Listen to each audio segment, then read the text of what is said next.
for the squirrels. That's the end Yes. game. Would that could that realistically give Darli a higher AC? I mean, I feel like it would. Like they even just like +1 AC. I mean, he's covered in squirrels, so if those squirrels were wearing armor, I'm pretty sure it would protect him. Yeah, it would be. It's a very indirect and cumbersome way to give Darli more armor. Yep.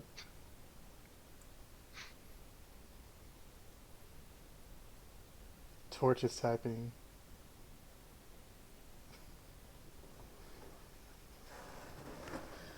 Do what? I am the torch. I have ascended past charcoal, past Oh, the fucking profane. torch.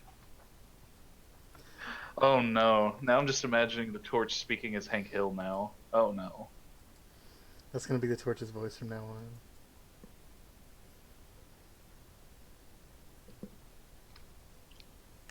God damn it, Darli. God damn it, Darli! Boy, ain't right. Boy, ain't right. Just sounds like toilet sounds to me. I guess everyone's Do I here if you look guys like are, what I know? Do I look like I know what a JPEG is? if you guys are ready to go, we can go. I already started the stream. That Oh, boy shit. Carvorax is a real paladin. See, Is he a paladin or a cleric? I thought he was a Both. cleric. it's Both. Or is he's he like both? I don't know what he is. He's a I think multi-class. He's definitely religious. I know that. well, yeah. Apparently, I've not been transmitting. Nope, you haven't. Oh, Well, we can hear you welcome. now. Frickin' Discord. Yeah, it's that's a multi-class cleric paladin right now. 3. Okay. Oh, okay. So I was half right twice. It's That makes cleric. it more right. On 2 guesses, you made 1 correct answer. He's a Combining. Claritin. He's super effective against A Clarendon. antihistamines, yeah. Well, that's That's not how that his- works. That's his class now. That's Carvorax's class. He's a I cleric. needed a minimum of 2 cleric, 3 paladin to make the build work with their like built-in class features from the storm oath and the storm, because they work together and it's creates just a lot of fucking lightning damage all over the place. All right, because like I know you were doing cleric stuff. I'm like, I don't know if he's cleric, but he's also smiting the shit out of people. So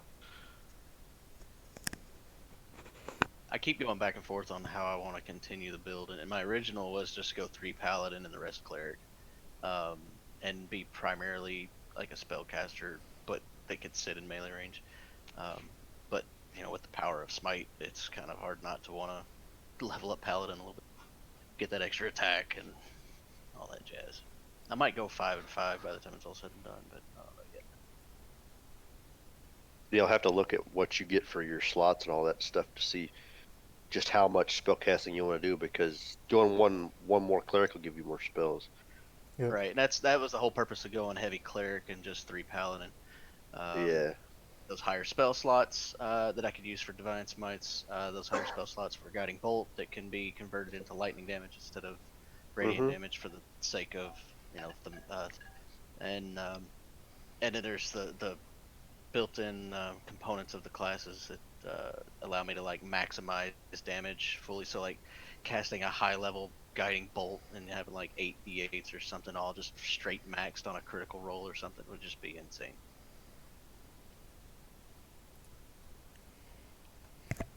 Alright, so last time you guys returned to Waterdeep and had a weird encounter with the creature that crawled out of Kronos' body.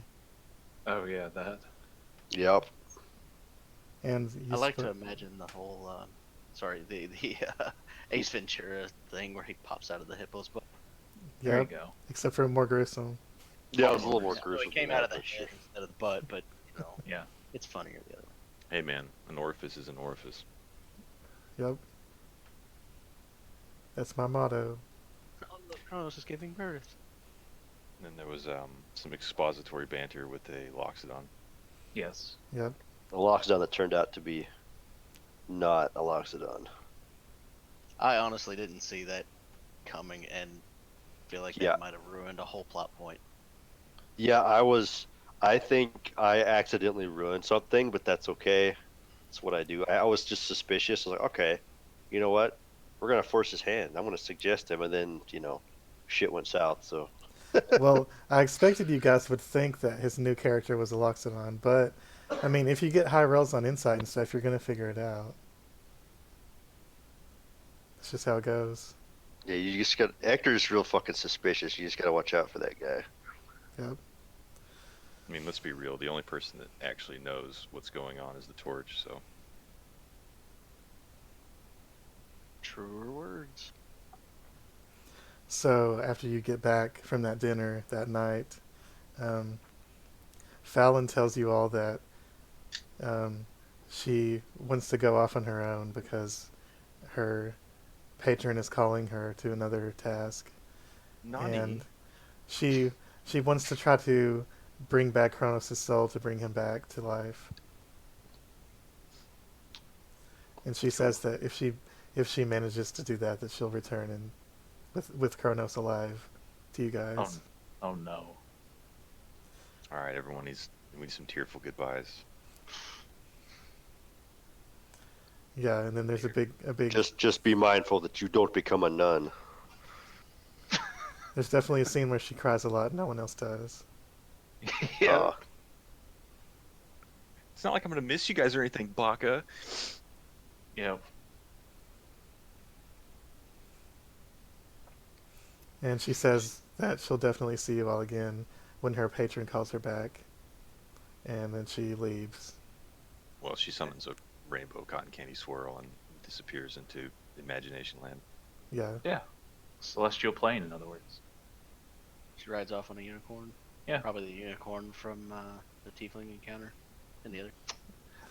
Yep. Well, there was also another unicorn that appeared in another campaign. So I'm Yeah. just gonna. So for canon's sake, that's the same unicorn. Yep. crossover no one asked for. That's right. Whenever- It keeps getting summoned by chaos magic. Yep. The crossover corn. Fallon will just be riding it and it just pop out of it. She just falls to the floor or to the ground. Oh, And a it just minute later- disappears. Hey Brett, have you told Jordan and Jared about Beyond 20? Nope. Okay. Oh, yeah, you're right. That's so- probably a very important thing to cover. So there, we found an add-on that makes everything better, makes life better. It's a Chrome extension that lets you post from it lets you use your D&D Beyond character sheet directly into Roll20. And Jordan has been using his Roll20 one exclusively, so you can continue doing that. But if you wanted to Yeah, update I'm your, if you wanted to update kind of your a programmer type. I like doing that kind of stuff. yeah. Well, you also have the option to. Carvorax beats the Update your- living hell out of somebody with a warhammer. Yeah. Mhm. So I there, haven't really played with Beyond 20 too much yet, so I've been kind of trying to figure it out. I'm not really sure why it split that damage into two. Oh, that's the versatile versus non-versatile. Yeah, Right. yeah. Yeah. I linked it. It has Chrome and Firefox, and all you have to do is download it, and it's pretty much done. That's really nice actually, because that saves you a lot of headaches. Oh yeah, Carvorax just matrix dodges people, it's super easy. and now he knows exactly what you're thinking. Oh no.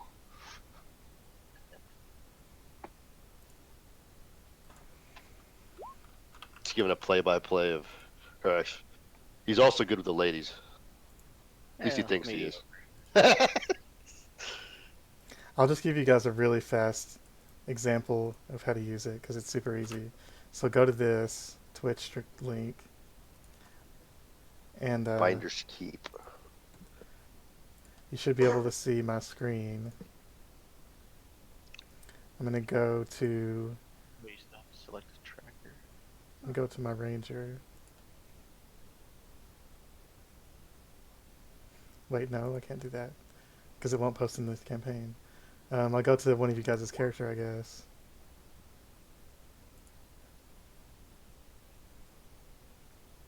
All right, Darli. So this stuff is way more convenient. So this is added. It's the options. And there's another way to get to the options up here next to your bar. And the main option is change the way you roll. You can have it to always roll twice like we've been doing. You can turn it on advantage, disadvantage. If you have Elven Accuracy, you can turn on super advantage. And you can change it every time if you want, or you can just leave it on almost twice or whatever. And if someone gets paralyzed from like hold person, and you get, or if you're an assassin or whatever, and you get an automatic crit, you can check this. It'll make your attack a crit automatically. And whenever you roll something, all you do is click on the number. And I don't know, did Darli roll? It's not actually my character, so I don't know if it works, but if you click on the number, it will roll straight into your Roll20 game. It should And pop up a little red dice as like a hover over to show you that that's yeah. a. I guess But it's if not, not. there's a lot of stuff you can click on. It'll pop open a little sidebar that you can click cast to. Yeah, if you click the text of it, it pops up this box here, and then you click that button, and that links it. Okay, it links it on mine. And but the faster way is to just click the number, and on your attacks, you can just click the symbol next to it, and it'll do it automatically. Or again, you can pull up this box and click this thing. You can't see what I'm posting, but it's whispered to myself. And when you cast spells, when you click on the cast button, it'll send it to Roll20 automatically. And you can link anything, like you can link random features and stuff.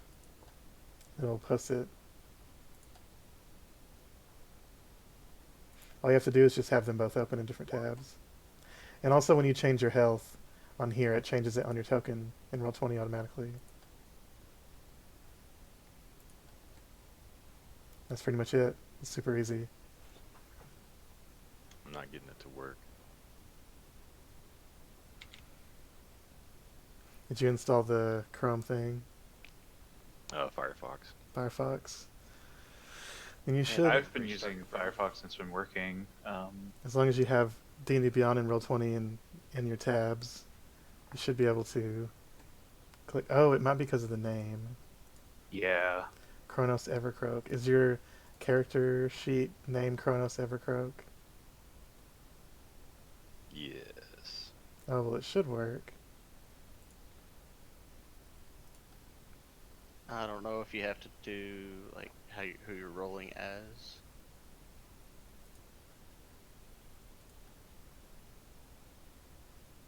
Oh, that still seems to work. Do you have the Beyond 20 option thing on the top of your, next to your options and stuff, on the top of the Firefox?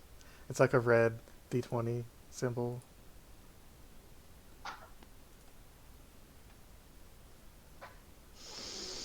I don't see it. Let me look. You may have to restart your browser.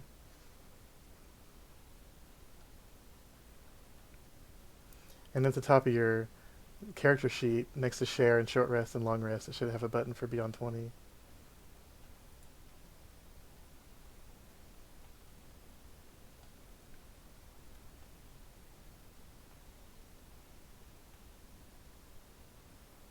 That's the jar file.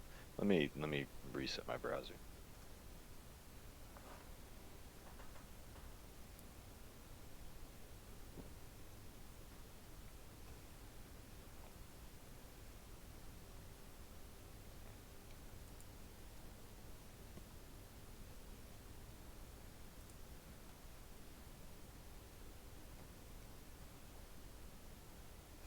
Pretty much you click on something and it gives you that box, and then it gives you a button to link it. And then there's a shortcut to either click on this symbol for your attack or on the plus whatever number for your skill, and then it instantly links it. It's the same with initiative and saving throws and stuff.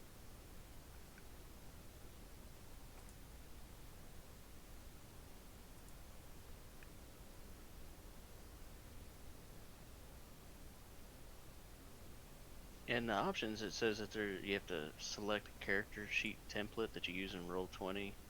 And if the templates do not match, you will not see anything printed in the Roll20 chat. I don't know what it looks for specifically to make that match, but it apparently requires something to match between your Roll20 sheet and your Beyond. It should just be the name. And it looks like it matches, so.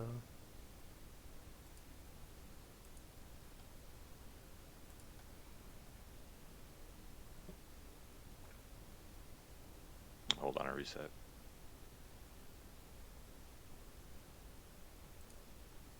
Oh, apparently if you add a condition to your Beyond sheet, it'll add a token for that in, or a thing on your token in Roll20. That's pretty.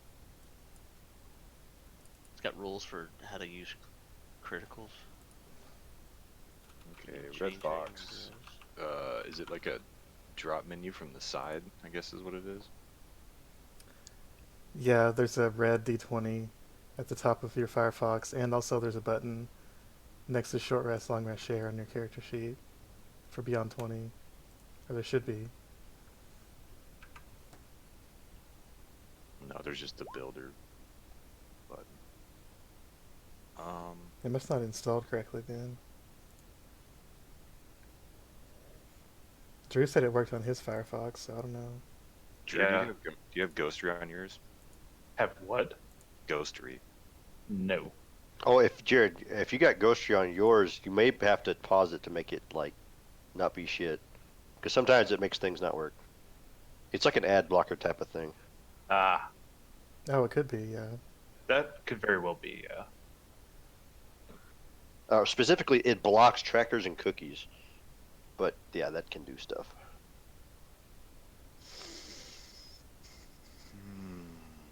Still not working. You may have to try it in Google Chrome. I'll mess with it later. I'm holding up the campaign. I'll just use my Roll21 for now. Okay. So, make sure this is right. Yep. So, yeah, Fallon leaves, and it's nighttime now.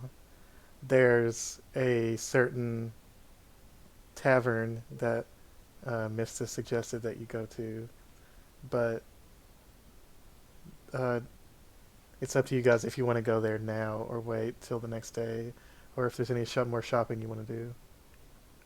That's probably where Ectur's going to go and spend the night if there's a spot. It's a tavern, though. The nightlife of a tavern. You're going to miss out. Well, I mean, he's got business there too. Mm-hmm.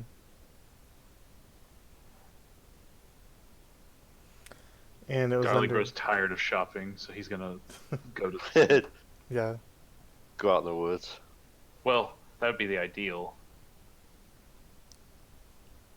And do you remember what we were supposed to ask the bartender? Because I don't remember. Oh, fuck. Is that who we were supposed to check with to go find Yeah, it's the giant? About the His name's Harpers. it's about yes. Ask for Crowan. Yeah, it's so we gotta go to the Crawling Spider by the Hawkman. That's Yeah. the bar or tavern, and yeah, we gotta tell him we got a message for Crowan, and that's regarding talking to the Harpers, possibly getting help from them or joining them, etc. I'm guessing, but this is just a Yeah. guess and conjecture. So do you want to say that right off to the bartender, or do you want to like stay the night first? Oh goodness, I guess it's the evening, huh? Yeah.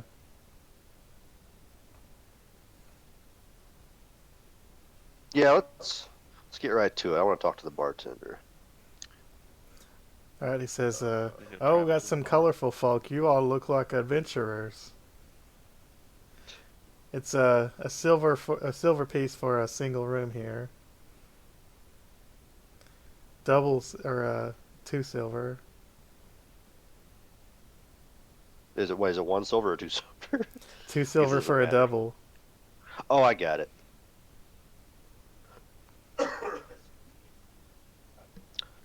We Sorry, I got- got the coffee here. We got the best fish and chips in all of Waterdeep. Fish and chips. Well, that sounds awesome. Barkeep, I have a question for you. Yes, sir. I've come here with a message for Crowan. He says, "Follow me. Just you. Follow me back to the back room." Just you. And he brings you back Rest you to a freaks, little. stay away. Please Yeah. call me Ectur. He brings And you I'm back going to a to little follow. room, a small room that has mostly drinks and stuff and plates, and it's leads in further on past it into the kitchen. And he brings you back there by yourself. I'm assuming none of you try to follow, right? Nah. He leads you A in there. stealth to try to follow. He says, "Let me get this name right." He says, "Go on down to the city of the dead. There's a crypt about in the southeast corner. It has Myrna on the name, Myrna, Myrna. It's sealed with an arcane lock spell. If you make enough noise, or if you knock hard enough and get her attention, the girl in there will let you in, and she'll send you on to Crowan."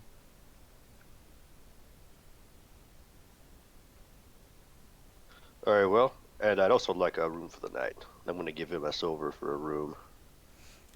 All right, that can be arranged. We get rooms for you and all your friends. And he shows you guys to your rooms, and they bring you fish and chips and all that stuff. Fish and chips. Their ale's pretty bad, but their food's pretty good.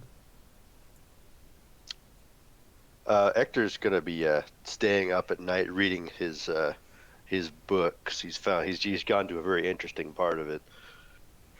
Mm-hmm. He's going to be up with his candlelight reading.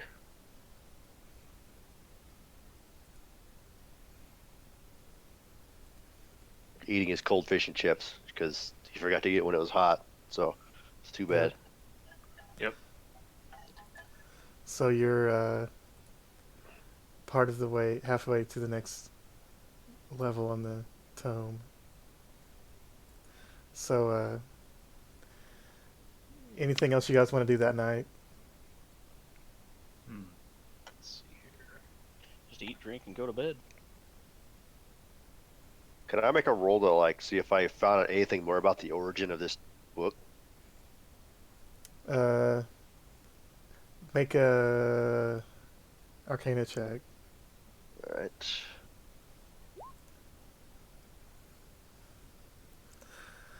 It seems to be some kind of hybridation of warlock and wizard and sorcerer magics all combined. That's unique. In a book, though, that's really unique. It uses power from a patron to supplement knowledge power like a wizard, but it can only be used by a sorcerer that has draconic blood. That's very unusual. It is. It's suspiciously unusual. Yep. I'm gonna make a note about that. And it definitely seems strange that Zephyros had it. But Yeah. it's clear why he couldn't figure out what it was. Oh yeah, because he wouldn't get any use out of it. It's probably driving him nuts trying to mess with it. So even though he Yep. was already somewhat nuts, Oh yeah. maybe he was very nuts. I'm not sure. No, he was absolutely bonkers. Hmm.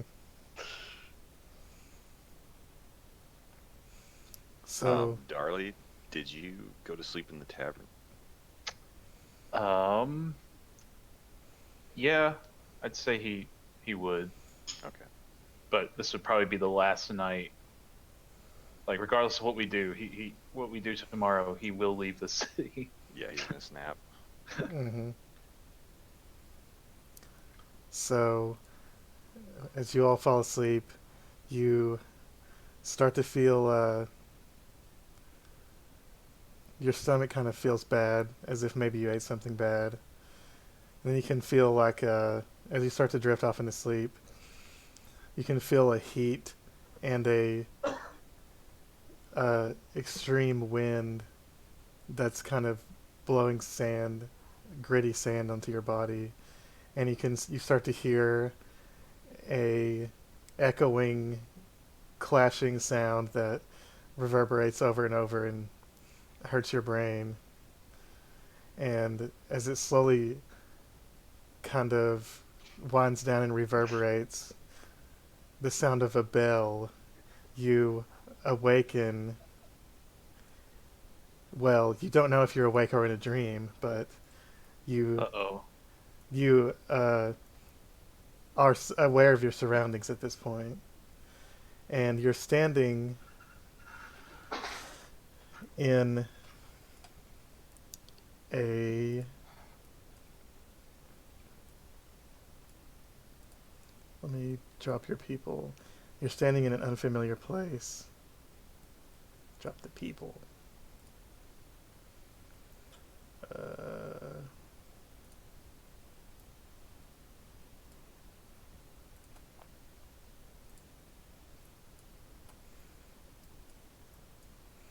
And I gotta put torch in here.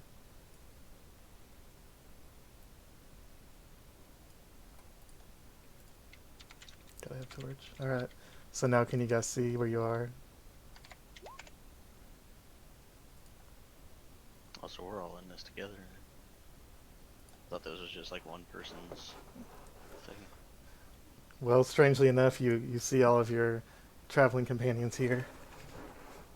I see nothing but the void. Hmm. There we go. So can everyone see now? I can't. Oh, that's weird. Wait, why does everyone's token have their sight turned off? I was about to ask about that. Like I see light from the two torches, but I'm Right. standing in darkness. Yeah, it's kind of weird. Yeah. Okay, so you should be all be able to see now, right? Right. Let me see here. I mean, I still see the same space with the torches. Right, we can still see the torches, but we don't. I'm That's weird. standing in darkness over here. Right. We Mhm. should have our own line of sight, right? Or no? Well, that's all you can see. Okay. You don't have any light coming from your own self, unless one of you wants to light a torch. I think we probably would Absolutely. if we can. All right, when you light up a torch, you see uh, getting up from the floor is the weird creature that you encountered earlier that crawled out of Kronos before. And he looks Oh like no! he doesn't know where he is either. What in the seven hells are we doing here? Yep. Ectur has an extremely has a look of dread starts to wash over his face. Where are we? The bell. Are we fully geared No. in here, or Yep, you have everything. I'm gonna draw my shield and hammer the side of the weird frog, not frog. Ectur turns to Darli. Darli, Yes. cast your mind back. Do you recall the magical bell we found? Yes. I think I've made a terrible mistake. Oh. And Kronos, you know that you're somewhere within the plane of Pandemonium. You know that because of the wind and the sound.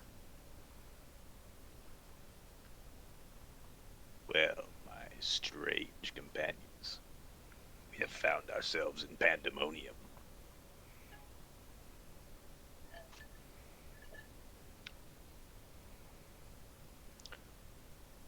Would any of us even know what Pandemonium is? Ectur might make Yeah, let's roll make a Arcana check or history, I guess. Yeah, let's do history. Not picky. Nice.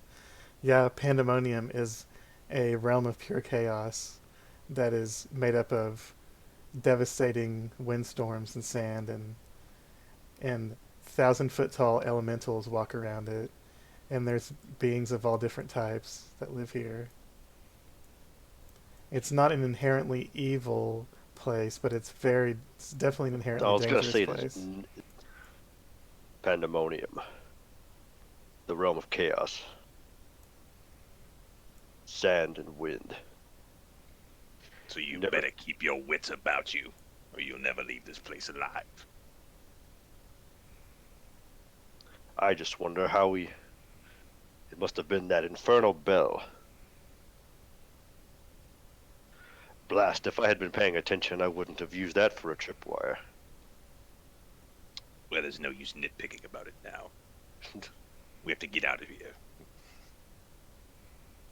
Why is evil Frogman here? It's not like I chose to be here. Ectur stares off. I believe the power of the bell's magic affects anyone who hears its ring. And he would have heard the ring as well as we did.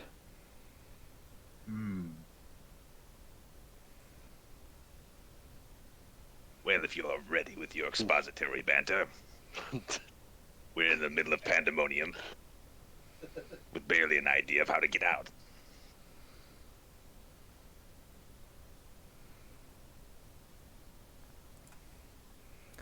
Kronos, make a perception check.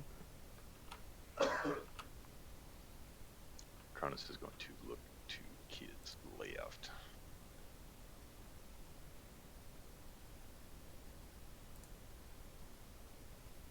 Torch. You notice something. You notice a table in this room, and there's something under it, but you don't know what it is. Are these doors or something here? Yeah, they look like doors. And this behind us? Behind you is kind of a wooden piece of the wall that doesn't look like it opens, but it possibly could. So are these walls like? Is this like a stone building? Yeah. And you can see doors Very here unusual. and here, and an open door here. All the stories I've read of the Plane of Chaos, there weren't really many mentions of buildings because they would not stay standing in the wind and sand. And pray tell, Sorcerer, how many people do you know that's come back from Pandemonium? Ectur gives a sideways glance. One.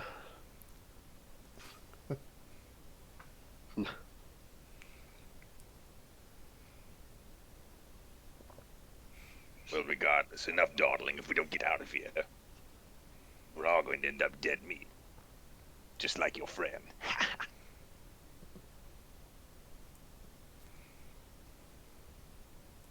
think I'm gonna take a step towards this door, floor. What is it? A table? Yeah. Under the table, you can see what looks like a body. We need to. Well, speak We of need the someone- devil. We need someone to control the torch over, I guess. Ectur's going to light a torch. Well, but there's a torch right. There we go. That's Yeah. what I was gonna say. Like, you can't. I don't, because I don't have control over it. Same. None can control the torch. You cannot touch me. So that's just a dead body or something. Looks like there's a body that's under the table. Is this one of your friends?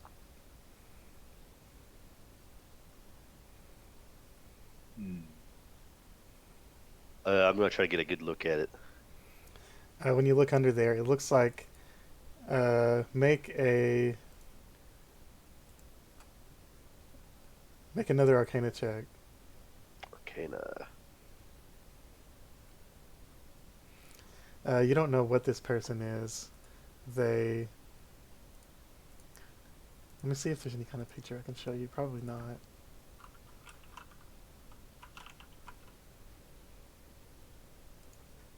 Nope. They have strange features. It looks like a woman. They have pointed ears. They have weird yellowish skin and a like really small Voldemort-esque nose. And they're skinny. They're dressed kind of like a monk. And Pointed ears, golden skin, a shrunken nose. I don't know And- what this is. when you say that, the figure moves and kind of jerks a little bit.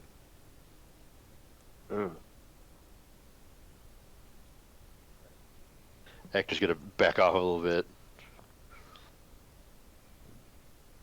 Shall I end its misery?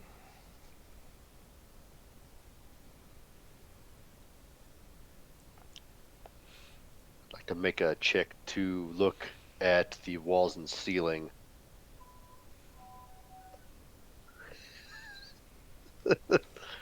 Sure. What's that perception? Give me a second here. Yeah. Or investigation, I'm sorry. That's not Investigation, right. yeah. It's investigation, yeah. Getting my shit mixed up here.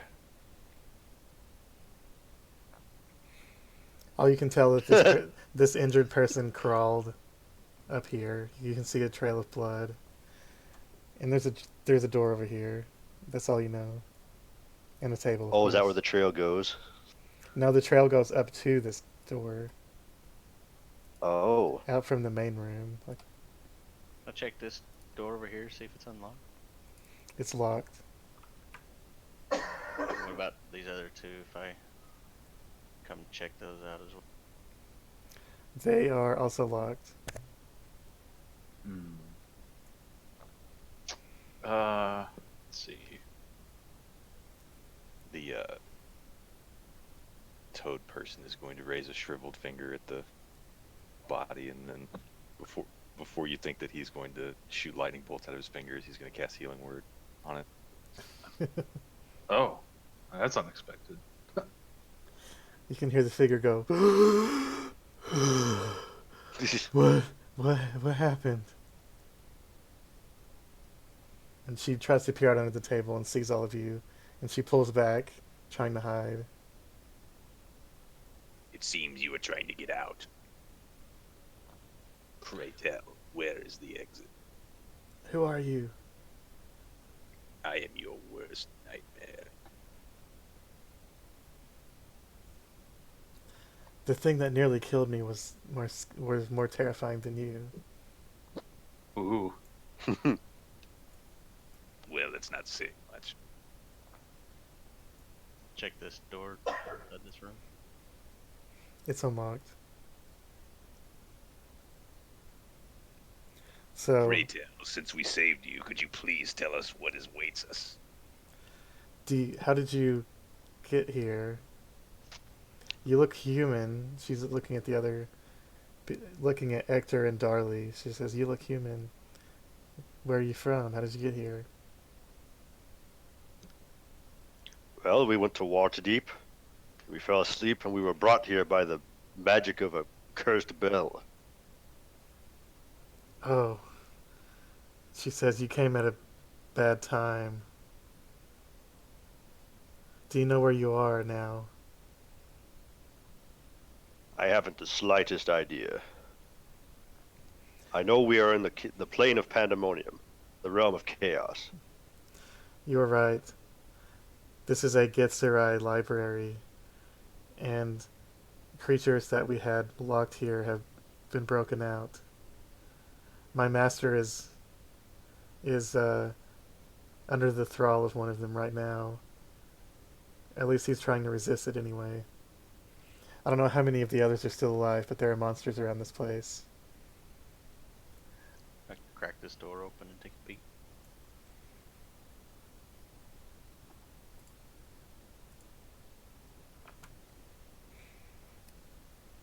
Where's he at? Hold on. Oops, there we go.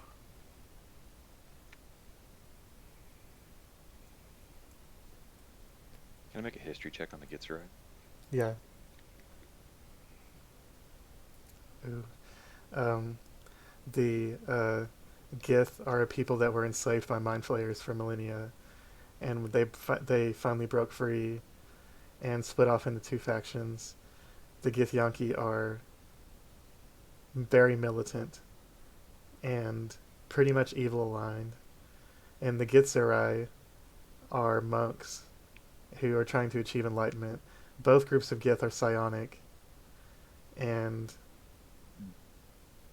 both hate mind flayers more than anything. But the Gitzerai, which this place was made by Gitzerai, they're basically monks. And the reason they live in Pandemonium is because it's basically like they're trying to, like the ultimate way to, it's basically like their DBZ training in the gravity room, like the most intense resistance to finding balance is to live in the plane of Pandemonium. To isolate yourself, yeah. Within chaos. Yeah. It's very deep. I'm going to ask it a question. Are the ones that enthralled your master your former slavers? No. There are no mind flayers. There are no illithids in Pandemonium. We made sure of that. There are other creatures that we've trapped. One of them particularly broke loose and battled my master. The last I saw, my master was losing. Is there a chance we can fell it? If you were able to do that, we would probably be able to unlock this place and you could leave, but I don't know if you're capable of that. Any information would help. There's one prison, the last I saw, that's still closed. It has some kind of... Well, the beast in it looks sort of like you, but bigger and scarier. And another type of aberration is the monster that is battling my master, or was. There are also shadow demons that were let in from the outside by these things. And I don't know where they are. They're very hard to see.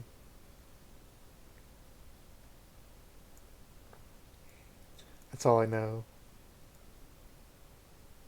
Well, it's not like we have a choice. Tend to your wounds. We will see your master shortly.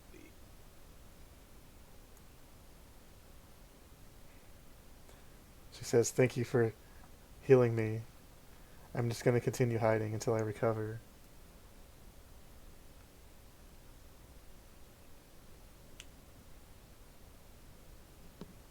Did Carvorax look through this door here?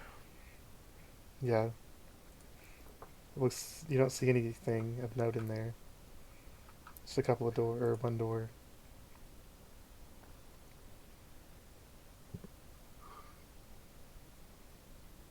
I'm going to cast Disguise myself. I'm going to cast Disguise Self to look like this Gitzerai. Okay. And I'm going to attempt to walk through this door.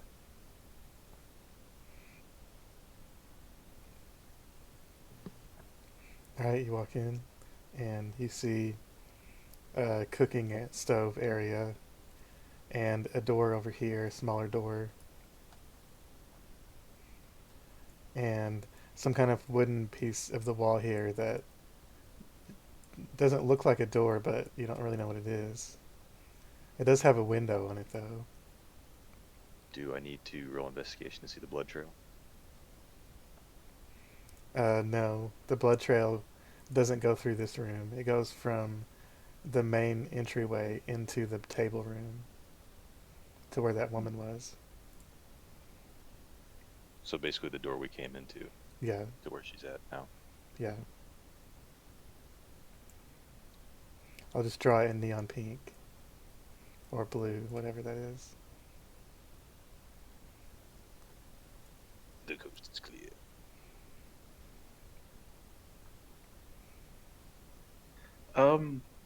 Let's see. I think I want to try and cast something. Okay. Let's see here.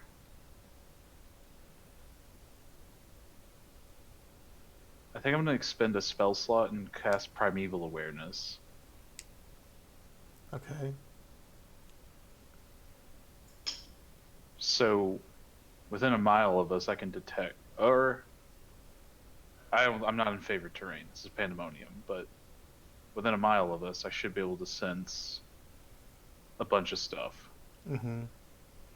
Well, you don't have to use the spell slot because the updated version doesn't require that. Oh, it doesn't? Okay. Well, fine. I'll do it then. So, since the updated version is vastly more usable, and not insane, where is it?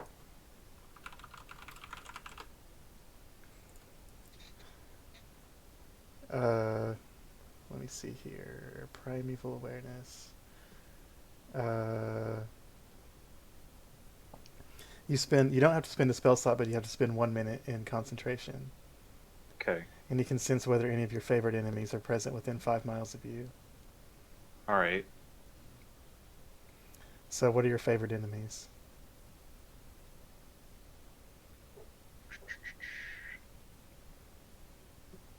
Would you like a list of the things she mentioned? Unfortunately, they're giants and goblins, I think. Okay, well that's not a bad choice for the campaign, but in Not this here. particular case, there are no giants or goblins within 5 miles. Cool. Okay, fine. But like I said, you don't have to spend a spell slot. I'm not doing that, yeah. Okay. So, Alrighty. so yeah, and here all fine. you can see is cooking stuff and a door here. And a window over here.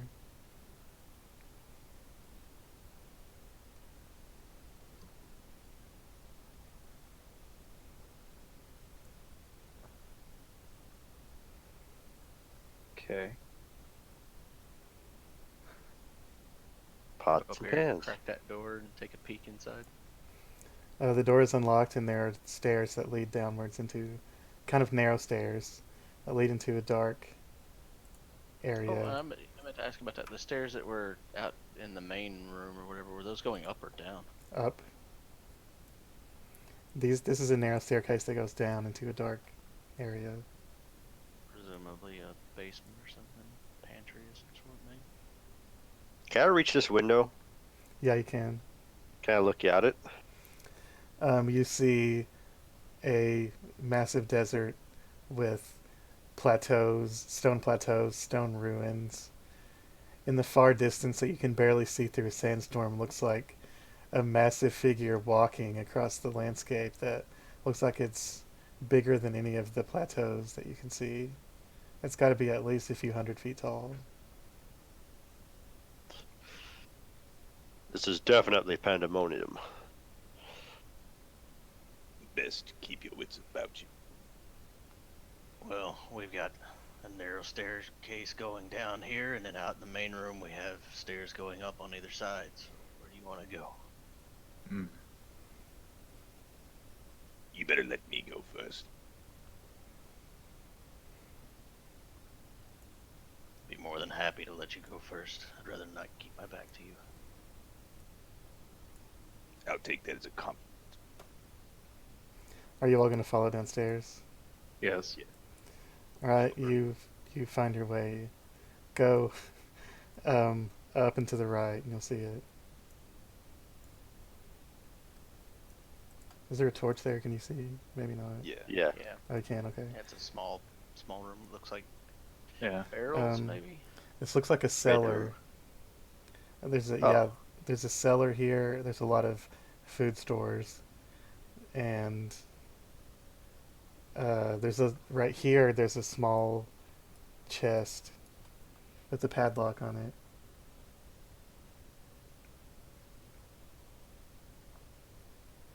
How big is the padlock?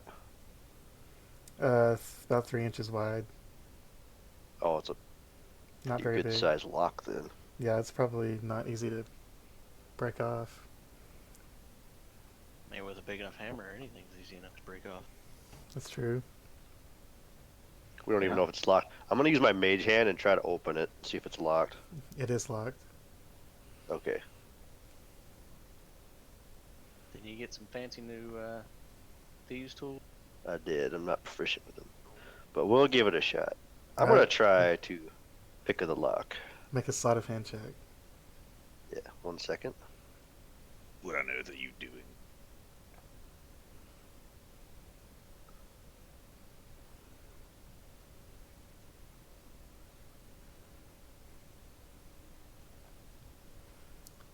So, Eh.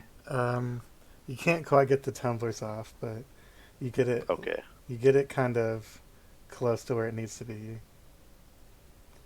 Hmm. Maybe if sufficient force were put onto it, it could be removed.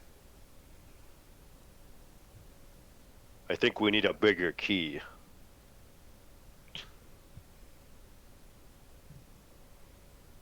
He motions his head to Carvorax's hammer. I was just about to say. Yeah, see if I could just kind of tap down on it, see if I could break it loose, like without like smashing the chest itself. Just kind of a light using the just the weight of the hammer. I mean, you'll tap yeah, down you'll on probably still have to give it a little bit of, because it's not quite unlocked. So probably gonna take a little Mhm. bit of force to it. I break mean, a what tumblers 3-inch left. padlock doesn't sound like it's that like it's not a hefty padlock.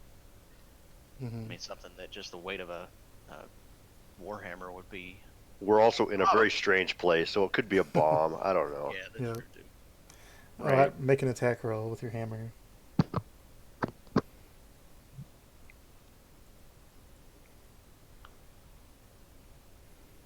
All right, that's enough. You managed to snap the rest of the tumblers out, and the padlock opens up. And you can remove it and open the chest.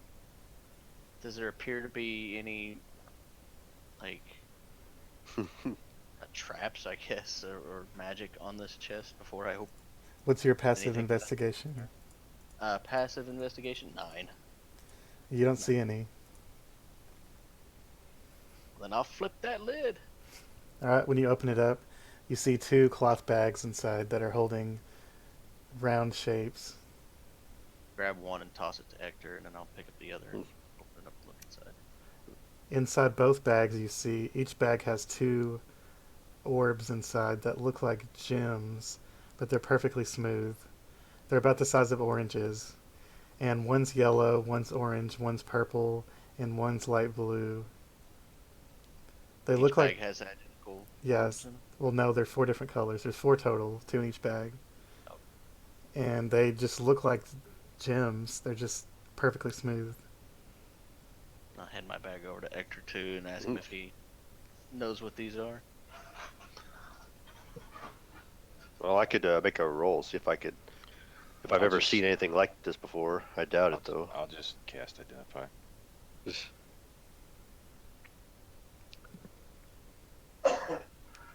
Excuse me. All right, when you identify these things, they are mostly not magical, but they are Pandemonium gems that are used in some types of magical rituals, and they're sometimes used kind of as currency in Pandemonium. And in the normal material world or whatever, they're extremely rare. But in Pandemonium, they're not very rare.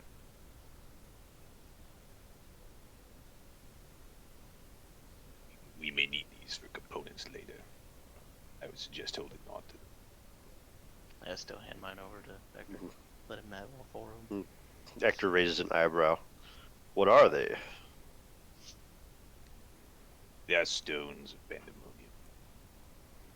They are almost worthless here, but maybe worth something in your world.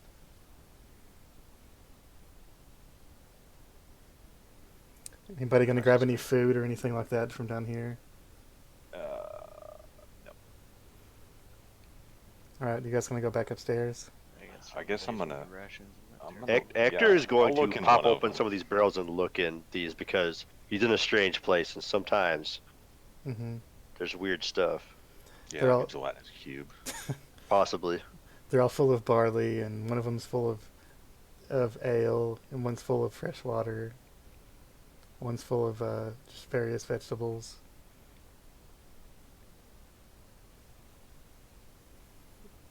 That's curious. I wonder where they get all this fresh food. Questions for another time, I guess.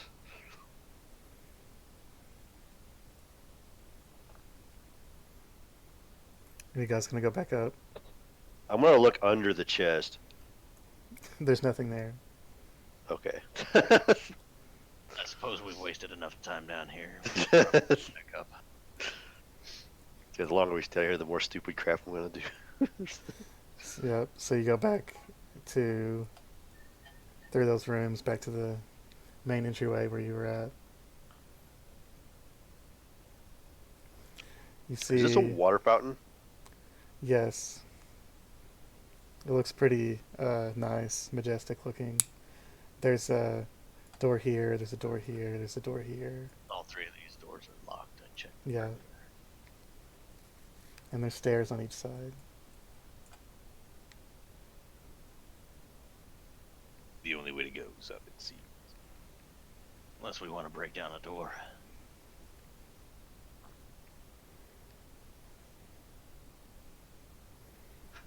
I'm going to try to pick this lock. All right. Make a sleight of hand check. Slightly hand check. Sorry, I think I have the stuff ready. Ooh. Okay. So. I'm just trying to pick it. I'm not trying to open it. You do successfully turn the tumblers and pick the lock. All right, let's give this a shot. I'm going to use my mage hand to try to open the door. All right.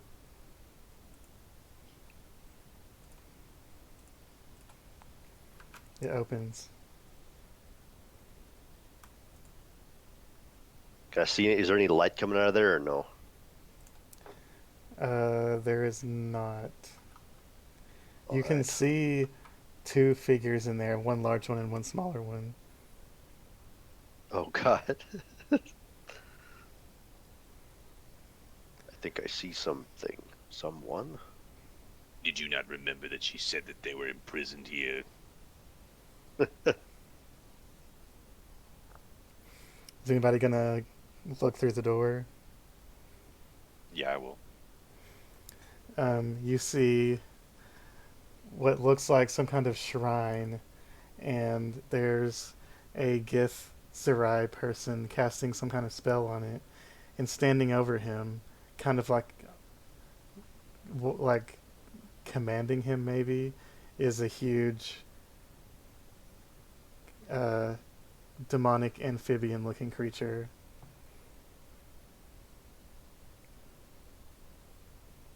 I'm going to.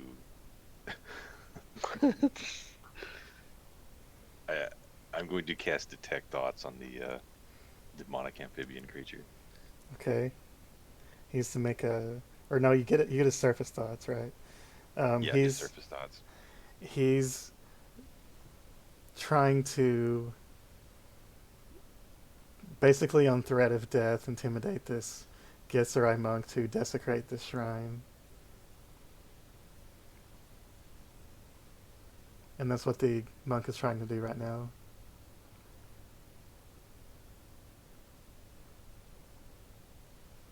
He doesn't seem to be aware of you. I'm going to shift my thought. I'm going to shift my action to the enthralled and see what's going on in his head. Just surface thoughts.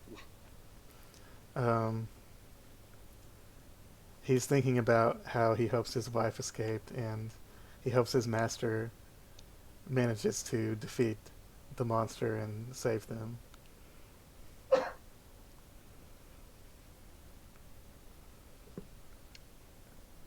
This man is being controlled.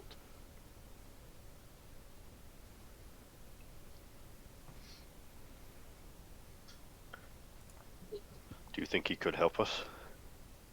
That depends. You wish to be heroic. Can I see the froggy man? You can kind of see his outline, yeah. Oh. Friend of yours? The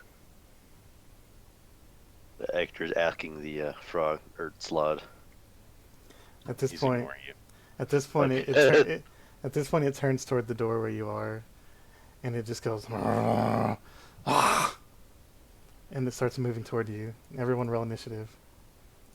It rolled a perception check and it rolled a 25. So That'd do it.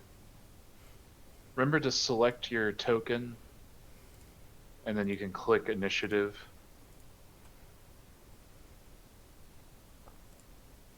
There it is.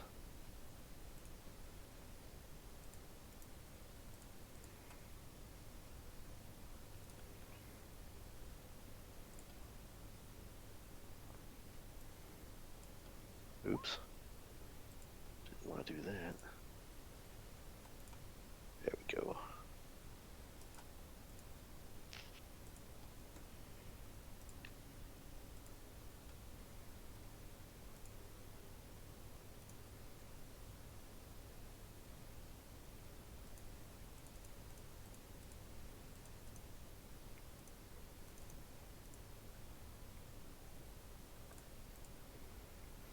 oh, the big thing rolled a a natural 1 on initiative.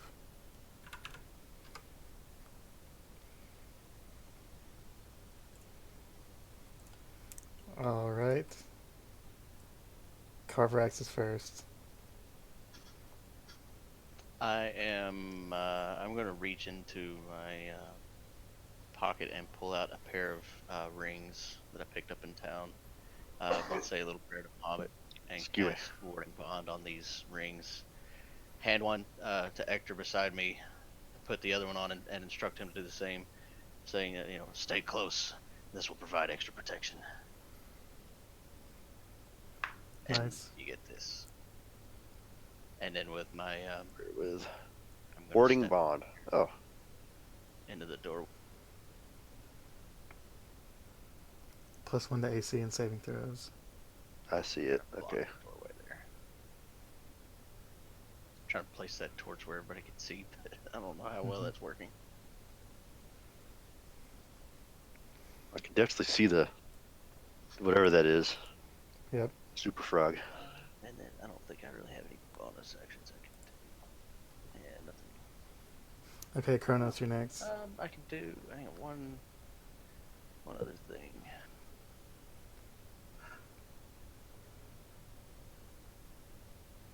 I will.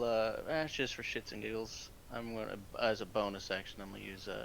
Well, no, I can't do that. It's 2 spells. So, nope. I'm just gonna sit here and prepare for. You can cast 2 spells in 1 turn. Oh, can we? I thought we 'Cause could only do like a spell and a cantrip or something. Whenever I DM, I ignore that rule. So Oh, okay. Well then I'll use Shield of Faith.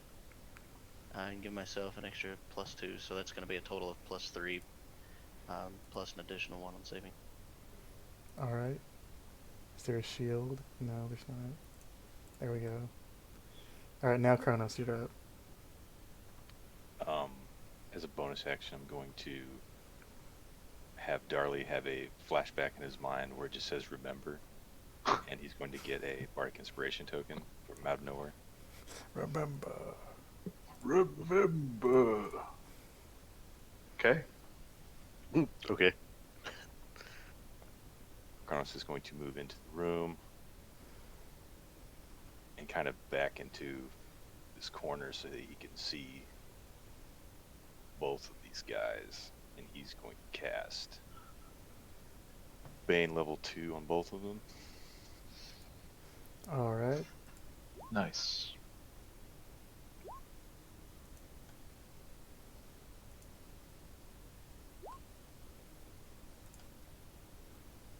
Ooh, the Slaad rolled more ones. So it is baned. Let's see what's Bane gonna be. It'll be that. And Take that mask off, will you die? they're both baned. Bane. It would be extremely painful. Now it's the monk's turn. Let's see if he can resist being controlled. No, that was an accident. I'm trying to figure out how to add the extra +1 saving throw. Oh, he actually did, so he's going to try to attack the other monster.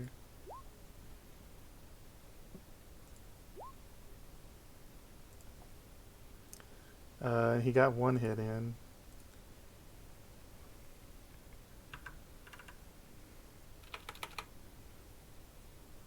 And now it's Darli's turn. All right. I don't think Darley's actually seen these things yet. He's probably only heard them. Yeah. So he's gonna go through the door. Yep. Ooh. Now you can see it. Ugh. All right. I'm gonna get over here.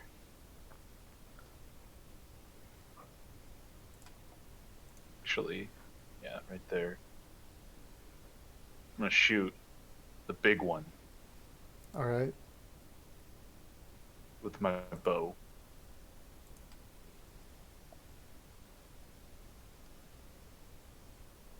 I forget. Did I have a longbow +1? Yeah, you did. Yeah, I thought I did. I was looking for it. That's weird. I don't have it. Just roll in and we'll add one to the Yeah, attack and damage. sure. That's gonna miss. God. Go again. Yep. Okay. I think that actually misses. Jeez. Oof. Even with Bane. Oh, Even with wait, Bane? this Bane? Oh no, Bane's for their rolls, so. Yeah, it misses. Did you want a Okay. bonus action anything? Uh, Awaken your squirrels or Hunter's Mark or whatever. obviously, I'm gonna awaken the squirrels. Alright, they're activated. Ready to slaughter. Squirrels activate. I'm not sure what this looks like, other than the squirrels are just suddenly like running across his body. Their eyes start glowing red. Yeah, that's it. That's it. It's immediate, just terror. Dozens of red, beady little shiny red eyes staring in the darkness. Yep. Alright, Ectur, you're up. Okay. Do I have kind of a clear shot at Mr. Big back there? Yeah. Alright. Just go ahead and put that in chat. Oh, the swarm. Right. The swarm gathers.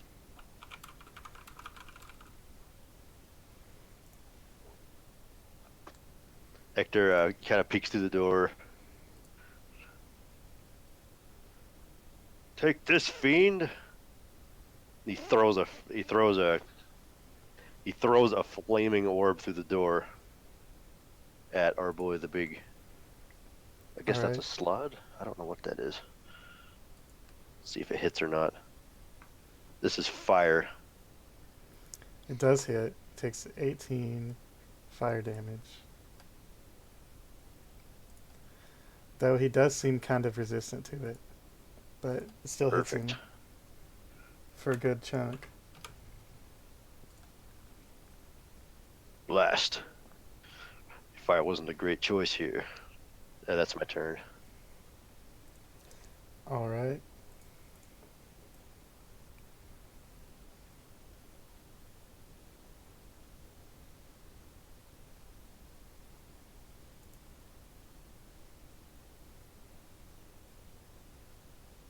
I don't know much about Slaad, so gonna have to play this by ear, I think.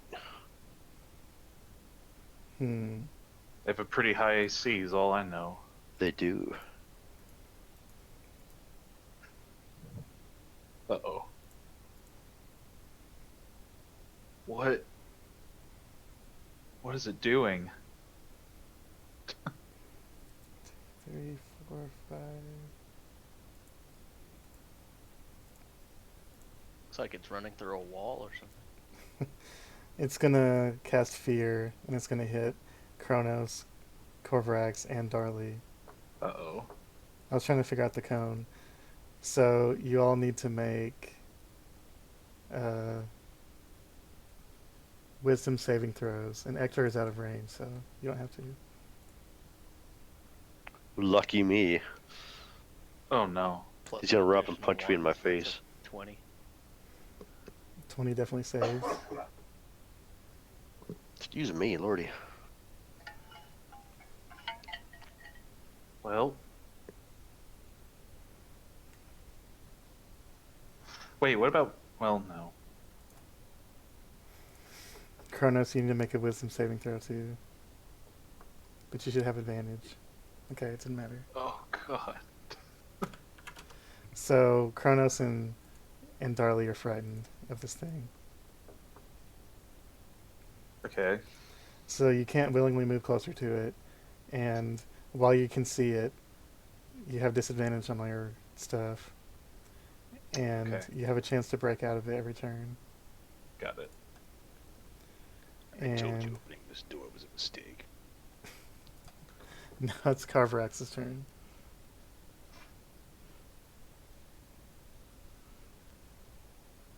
I'm gonna get right up at its face and take a swing All right. with my.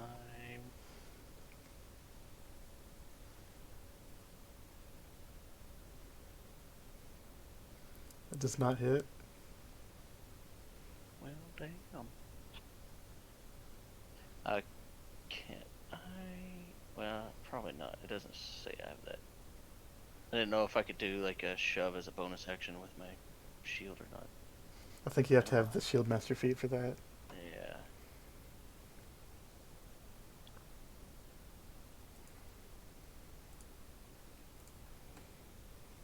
Let's see here.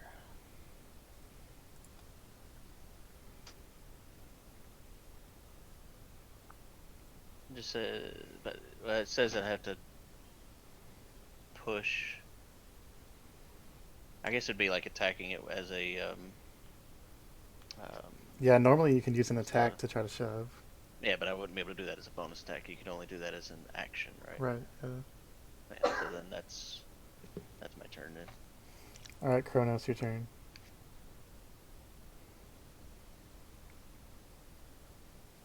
Mm.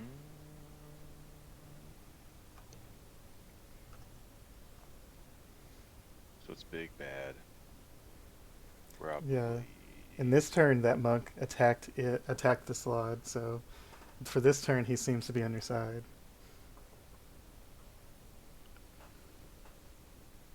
Okay.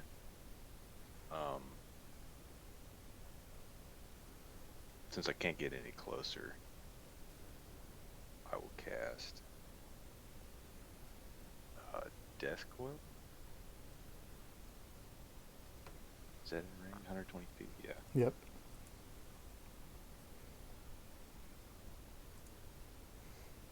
And this real quick.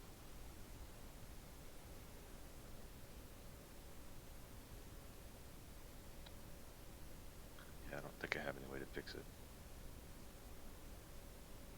Cast Death Coil on the big slot. All right, go for it. I click him first. It does not hit.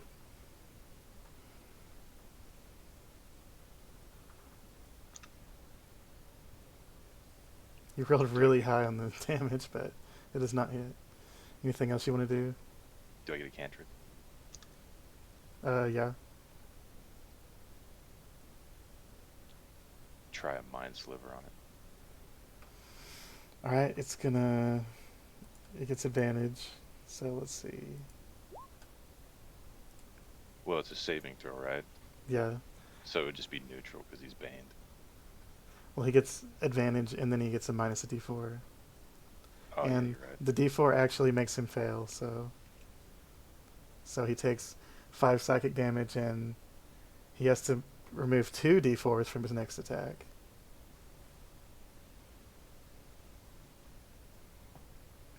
Anything else? That's my turn. All right.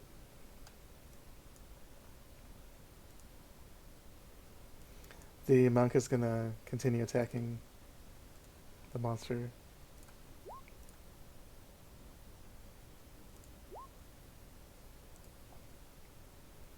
And he hit twice. Nice.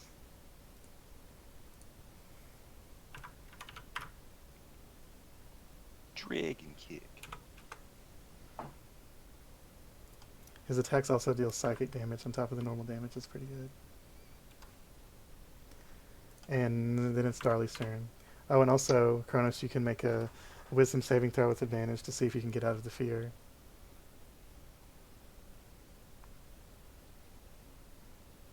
You did, so you're no longer frightened. Okay. And then at the end of your turn, Darli, you get to do the same, but first you gotta do your turn. Right. Well, I guess I'm gonna keep shooting. I'll remind you, you have inspiration just in case you need to use it if it's Yeah. a close one. Yeah. Well, that's not close. It's not gonna hit, yeah. And go again. That'll hit. Ooh. 6 piercing Time for this. damage plus squirrel damage. It's a D6, right? Yep. Nice. Nice. And it does not seem to be resistant at all to your bow. Or the squirrels. Or the squirrels, yep. Perfect. And I guess now I'll make a wisdom saving throw. Yep. Nope. Well, okay. Alright, Ectur, your turn.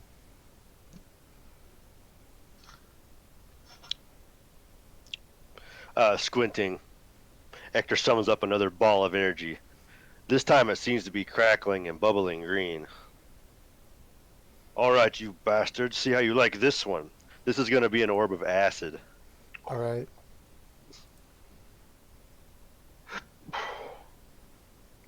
That's a critical hit. Noise. It melts part of its flesh off. And it screeches.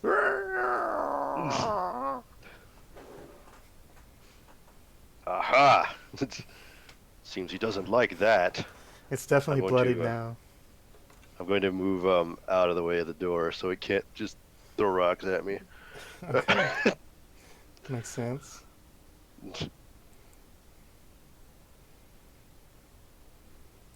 Alright, now what's it gonna do?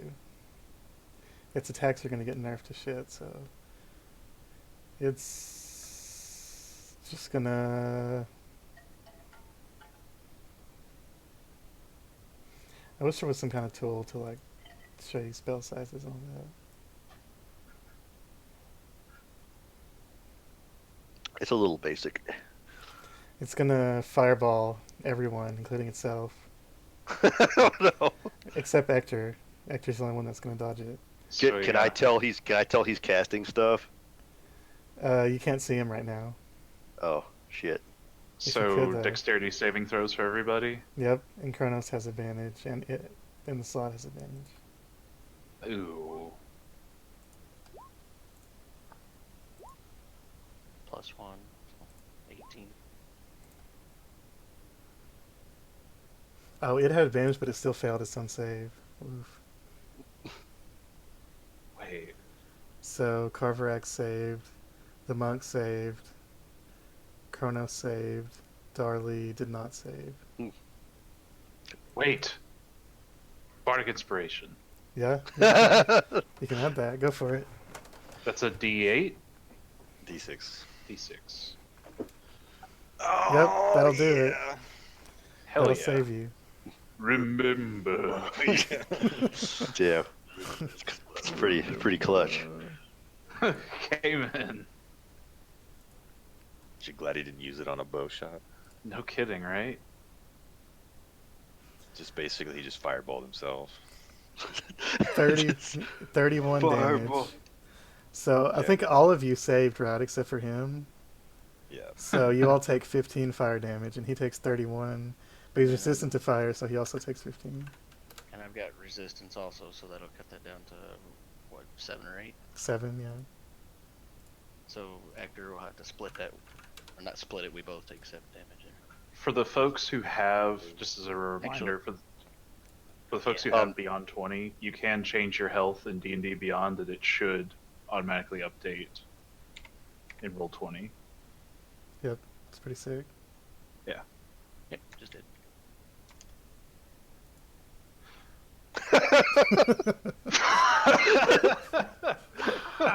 Perfect. Yeah, because I That's forgot. But with the resistance that gives it, it also cuts that damage down. So with the save plus the resistance, that was a quarter of what it could have been. I know. But yeah, the sudden.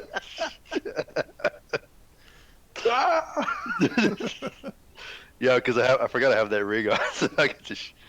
Jeez. Oh, what did you take? So I take 7. 7. Yeah. Oh god. Yep.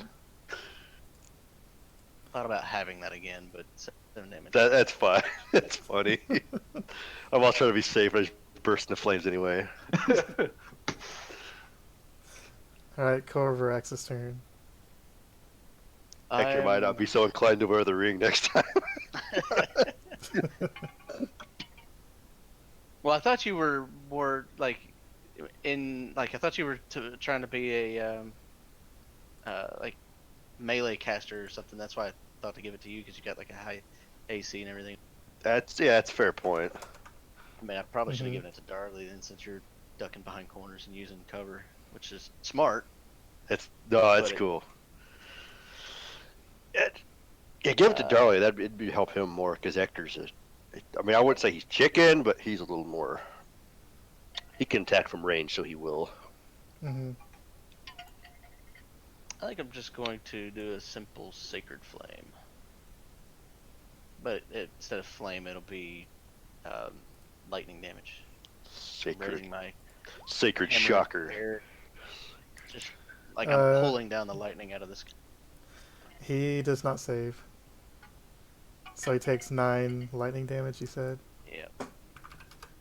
Alright, he's looking pretty rough now. Anything else? That's my turn. Alright, Kronos' turn. I'm going to walk forward a little bit, cast Acid Splash. Does he need to make a save? I think so. Yeah, tell it. No, I don't think he does. It says, oh yeah, dexterity saving throw. Alright. He does not save. So how much damage is it? 1d6 acid. It should be 2d6 since you're level 5, higher than level 5. Oh. Since cantrips count your total level and not your individual levels when you're multi-class, which is really good. Yeah, I thought it was just 1. My bad. Here, I'll roll it for you. 2d6. Yeah, 2d6 acid. Oof.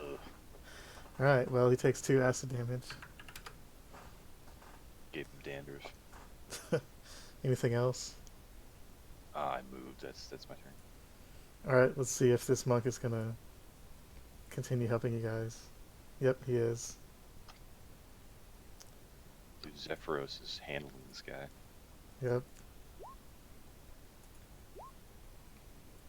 Brett is Zephyros. Damn, he got 23 to hit twice in a row. Jeez, this guy's not messing around.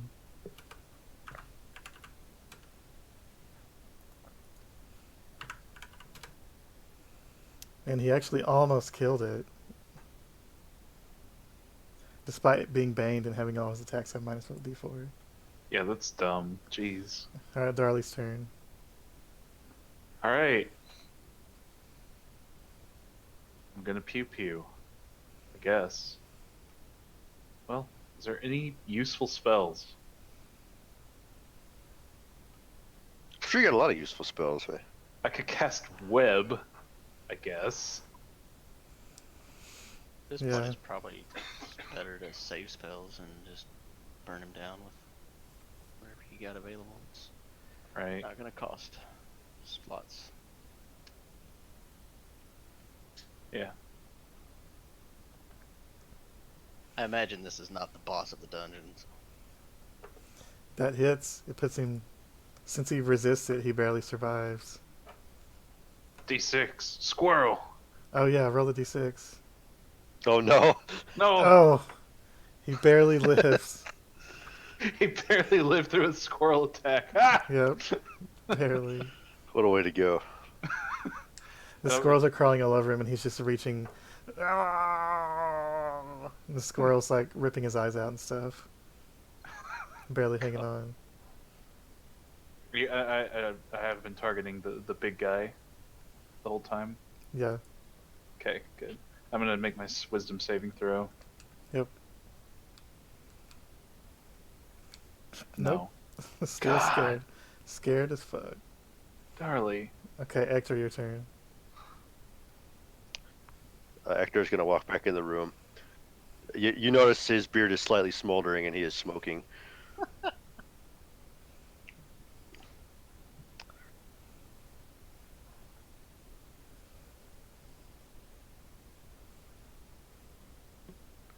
Going to use Ector outstretches out his finger and he casts a firebolt at the Alright, go for it. big boogeyman. I have this shit ready. Where's it at? Here it is. That'll do it. Just- He has 18 AC, but that's enough to get him. So the firebolt hits him in the mouth, and he goes down. And part of his body is melting from acid, and the other parts are being torn apart by squirrels. And What an image. and the guy next to him just drops onto his back. And you can see some kind of gem that's been shoved into his chest. And that gem starts smoking and like evaporating. Oh. And the Githzerai guy looks like he's also dead.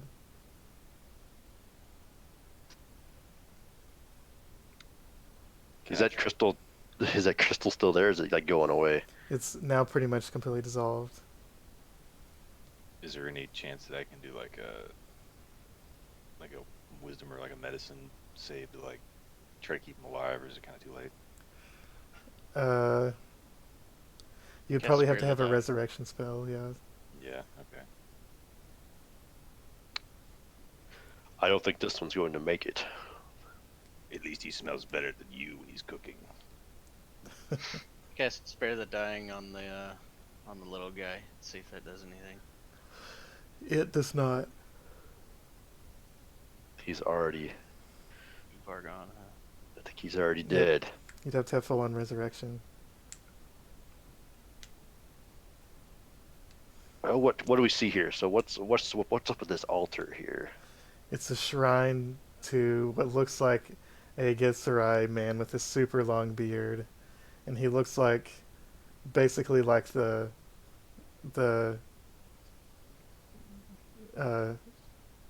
teacher guy from Kill Bill, pretty much. The monk guy. That's pretty much what he looks like. Giant, ferocious eyebrows and Yep. Fu Manchu to his knees. And Kronos knows that guy is the founder of the Githzerai. He's one of the warriors that battled the Mind Flayers 1,000 years ago. I think we should continue trying to find a way out of here. I'm guessing this big toad guy was just naked, didn't have anything. Yep. Alright. The other guy has some monk robes, but that's about it. I mean, he's a monk. You gotta expect they're not gonna have much for worldly possessions, because that's kind of their thing. Yep. What's this, a candelabra? Where? Over there. Yeah, I guess it is.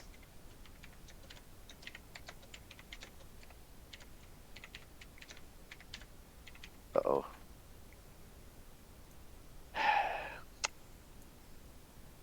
Alright, I'm gonna go back out into the main. Alright, there's stairs and there's... Well, this door led to the same room. And then there's one more door. And then there's the 2 staircases going up. Ector's gotta wash the soot and burnt hair off of him because he caught on fire. Yep. You know, Oh, so Carvorax, you can have your ring back. 'Cause I appreciate the gesture, but I think it might not be for me.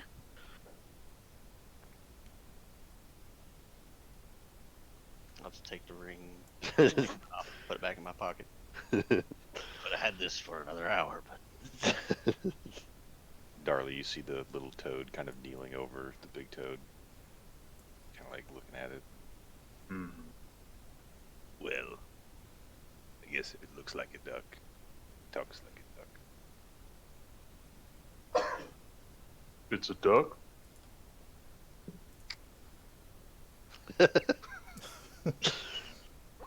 Yes. Eloquent in its brevity, my friend.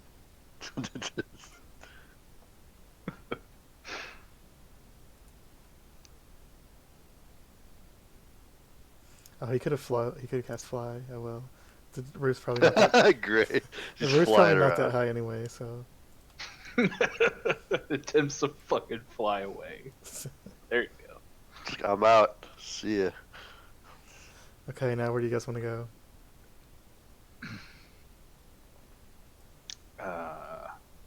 Oh yeah, I need to get rid of this fear. I never could shake it the whole fucking fight. Yeah. Anyway, You're gonna see the little toad guys mixing up. Looks like dust and some silver or something like that. I'm going to cast Detect Invisibility. What's the range on it?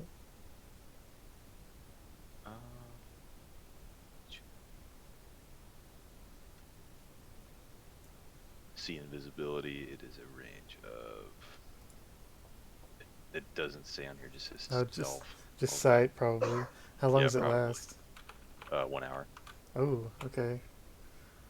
All right. Well, I'll let you know if you see anything that's invisible. But you If there be currently do shadow not. demons, this make up an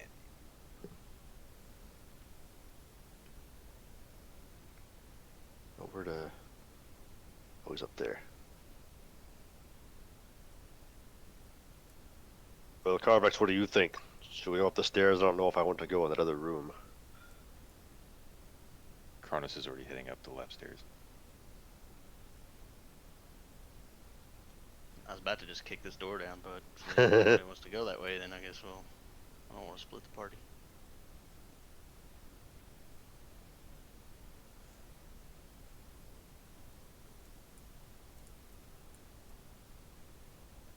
I'll move you to the next level. whoa.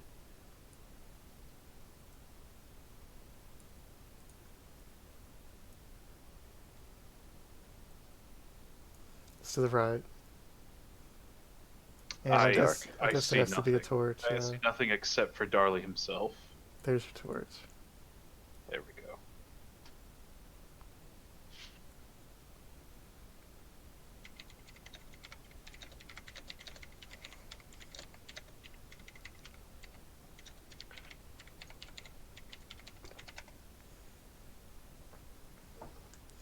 Yeah, without the torch, you're dead.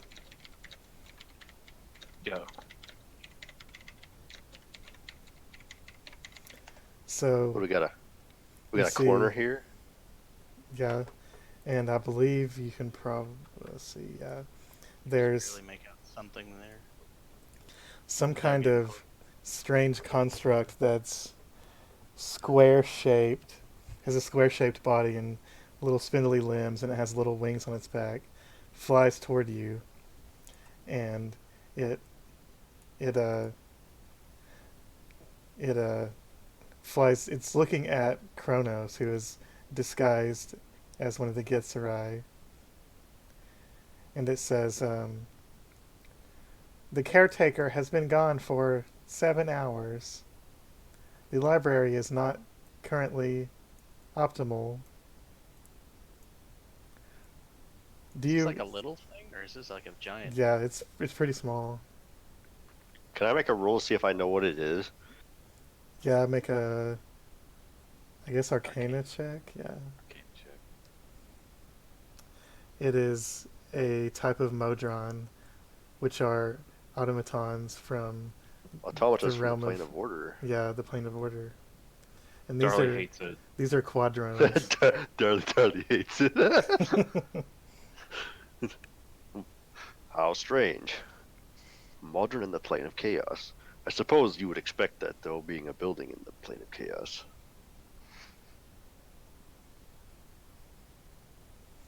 And it says to disguise Kronos. Would you like me to bring you a specific volume or tome? Oh, yeah, this is a library. Yes. Ectur can barely contain his laughter from the voice that the Slaad is trying to use. What topic would you like?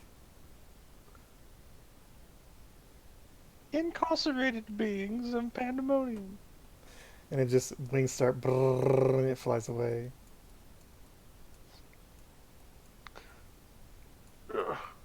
That was weird.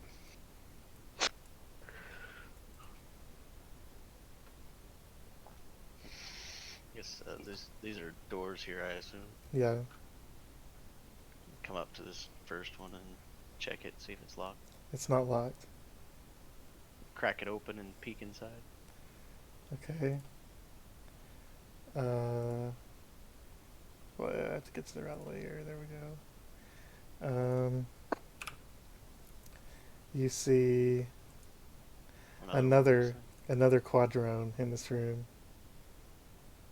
And if you What's that peek, thing that's flying over? it's a chest. Uh-oh. I mean, I do like shinies. And it flutters over this way. This Kronos will open the door and walk in. It looks like a bedroom, and this quadrone is making the bed, which is already neat. And then it flies over to this chest and opens the chest, and it arranges the things in the chest, which look like kind of meager belongings of a person, like a few pictures and clothes and stuff like that. It arranges them, and then it goes back over here and rearranges the bed slightly to make it more perfect, and it keeps going back and forth. Do you see anything, Carvorax? Just looks like somebody's bed chambers. I can't imagine there's much here. It's being a library full of monks. Where's the headmaster's bedchambers? I'm asking the quadrant. This is the headmaster's bedchambers. Bedchamber. Oh, of course, I forgot. How silly. And it doesn't even turn to look, it just keeps going back and forth. Let's check this next door. See if it's unlocked. It is unlocked. And if you look inside, it looks like the same thing. Another bedroom. With a quadrone that's arranging the room. I do not like these things. Well, I wouldn't And take any in case they don't like as you walk down this hallway, you can see a dead body laying on the ground. Another Gitsurai. That's always a good sign. Ector is going to use control flames on his torch and make it burn twice as bright. Okay. You can see... Yeah, there's a dead body here. You can see more Modrons in this larger room, or quadrones. And looks like rows of books. The body looks like a Gitsurai person who was partially disintegrated. What is okay? Are the marks similar to what happened to the other guy with the crystal situation? No, they're definitely different. Hmm.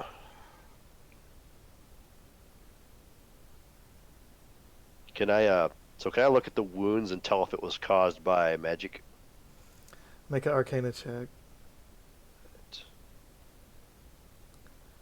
It was definitely some type of magic, but you have no idea what. Hmm. It's wasn't a physical wound. Oh god, I thought that freaked me out for a second. I had Carvorax's bubble down there, and it was the one at the bottom of the screen. I thought it was the whole. Yeah, never mind. I thought it was his token was gigantic. It's not good. Check this next door.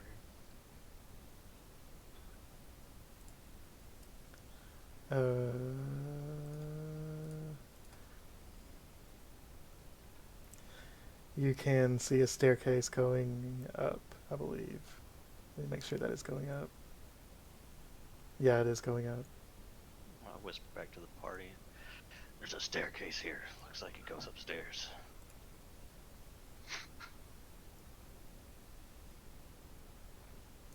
Kronos is going to walk into the antechamber here. The Modrons are. As you do, one of them comes up to you holding a book, and it says, "These are records of imprisoned beings that have from the age of Sakrazai in the Gitzerai realms in Pandemonium." Thank you. Thank you. And it flies We're back going to go over. look- We're gonna go look for the caretaker. And you can see 5 other quadrones in this room buzzing around, rearranging books.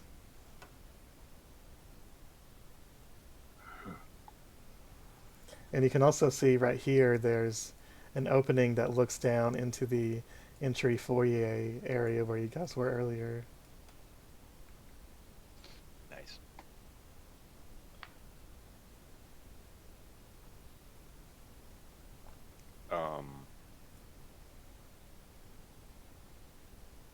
Well, I believe that the rest of these rooms are probably just people's belongings and places to sleep. Shall we press on?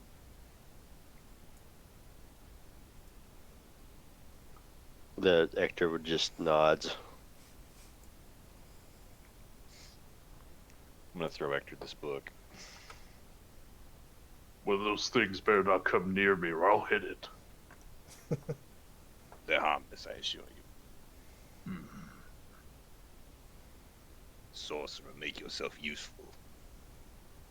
Find out what we're up against. Ectur's looking through the pages. Can I read this? What's language is this in? Yeah, you probably wouldn't be able to read it. You'd have to have it translated. I'm gonna be right back. Yeah, what language is it in? I guess Gitzerai. Yeah, probably in their language. Okay, I definitely don't speak Gitzerai.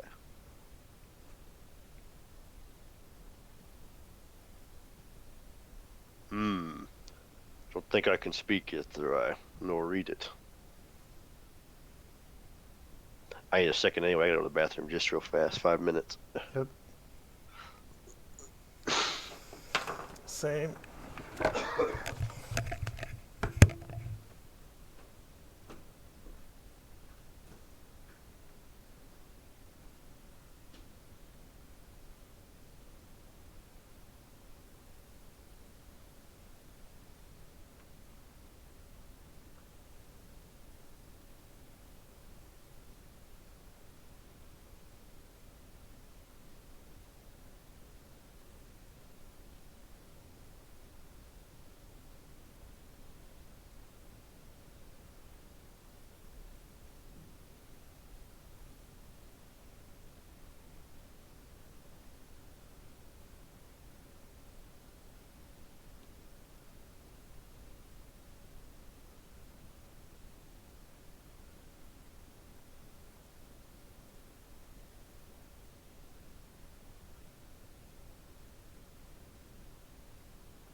Oh man, I forgot I had music to play.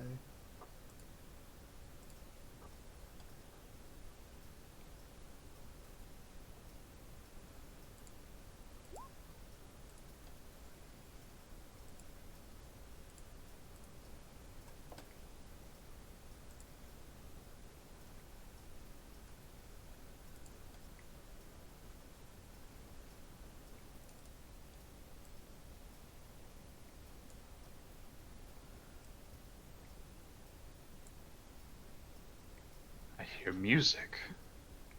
Yeah, I had music. I forgot to turn it on earlier. This better be copyright free music. It's 8-bit dungeon level.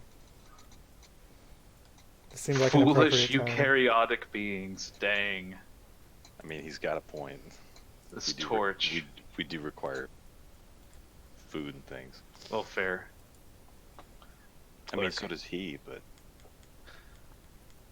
I guess fuel for the fire. Right. Look. I'm just saying that by the end of this, the torch will be its own character. Yeah.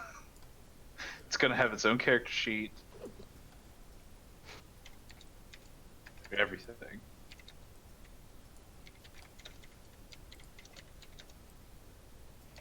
He's actually the end boss. Yep.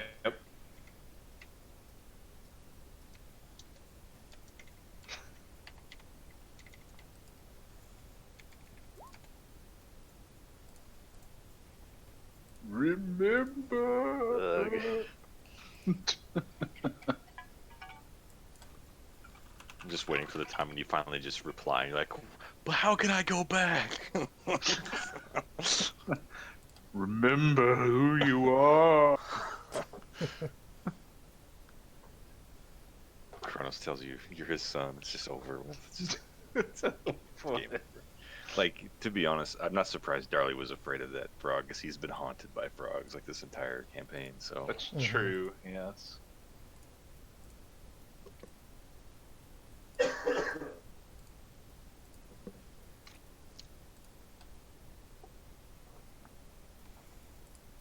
can you change your picture back to the Strix Beast? If I stare at Zephyros any longer, I'm gonna lose my mind. He is. God.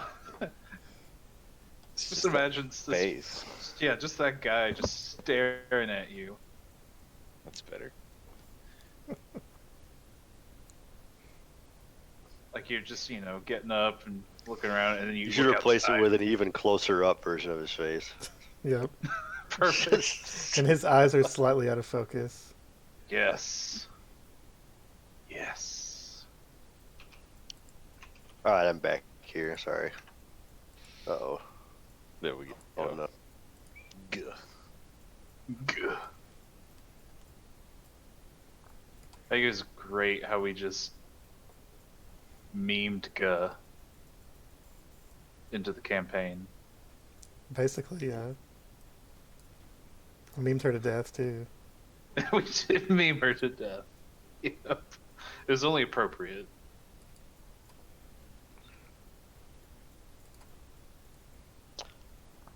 All right. Alright. Anybody who's not here, please say aye. I guess we're good to go then. Yeah, I think we're alright. Alright, so...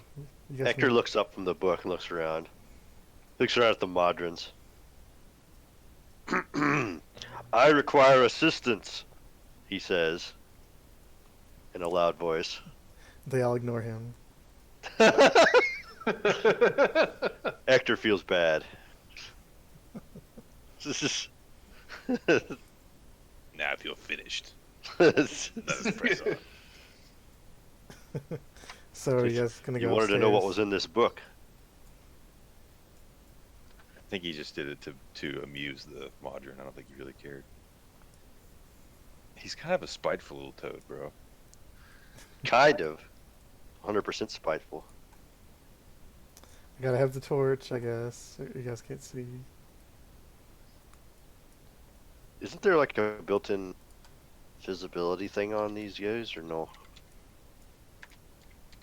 But you guys don't have dark vision, you have to carry a torch. Oh. That's right. Oh, hold on, I got the.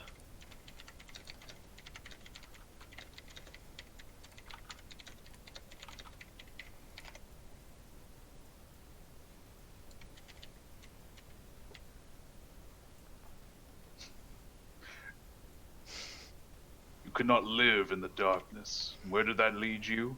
Back to me.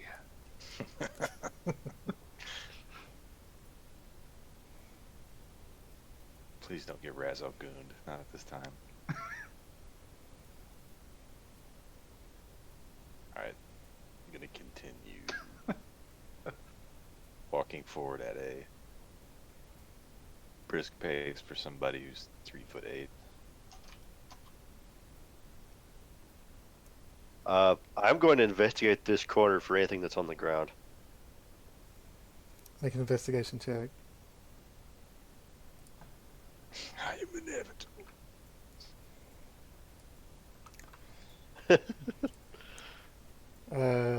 Nope, you don't see anything.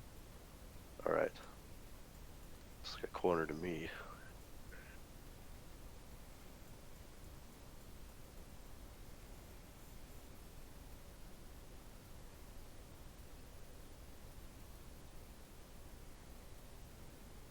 Do I hear music? You do? Yes. It's the madness setting in. Yeah, that's the music of Pandemonium. That's right. Oh, no. The longer you stay, the louder it is until you go mad. Yeah, Did you just increase the volume? I a think little he bit. did. Yeah, It just suddenly got louder. It's the madness. yeah. Soon we'll all be 8-bit creatures. It seems to open up ahead.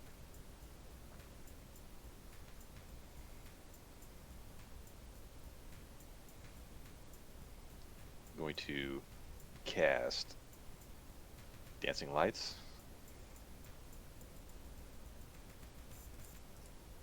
All right. So drop a torch about right there.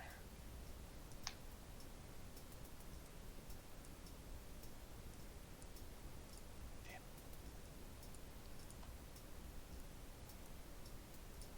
Okay, move it to like right there. All right, you float your light up there.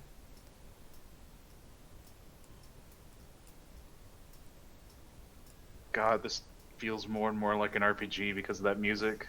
Yep, perfect. And yeah, you can see a door down here, and then this hallway opens up this way. Oh, there is a door over here? Yeah. Can't hardly see anything. It's just the straight black edge of the fog of war. It was a manual cut. Give him a break. No, it's cool. Just I did didn't make this notice. dungeon in like 40 minutes, so You didn't have to say that. I'll come and check this door and see if it's unlocked. what I meant was this entire bell thing was all meant to be part of the module. This door is unlocked. This one over here by me, or Yep. crack it open and peek in. All right, you can see a small little corner room. Looks like it just goes around. Step inside. What the hell is that? You can see some kind of large gear mechanism, and there's the body of a Gitzerai shoved into it. It seems to be preventing it from turning. Can I investigate this to further see if I can figure out what it's for?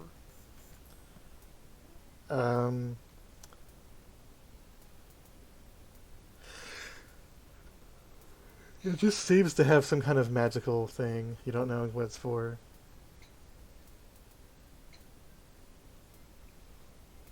Curiosity's probably gonna get the better of me. Can I pull that body out? Make a strength check. Athletics.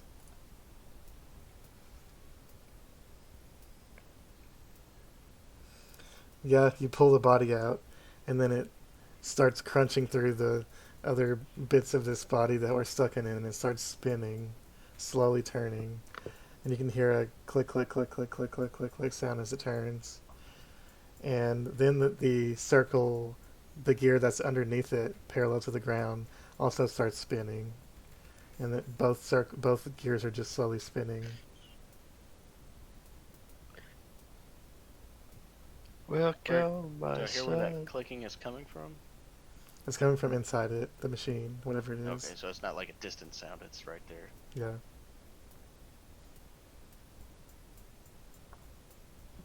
Well, I don't know. What's Nothing- going on in Nothing there? changed inside this room, nothing moved besides the gear. Nope. The entire party Nothing- smashed Nothing by to a see bolt. here. Do I? Well, I don't know what that was all about, but we should probably keep going. What did you do? I heard some sounds in there. I still hear sounds. Yes. Yep, you can hear a clicking sound. Almost like a clock ticking. There's some kind of mechanism in there that started turning. And what did you do to make it start turning? I didn't touch it. Actually, not a lie. Can I roll insight? Yeah. You can. Nah, it's not worth it. I'm just gonna just Forget about it. But... Technically, that's not a lie. Right here you can see a steel door with a window in it. A large steel door. Obviously, they're trying to keep something in or keep us out. This side is the steel door. Yeah, Is it open or closed? Or... closed. If you look through the window, you can see a bigger and scarier and darker colored version of one of those Slaad creatures that's in here. Oh, And the- great. And this place seems like reinforced and padded. You can see like steel rivets on the ground and stuff. Do you see any connection in this? Anything in this room that might allude to a connection to that gear? No, you don't see anything. And it's are these like prison bars? Basically, yeah. It's a steel Okay, door. so that with- thing's locked in. Yeah. Maybe. Yeah, looks like it. Good. We probably don't want to let it out if we can help it. Perhaps we leave this one alone. I think we should. Ector's going to use his mage hand to run along the floor down this little hallway in front of him. All right, you don't see Like the anything thing off before. Adam's Family. Like, okay, all right.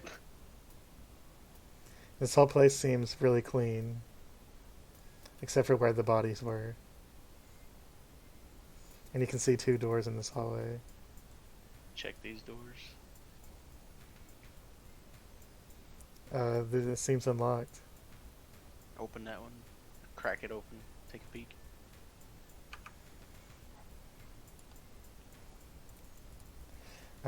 Looks like a table with a bunch of stuff on it, and a row of books and a quadrone that's buzzing around, rearranging Go stuff. ahead and step inside and up to this desk and take a look at what's on the desk. Looks like various trinkets, books, gems, little scraps of paper, maybe stuff that would belong to a wizard. Ectur, come take a look at this. Can you make anything of it?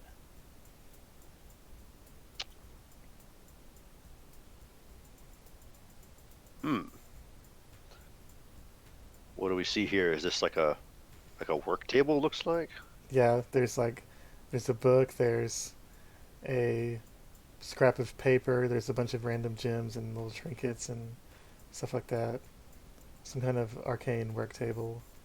So I'm gonna scan the table. I'm looking for items written in common, draconic, dwarvish, giant, or orc. Things I can speak. You do not see anything like that. Anything with writing on it seems to be in that language you can't read. Oh, it's in Githzer. That makes sense. Yep. All right. Can I make a roll to see if this was for alchemy, enchanting? what Yeah, kind of make, work was being done here. make an Arcana check. Definitely a wizard. A scholar who has learned magic. Appears to be a wizard's work table. Well, if there's a wizard's work table, then there's probably a wizard. Indeed. And when you get a little closer to the table, the quadron says, "Do not touch, please."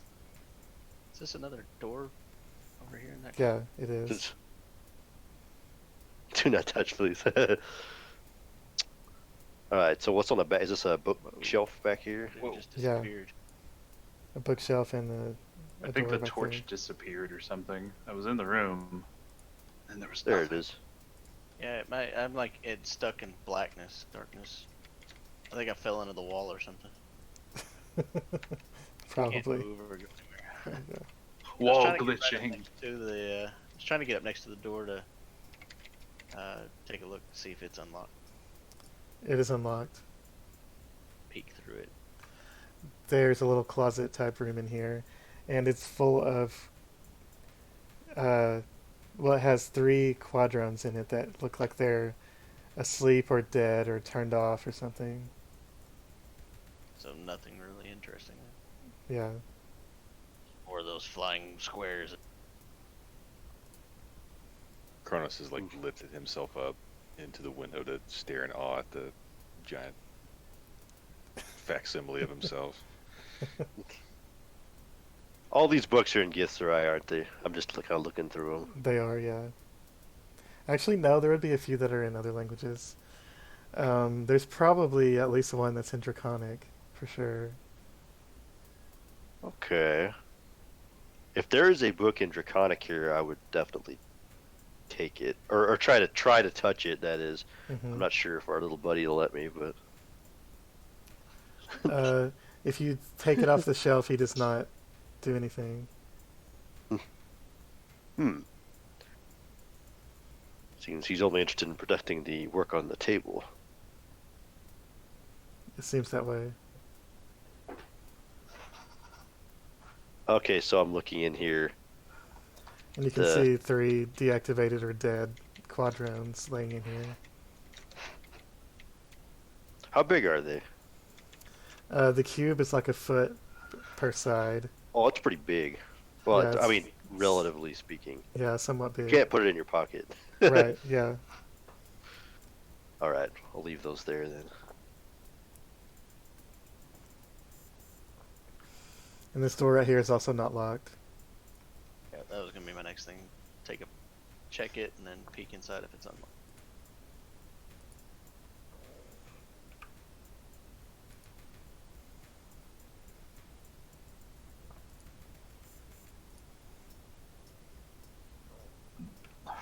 Can't line it. There we go. Maybe. Ectur walks silently up behind the Slaad man.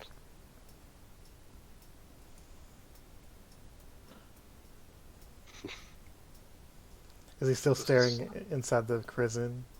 Yes. What do we got going on in here? And here looks like a nicer bedroom with a few trinkets and wizardy stuff sitting around. And there's a dead body slumped next to the bed. Check that body and see if I can discern. I don't know anything. Does he look like he might be the wizard that was probably using that workbench next door or something? Or if he looks like a wizard at all? It looks like a female monk, Githzerai monk. You don't see any indications that make you think they're a wizard. What's the stuff around the bed? All these other things.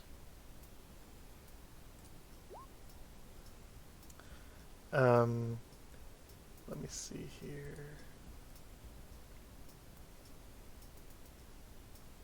Are you going to move up closer to look at some of the other trinkets and stuff? Sure. Step over here towards whatever this thing is. Looks like there's maybe a bag or something.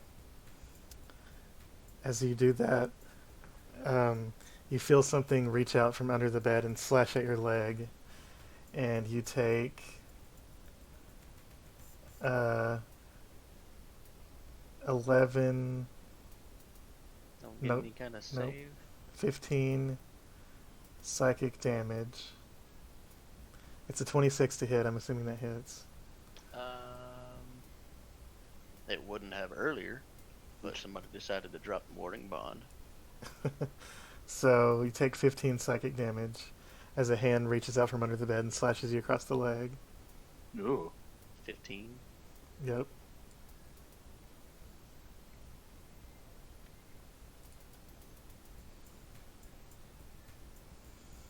And roll initiative. All right. Did I hear him yelp or no? Would Scritz you takes it. would you have made a loud sound when that happened? Yeah, probably. Yeah. What the fuck? Yipe, yipe, yipe, yipe. That wasn't a crit or anything, was it? No, it wasn't. I mean, I would say you probably would make some kind of noise or something. Mm-hmm.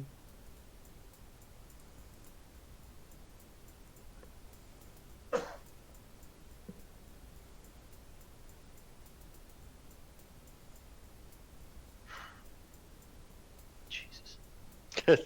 Carvorax is pissed. All right, Carvorax, you get to go first.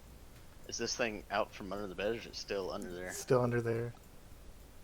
Does this bed look like it's like fastened to the floor in any way, or could it be moved? It could probably be moved. It's pretty heavy, but I was gonna just like I'd smash the bed on top in a of it. rage kind of not like actual like barbarian rage, but just in a rage of being pissed off, just lift it and try to chunk it against the wall. all right, make a strength check. Okay, athletics.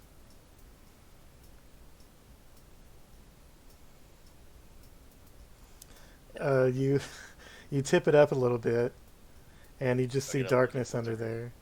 Oh, I don't get a look at what's under it. The darkness. Oh shit, it's the darkness.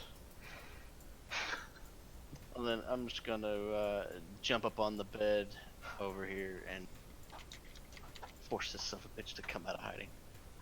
All right, are you gonna hold an attack or something? Yeah, I will hold, probably hold a Sacred Flame for when I see it. All right, Darli, your turn. So I haven't actually I haven't actually seen this thing yet, right? Under the bed. No, but you can see him being attacked by something from under the bed. Okay. And I obviously heard him. Yeah. 26 is a big fucking bonus to that roll if that's not It is huge. I'm gonna try and swing under the bed with my, I guess, my hammer. Okay, make an attack with disadvantage. Yeah.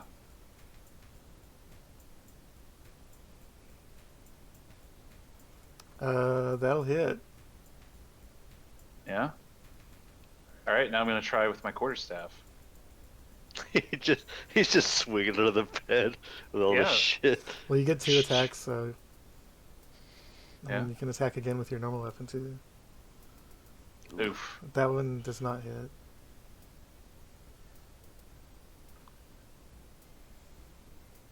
I guess as a bonus action,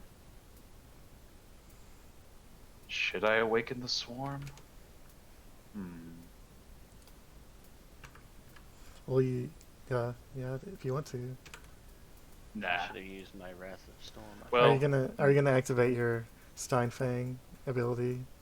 What does that do? Let me see. Smashes into the ground and creates difficult terrain. Yeah. Fuck it. Destroy the. No, I Okay. think I'm interpreting this as like Darley's gonna like try and swing under the bed with the hammer and swing into the quarterstaff. He's not having a great luck, so he's just gonna fucking smash the bed with the hammer. And it has to make a strength save, right? Right. It has... Wow, okay. It has -5 strength. So it failed. Oof. The hell is this thing? And so it gets knocked prone, right? Yeah. Alright, it's prone under the bed. He already would have been prone under the bed, right? Oh, Kind It's of. really prone now. super pro. Well, it's because Darli smashed like half the bed with a hammer strike. Yeah.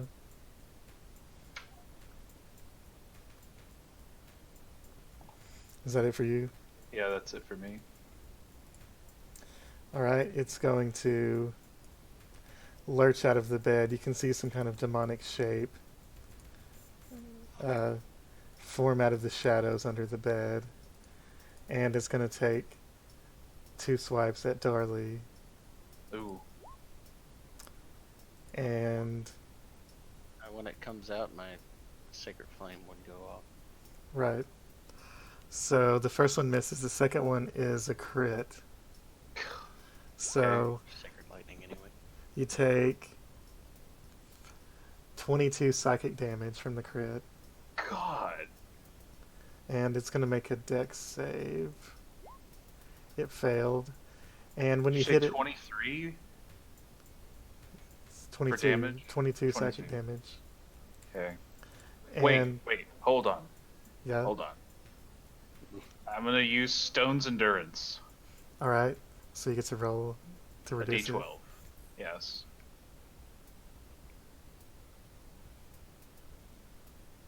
Roll 12. 4. Nope. Okay, well, it's something. It's something. I'm gonna add 4 to that. So when you hit this thing with radiant damage, it seems to... Lightning S- damage. Lightning, okay. Yeah, it's... All my radiant stuff is flavored as light damage. Oh, when you try to zap it with lightning, it seems to just pass right through it. Well, I do have feat that I don't know if this counts, but that elemental adept for lightning, so lightning spells will ignore resistance. But not immunity, right? It doesn't say anything about immunity; it just says ignore resistance to lightning damage. Okay, so it looks like when you try to zap it, it seemed to be completely immune. Well, ain't that some shit? And it's going to use a bonus action to try and hide in the shadows over here.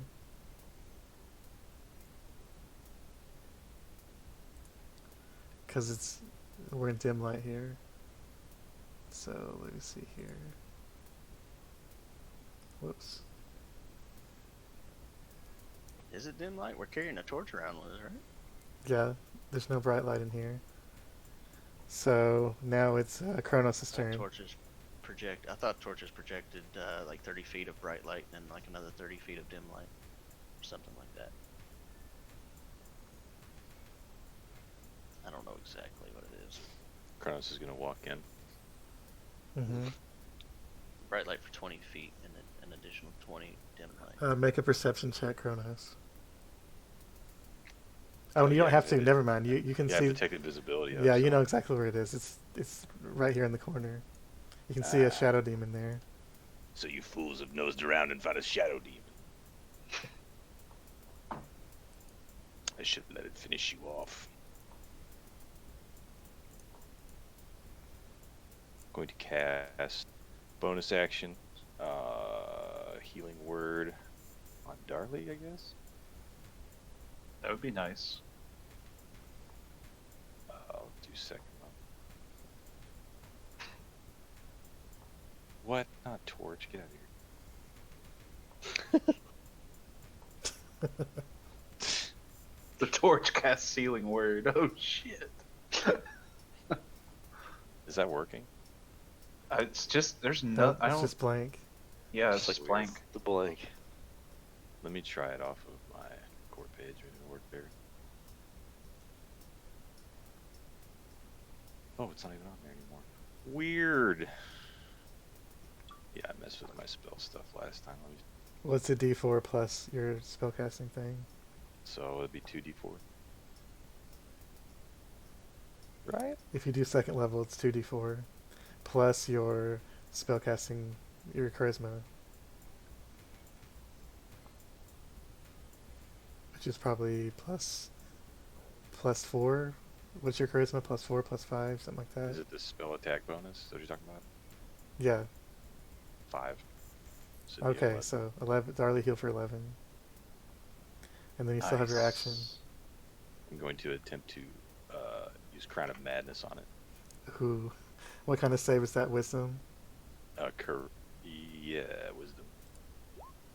It fails. It's charmed by you, and the twisted crown of jagged iron appears on its head, and madness glows in its eyes. Oh, God. no. For a minute. Yep. It's not gonna last too long before we're gonna have to deal with it. And now it's Ector's turn. You can hear some commotion going on. I definitely got to say that sounds like some commotion to me. Ector's gonna walk around the corner and come in the room. You gotta Man, I walk can't right even- in. You gotta walk right in the doorway. Yeah, I'm trying to. I can't really see, that's why. Okay, Ector's standing in the doorway now. What does Ector see when he walks in? He sees a demonic figure with a giant iron crown and its eyes glowing red. Yep. And then you see Darli and Carvorax bloodied. Yep. And a dead body. Oh, hell!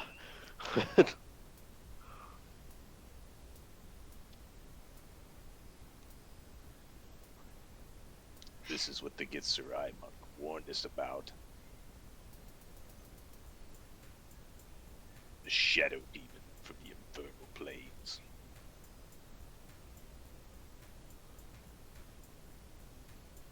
Inferno plains, you say? Blast. Too bad You know I can't do this forever. Could you please kill it?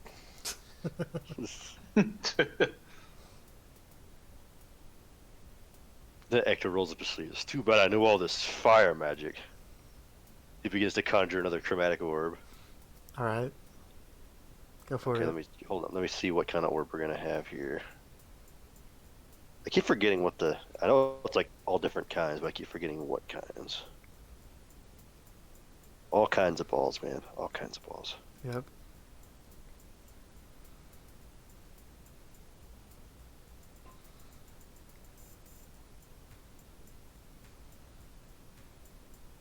Acid, cold, fire, lightning, poison, or thunder. Or thunder, yeah.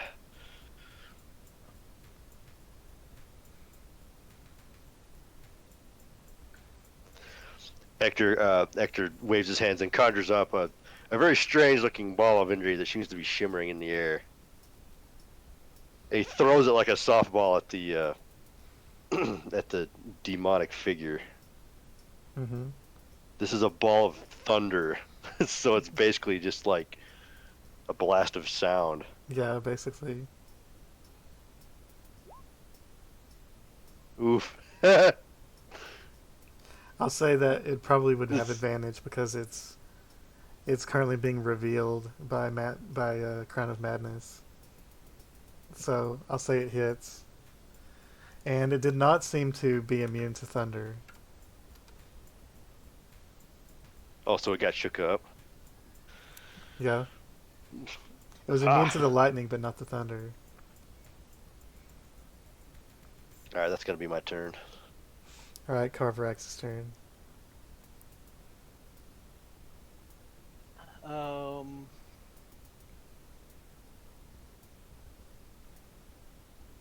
Probably move up to it and take a swing at it. All right. Not doing well. It's not hit. Unless there's still advantage or anything. Anything else? Yep, that's it. All right, Darli. You can see it now. Yep. Time to whack it. Let's see. I'll whack it with my hammer. Yep, it's gonna make its insanely bad strength roll. Nope, it got it. Yep. It fails, so it's now prone. Yep. That means I have advantage on it, right? The next one? Right. And you can attack twice with your main weapon if you want. because the offhand is your bonus action. So Okay, wait. So I can attack 3. Oh yeah, I can attack 3 times. Right? yeah, your normal double attack, you can do it both with your Steinfang, Okay. and then your offhand can be your bonus action. All right. So your What? offhand misses, but both of your Steinfangs hit. Wait, no, your quarterstaff's advantage, so it also hits. Right. And it seems resistant to the quarterstaff, but not to the magical hammer. No, the quarterstaff's magical too. I forgot about that. Yep. You're right. You can't escape So, the yeah. wax. It has almost been dissipated into nothingness now. And Wait, squirrel. Oh no, I'm not gonna activate squirrels. No, all right, that's it. its turn now. I'm going to What do you want choose us to to make do? it attack. I'm going to make it attack Ectur. Okay, it's gonna move over here, Nice. and it can move. It's gonna use incorporeal movement to move straight through Darli's body to here Dang. and attack Ectur. And I guess Oh, God. Yeah. No attack of opportunity, I assume. You right? can, but it just won't. It'll go right through it. It'll go right through it. Okay. Yeah. Makes sense. So it got a 19 to hit on Ectur. Versus Ector's 20 AC.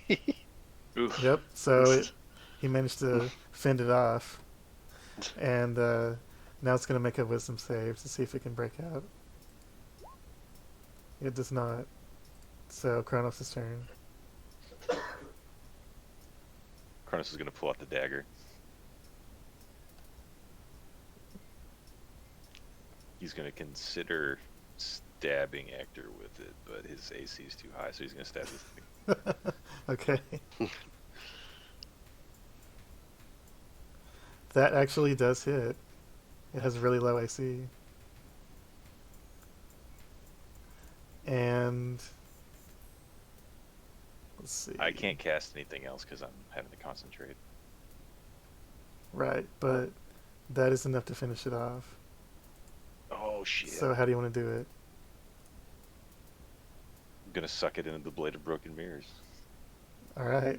You just stab it and suck its entire shadowy body inside it. Ghostbusters, yeah. And it seems as though this thing had low AC and health, even though it seems to be very slippery and does a lot of damage, but Yeah. not very sturdy. And it just completely dissipates into nothingness. And then laying where its body was, you can see one of those Pandemonium gems that's black colored just laying on the ground, like the size of an apple.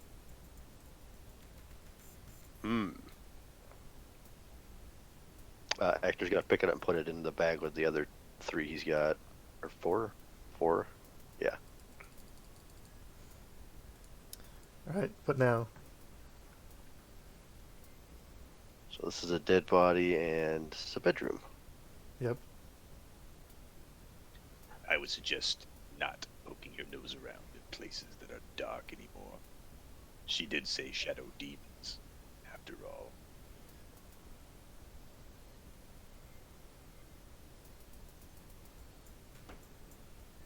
Ignoring Kronos, Carvorax is just gonna start like looting through, well, sifting through objects and things that he finds around the room. Just looking and see what's. The only thing you see that's interesting is there's a sort of metal sconce type thing over here that has 3 yellow gems on it that are round gems that are a little smaller than the one that you just picked up.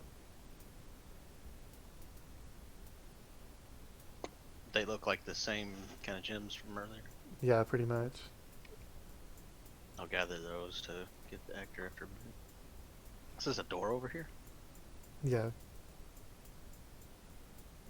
Come check that door the same way I have other doors. That door opens into a small little closet area that just has clothes in it. Yep, fell into a wall again. Oh. I can't see shit. Oh, did the torch disappear? Yep. The torch is very important. Yes, extremely fucking important. Somebody's got to carry it at all times.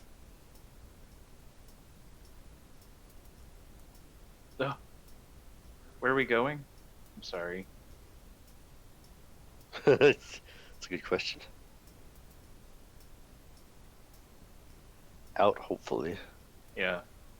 God. Okay, there we go. That makes sense now. I think you can drag over the top of your character and the torch and carry and pull them both at once. I believe. Yeah, that's what I've been doing most of this time. Just set it on top of my character and just dragging it around, but it's keeps disappearing. Should just give each of us one, and we can just all carry torches. You can, but then your offhand is going to be taken up by a torch. Oh, that's true. So no shield, no offhand weapon or whatever.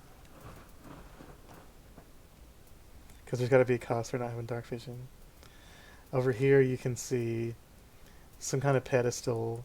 Can't see shit right now. I don't have a torch anywhere. There's a pedestal over here with nothing on it. Looks like it used to have something there. And then another window that looks out into Pandemonium.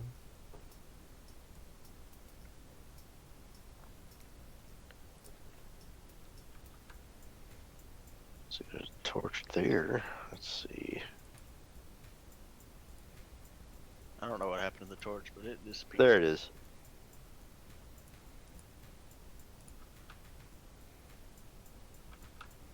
Oh, and there's another torch left back here. And you can see the passageway continues up this way.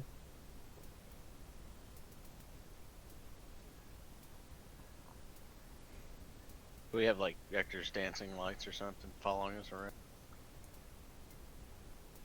He can put them up if he wants to.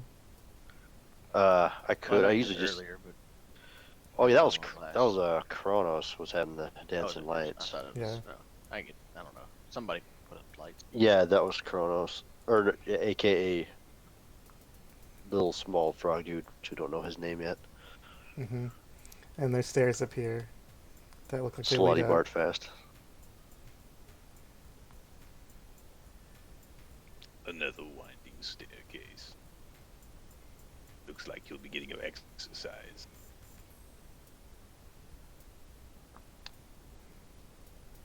Do I need to use a spell slot to heal these guys up again?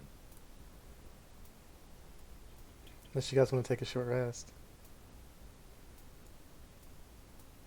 I don't know if Plenty we. of bedrooms around. I've got spell slots I can just use. I don't know if that'd be wise.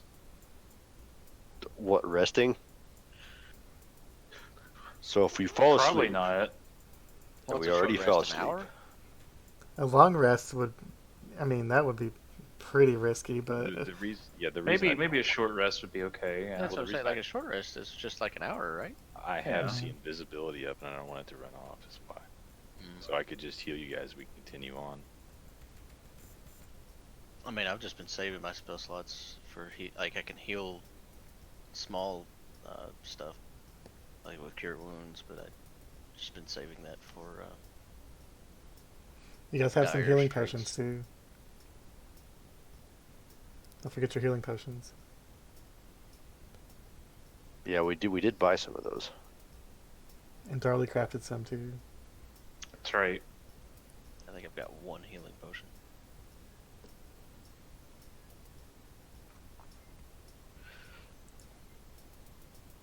It's up to you guys. I'm all right. If you need to use healing potions, go ahead.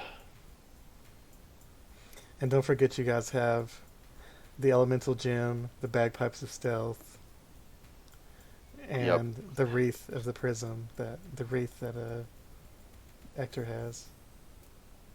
Also have the bell that got us here. Yep, that too. I don't know if I don't want to ring that here. That's just asking for it. It's the key to all this. Fall asleep into another dungeon on top of this dungeon. Yep. Yeah, dude, that would just. Dungeonception. Kind of, yeah, like Inception. The only way to get out of here is to ring the bell again. Just keeps going deeper and deeper. You I were also waiting want to on make me. sure that I've got the Cloak of Elven kind of got the hood pulled up on it to give me that extra little bonus to stealth checks if we're gonna be sneaking around, especially from here on out.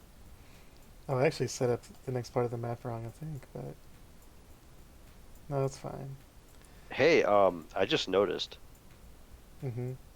this Wreath of the Prism gives me dark vision. I completely forgot about that. 60 feet of it. Oh, well, let me activate that. I forgot. Uh, Kiths or Rocky or whatever they're called, do they all have dark vision? Like, do they just live in darkness? Or Yeah, they have would dark. there be natural sources of light around, like wall sconces or light from Um, There's windows? Or... windows. I mean, even people with dark vision normally have light to make it easier to see. Because you see in black and white when you're in dark vision. Right, and so that's I bring that up because I'm wondering like how much torch carrying do we really need to do if there is substantial or maybe not substantial but some amount of natural lighting already There's not in any, though. existence That's the inside. thing. It looks as though someone's put them all out. Uh, Oh, can we start to light them again? Or are they just like out? Yeah, I mean, you guys have left torches around, so I assume you lit some stuff. Okay.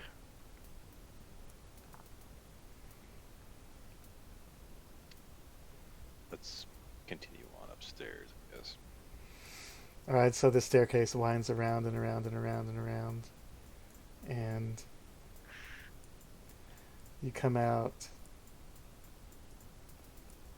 here where I'm teleporting you.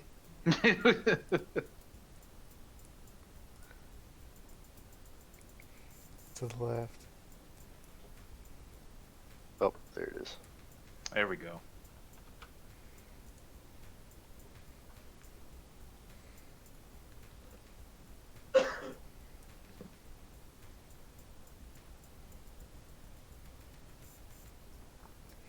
And as you come out here, you can hear the winds of Pandemonium whipping around above you. Like you're probably on the top floor.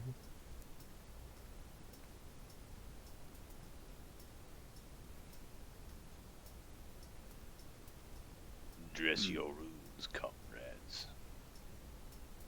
I feel a storm is coming. I think I'm gonna use my potion. You have I know, healing got- spirit, right? Or is that only in combat? You could use it out of combat. You might as well wait. See Yeah. if we need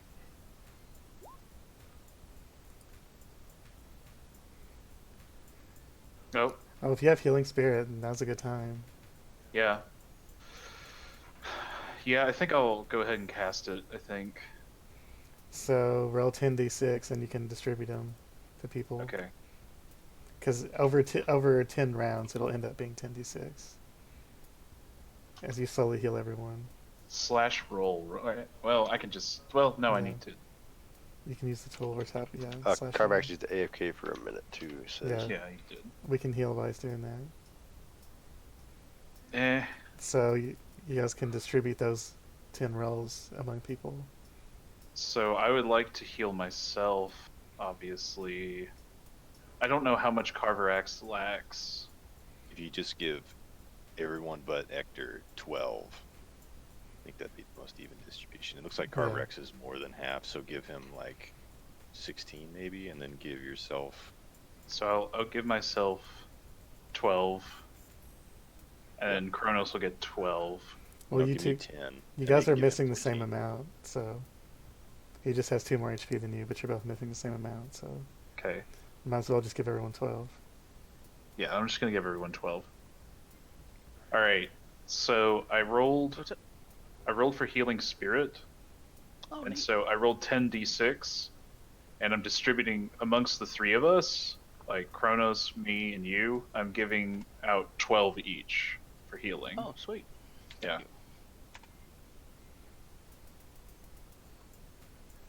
It's definitely good value out of a second level spell slot. Yes. while you're doing that, Ector's focusing. I'm converting some sorcery points over to some spell slots. Okay. Just a couple, just in case.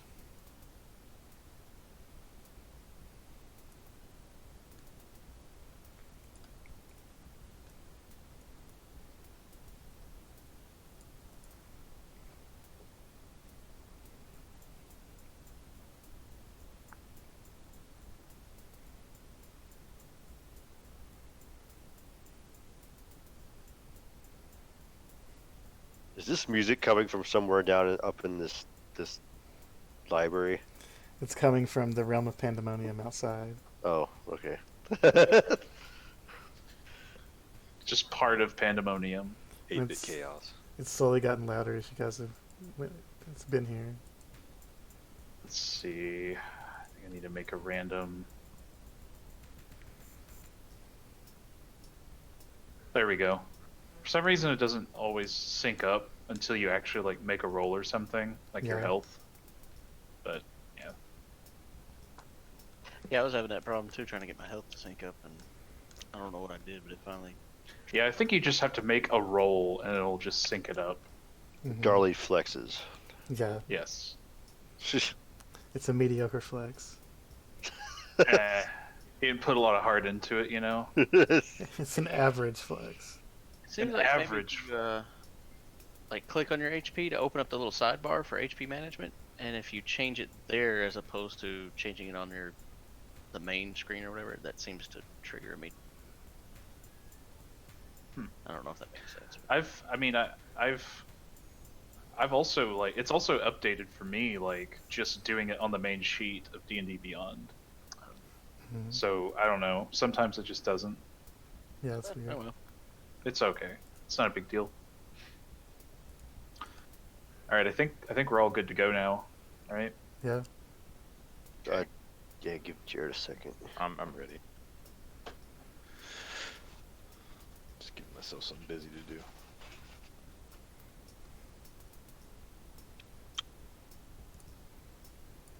All right, you guys gonna press on? Looks like it.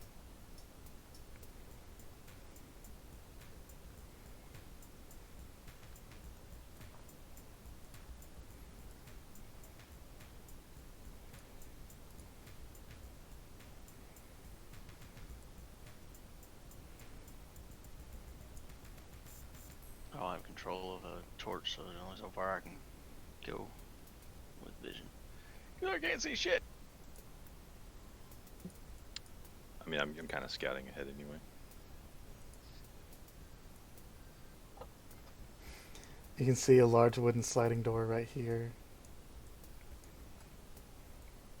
I guess that's the okay. You know.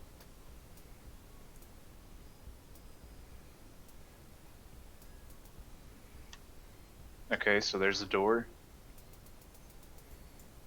Does it have a lock on it or anything?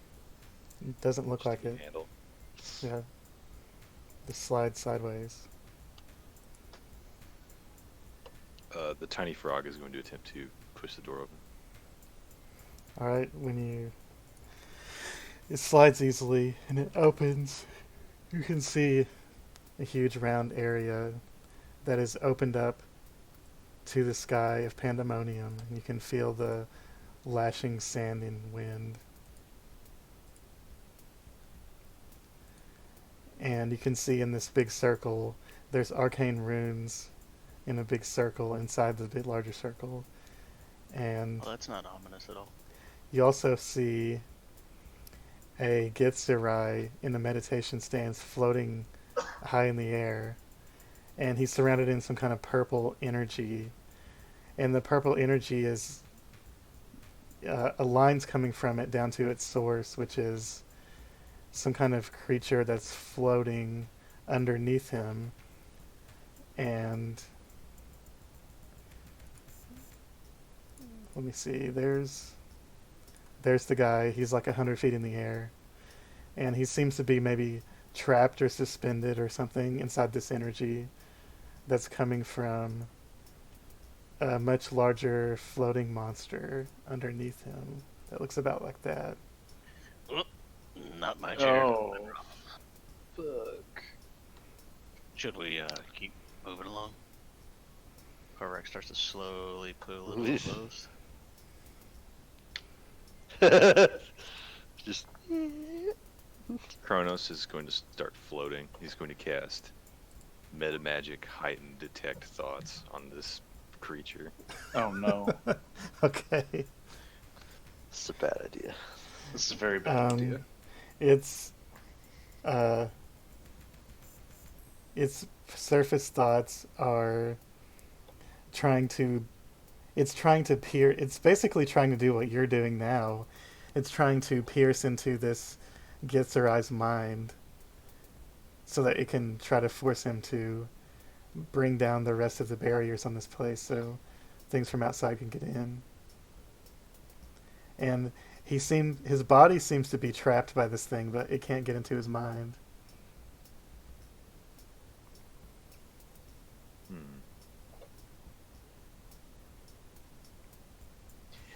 He's attempting to break the master.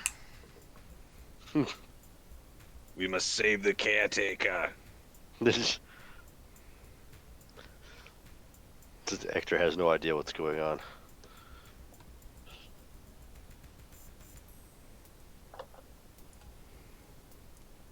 We got here. Oh, that's a big thing. All right. Darli, make a wisdom saving throw. Oh no.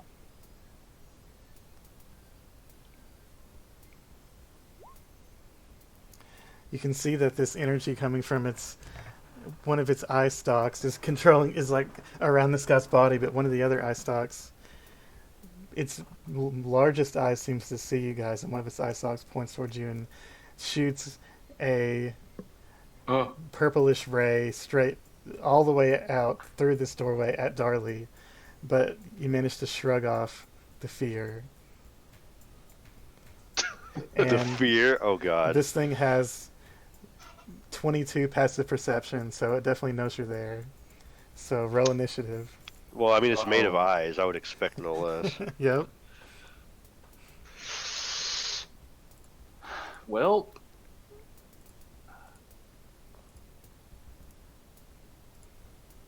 this is bad. So bad.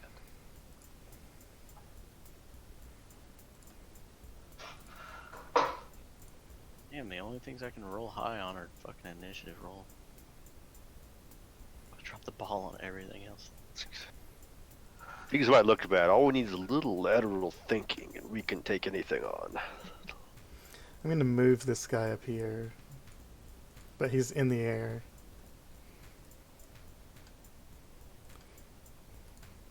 Alright, Carvorax, you get to go first again.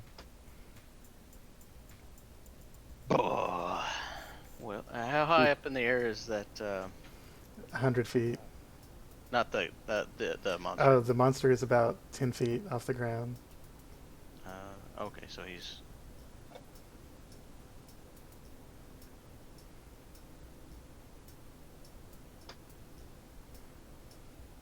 So you don't have much troops, huh?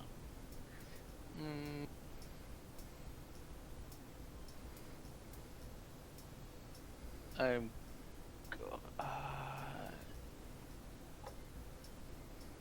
Shit.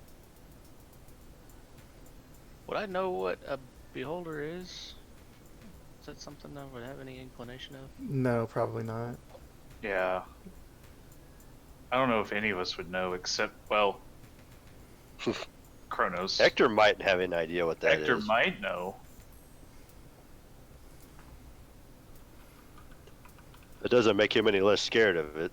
Well, yeah.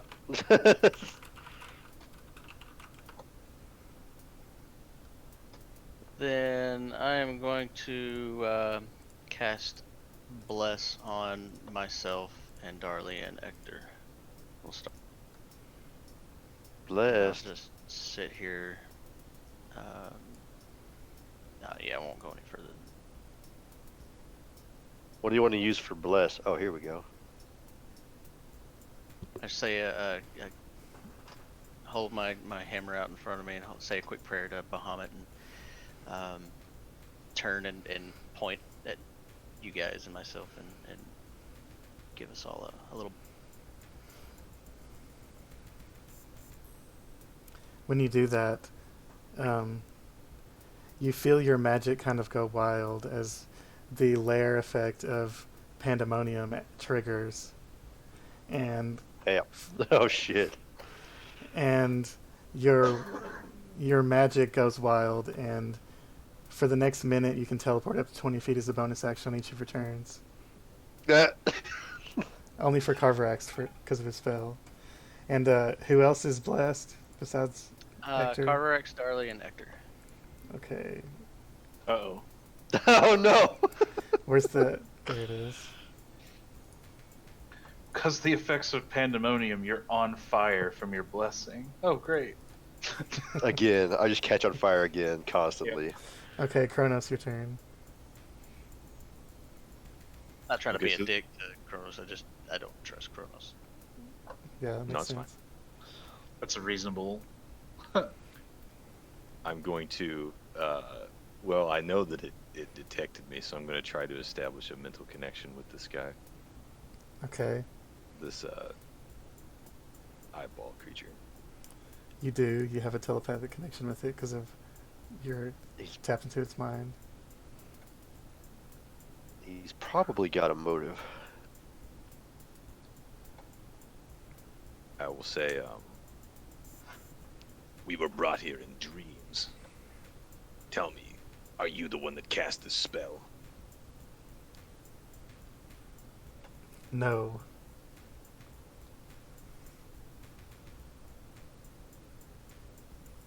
Do you have the power to send us back? No, but I have the power to disintegrate you into dust. Yeah. We will see about that. I'm going to. Does that count as a? I'll count that as an action, I guess. Go. No, you can do that as a bonus action as communicated. I'll count it as a bonus action. We're gonna go. Cyclonic Rift. Alright, he's gonna make some kind of save. I think it's a dex save. Let me check.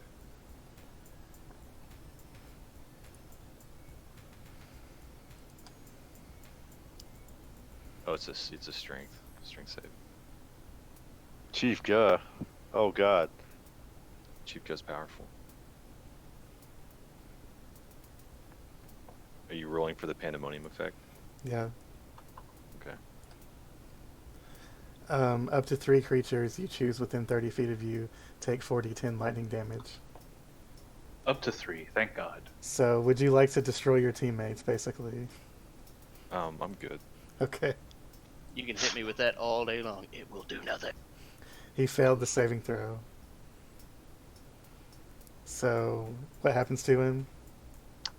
He gets 2d8 lightning damage and is lifted 50 feet on the air. Oh, Alright. he flies though. Or Well, floats. he's that kind of out of his control now. He's like, oh shit. So go ahead and roll your damage. Hold on, I have this set up on my spell sheet. I just want to see if it works. What did you do to him? It's made a tornado, basically. Oh, the fuck. Alright, he takes 11 lightning damage. It does not seem to have any kind of resistance. And now he's just way up in the air. It's just like, oh, it's out of his control. I think that's all I can do. He's probably gonna be quite distracted from that, I would say. Okay, Darli, your turn. Alright. So, do I get a random effect, or... If you No. cast a spell. I see. You got spells? I do. The question is, do you wanna? I Do you do wanna have try some it? spells. Do you embrace the chaos? Let's see here.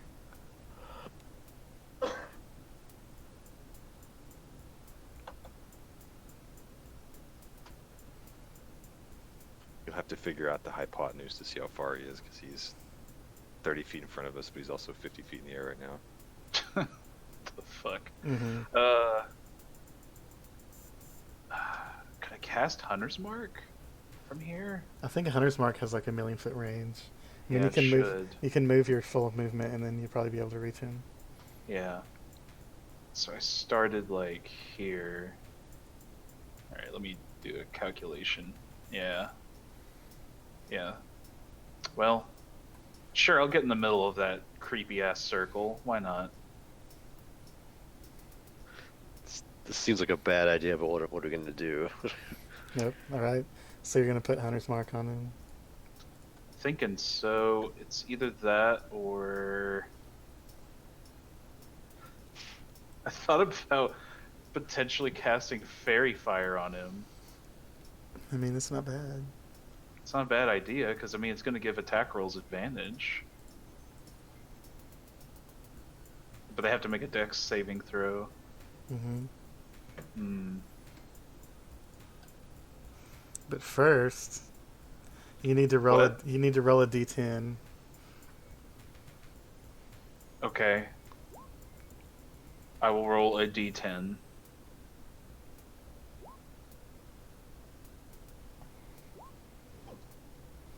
I don't think you missed anything too important. Even you grow. Oh God. You grow 10 inches Oh no! Oh no! permanently. Okay. Wait, permanently? Yep. I'm already like 8 feet tall. Yep. So I'm Yeah, basically well, I almost think it's grow amazing. another foot. What the Yeah, fuck? Yeah, basically, one thing that's going on Yeah. with Darli's trying to figure out how to hit this guy because he's 50 feet up in the air now. Yep. So yeah, that might change. We'll see. Yeah, I'm gonna go ahead and just cast Hunter's Mark on him. Okay, that happens. Now are you gonna cast the other thing? Yes. I'll cast Fairy Fire. All right, he needs to make a saving throw for that. Or no, it's Dex. Yeah. He failed. And you can cast Magic Missile as a 5th level spell. So roll 7d4 plus 7. Okay. Darli just fucking launches all these fucking magic missiles. Yep. It's like his hands glow, and it's like he kind of instinctively knows what to do, and he just points his hands up, and then there's just magic missiles shoot out. Atomo Missile Circus. So how many was it? 7? 7d4 plus 7. Okay.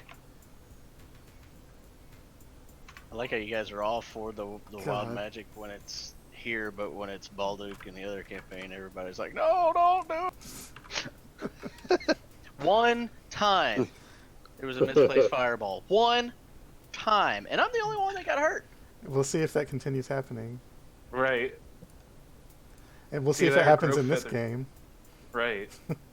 Okay, I'm so that's crossing 23 damage, I guess. Right? Yep. He's marked and fairy fired. And now Well, this it's was his a product- turn. This is a productive turn. Okay. Yeah. Now I'm gonna get fucking die. So bye guys.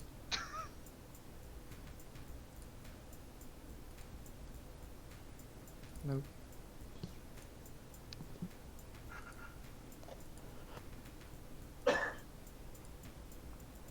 Just a second.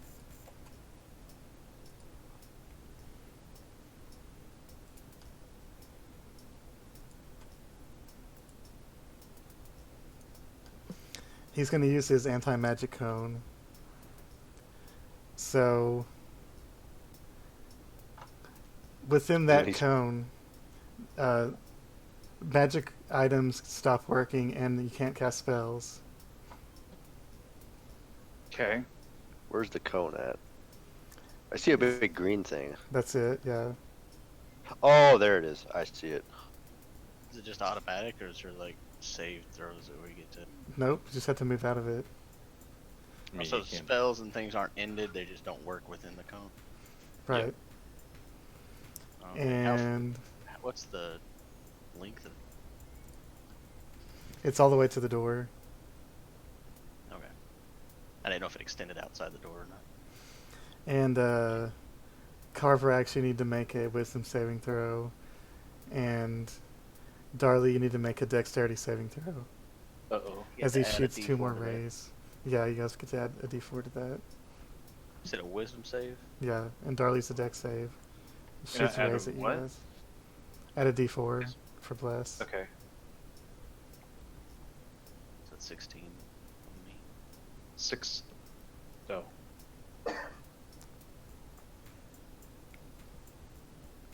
Oh, so Carvorax barely passes, Darli barely fails. Oh. So Darli, you are slowed. You can only either take an action or a bonus action, and your speed's halved. And Okay. at the end of each of your turns, you can make a save to try to break out. And now Yeah. it's Ectur's turn. All right. So the teleporting thing, that's just Carvorax, yes. Yeah. All right. So that anti-magic cone, does that go past the door? No, just to the door and the walls. Okay. Alright, well, one moment.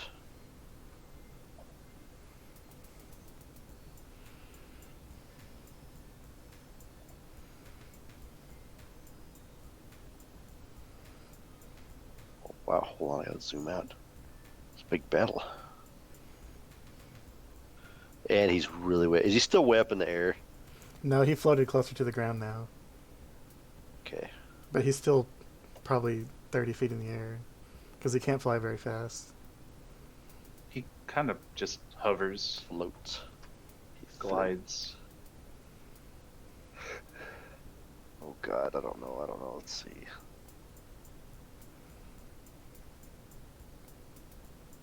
Oh, that's in range.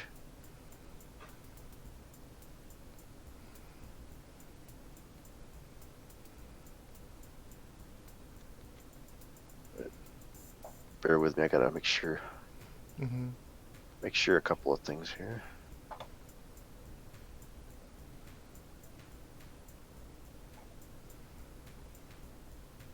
And that dude is like way up there, right? He's like 100 feet in the air. The other guy, yeah. Like- the Gitsura guy is. I'm like smack dab in the middle of this fucking cone. This 20 feet no matter where I go.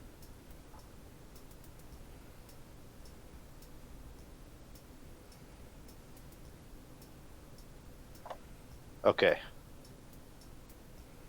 Alright, so I can kind of see in the door. So I'm not anti-magic right at the moment, yes. I'm just... Right. Alright. Ooh, I don't know, actually. Because if you cast magic into anti-magic, it just disappears, does it not?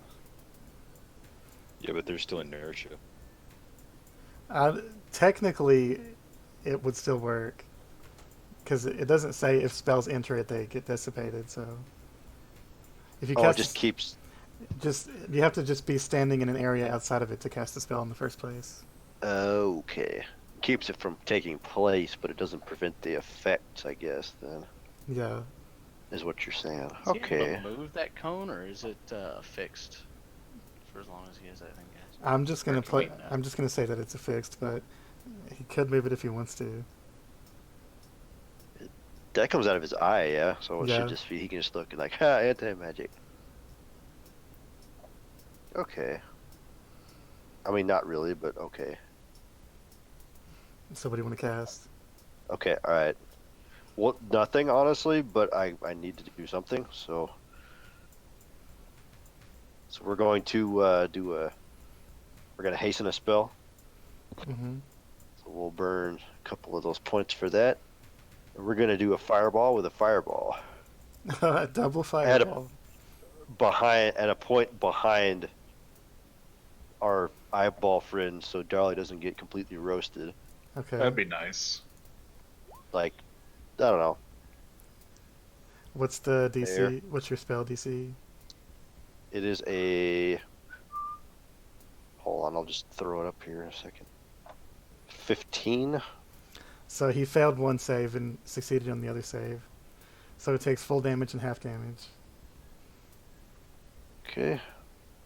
Second. So 32. And then you'll have to half this other one because I don't have a. Yeah, that's fine. We I can don't do have a math. like math.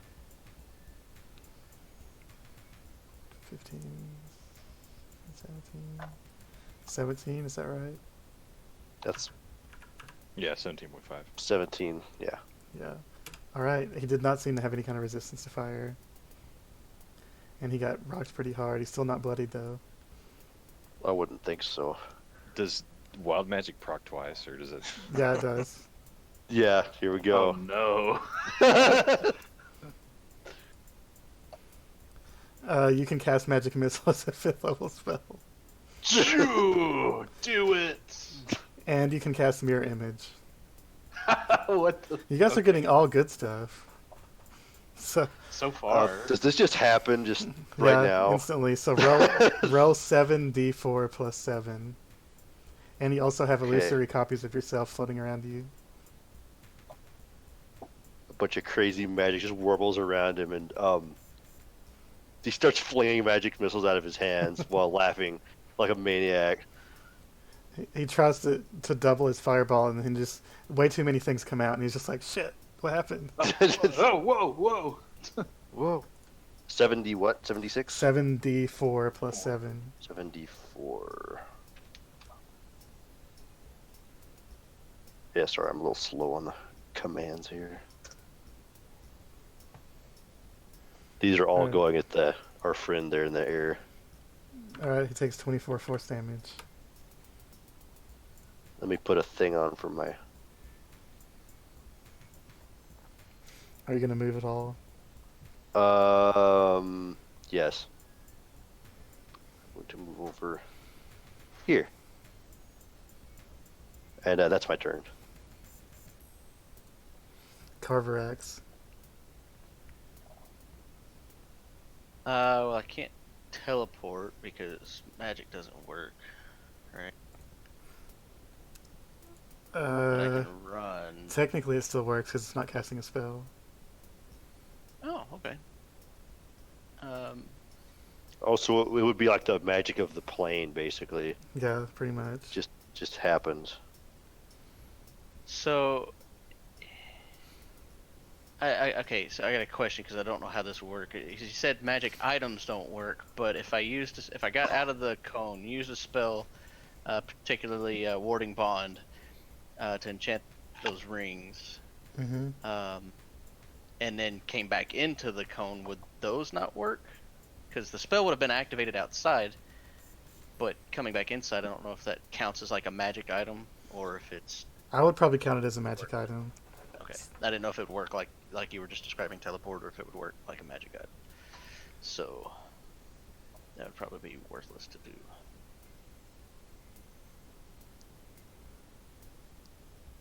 I will. To do the Macarena. Let's see.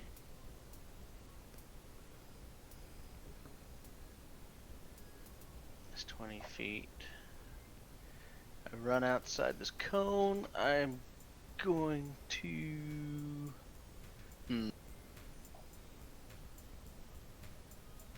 I think I'm going to lob a. Here's an idea. Here's a new spell that I have never used before. Electrolyze. Alright. Cast Electrolyze at this thing. Does it need to make a save? Said he's fairy fired. Is that right? Yeah, we get so advantage on attacks against him have advantage, yeah. That's right. Can't forget Oof. that. That was terrible. 10 does not Oof. hit. And it was a 1 on the DA too. But yeah, that does not hit. Let's see here. So the spell also says regain 1 expended first level spell slot, but it doesn't specify if that requires the hit or not. Does that just happen? It just Or does it happens, have yeah. to actually? So that was a big whiff, whatever. Well, it depends and- what happens on the wild magic.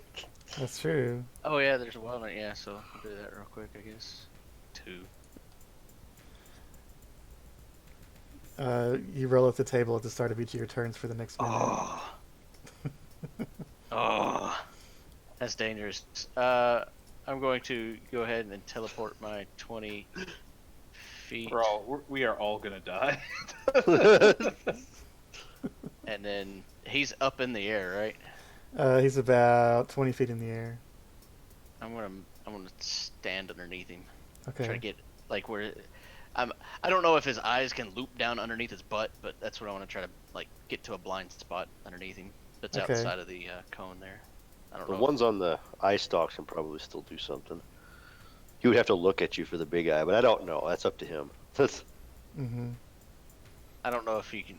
I don't know how these are stacking. I can see my token on top, but I don't know if you see that or not. Trying to move I can off see to the it, yeah. side or something. But that's what I'm trying to do is get to that like a spot right underneath his butt, like just I don't know, straight below him or something, looking for a blind spot. At the end of your turn, he's going to use a legendary action, and he's going to zap you with an Innervation Ray. So you need to make a Constitution saving throw, and he gets to add a D4 from Blast. Ooh. Yep, you saved. So you take half. So you take 20 necrotic damage. Let's see here. Oh, I have something that gives me resistance. Where's that before?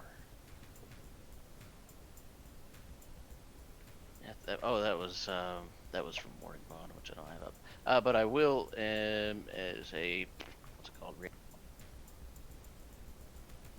Wait, can I do a reaction to his reaction? Yeah, What? That was a legendary action, wasn't it? yeah. I will. Let's see here. Thunderous rebuff. When I take damage from a creature, well, it says within 5 feet of me. I guess if he's floating 20 feet in the air, he's above 5 feet. Mm-hmm. So that won't. So I guess that's just straight 20 damage. Huh? Yeah, if you failed, you would have taken 41. So, Kronos' turn. Kronos is going to use. Well, I could just ask him, but I'm going to roll sleight of hand to see if I can steal the stones from Ectur. Okay, go for it. Ector is not expecting this right now, so it's not gonna. Damn. He might have noticed it. You're not sure. Okay. He definitely noticed, but he's got other problems Okay. than some rocks. So, I am outside of the range, right? Still. Yeah, you're outside of the cone. I'm going to cast a cantrip. All right. Let me read it. Make sure I can do this.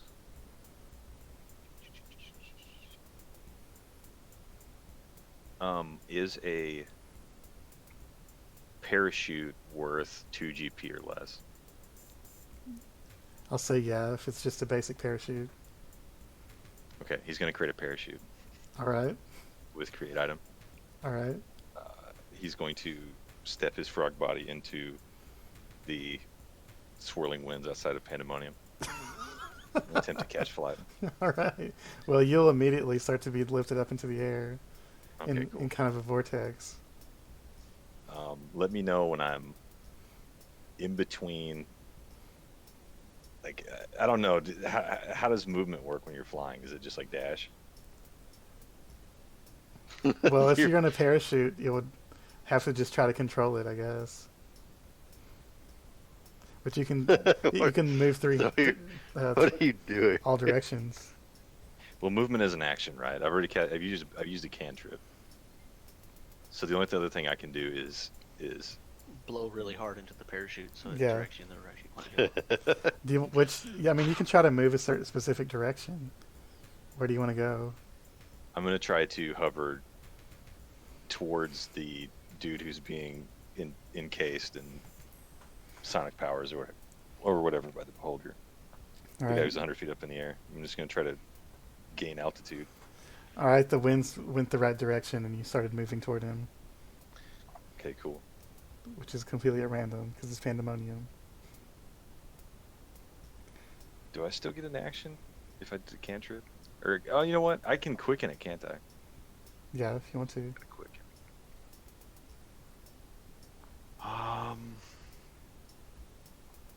So let me read you're gonna have to call BS if this isn't possible. But Arms of Hadar says you create tendrils of dark energy erupt from you and batter all creatures within 10 feet of you. Mm-hmm. Can I open the bag of gems and then activate Arms of Hadar and just blast them in all 10 different directions? You just want to launch him out into the air? Well, yeah, I would like to direct it towards the floating guy, but most likely it's not going to happen because it's 10 feet all around me. You could The probably Pandemonium do that. gems? Yes, all the gems. You could probably do that, yeah. Okay, I'm going to do that and try to direct them at the floating guy. Roll. What the Just fuck is this? roll a ranged attack, like a crossbow attack or something. It'll be like a I don't thrown think weapon. I don't think I have a crossbow anymore. Oh, I have a 1d4 plus 1 piercing. Same thing, right? Yeah. 'Cause it's dex, yeah. Oh, got it. 17, so these eldritch arms shoot out of your body in all directions, but some of them tear through this bag and launch these orbs like a shotgun toward the beholder. And The fuck? two of them hit him, and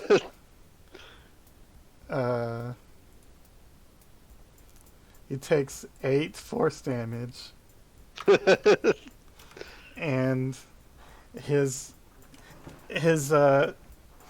anti-magic cone blinks off for a second because he got hit in the eye with one of these orbs. Hit him in the eye with the fucking gem. What are you doing? hold on. I get a wild magic roll too. Yeah, Oh god. it's still going.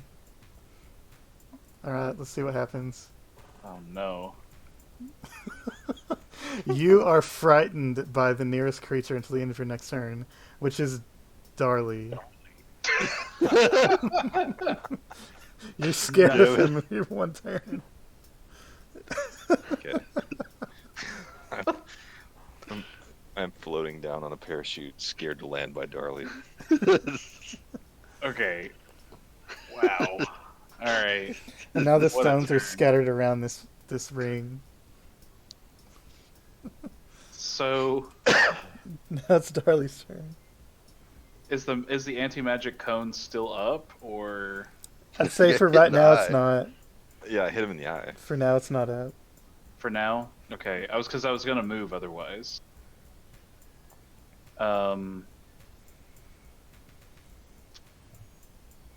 I guess I'm just gonna hit him with my longbow. I guess. I don't know if I could actually reach it. Like, is he back down to the closer to the ground? Yeah, longbow has super long range anyway, so I know, but I was thinking. I'm just trying to think if I could like go up and whack him. no, he's still about 20 feet off the ground because he's trying Okay. to come back down from the cyclonic rift. Yeah, Remember, I'm gonna. you're like 10 inches taller, so you might have the hops to hit him. God, you're right. That's true. I could probably jump up and hit him pretty easily, but Darli's freaking gigantic now. And a huge hammer with reach on top of that. yeah. You might be able to. Back to town and become I'll just go ahead and hit him with my longbow, and I did put longbow +1 into my inventory in D&D Beyond. All right, go for it. Yeah. And they both miss. God. Should have went with the dunk, man. He shook. Darli. Oh, add your D4. Nope, doesn't matter. It's not going to be enough anyway. You would get to add a D4, but It's irrelevant. yep. Anything else? Bless is for, if you're talking about bless, that's for like saving throws and ability rolls. What? I think bless is for That attack works rolls for- too. I didn't say. I'm pretty sure it is. Oh, attack roll or saving throw. Okay, yeah, you're right. Yeah, that's really I read good. that earlier. Bane and bless are both really good. So, I can't really do anything else because I'm still slowed, right? Yeah, but you can move closer. I can't. I mean, I'll move closer. I can only move half speed, right? Yeah, so like it's like 15 feet. three spaces. Yeah.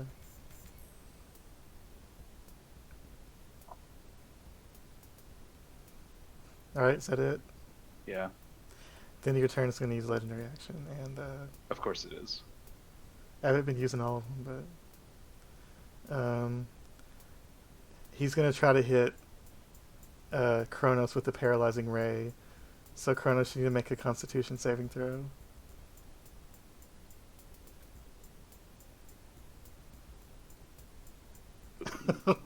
You're now paralyzed for 1 minute, and you can repeat the saving throw at the end of each of your turns. So Paralyzed now you're and frightened. and Just plummeting to earth. just being whipped around in the air in a parachute. It's a good thing you have a parachute, though. At least you're not going to splat on the ground. And now it's his actual turn, and he's going to turn the anti-magic cone back on and do 2 random eye rays.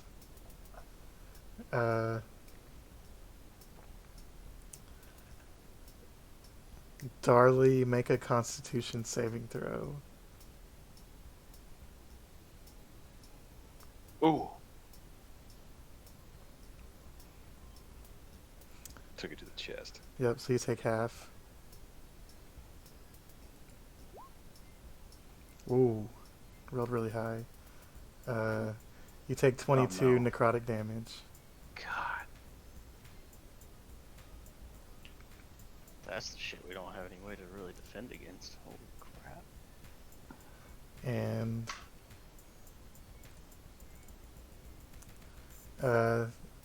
he also tries to shoot a disintegration ray at the parachuting person, and it misses. Flies through the air, disintegrates some building off in the distance. It disintegrates a building. Now it's Ectur's turn. Okay. Is the anti-magic back? Yes. Yes. Alright. Anti-magic. Okay, he's like right up there. He's still going to be about 20 feet off the ground. Yeah. Can you enlarge me? I could start whacking the shit out of it. Can you suggest that it just F's off? Right, yeah, there you go. Can you I mean, fuck off? that's And just an leave? idea. Would you mind just sawing off? I don't know if that works because It's not gonna work, Jordan. You're gonna have to kill this guy. Come on. there's certain rules to that spell. I don't think that would work. Beholder doesn't know what F means, so they multiply by thinking about another beholder, so it doesn't work like that. Yep. That's so fucking weird, but yes, it's true. Let's see here. Look at my options here. All right. I hope you don't need the stones. Why? You chucked them all over the place. I'm telling you, man, that's the key to all this.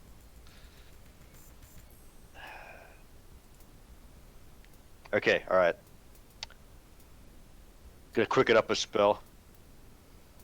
We're gonna cast Enlarge on Carvorax. Oh, I was just kidding, but yeah, I'll take it. Oh, well, I mean, if you're kidding, don't ask. So you're enlarged.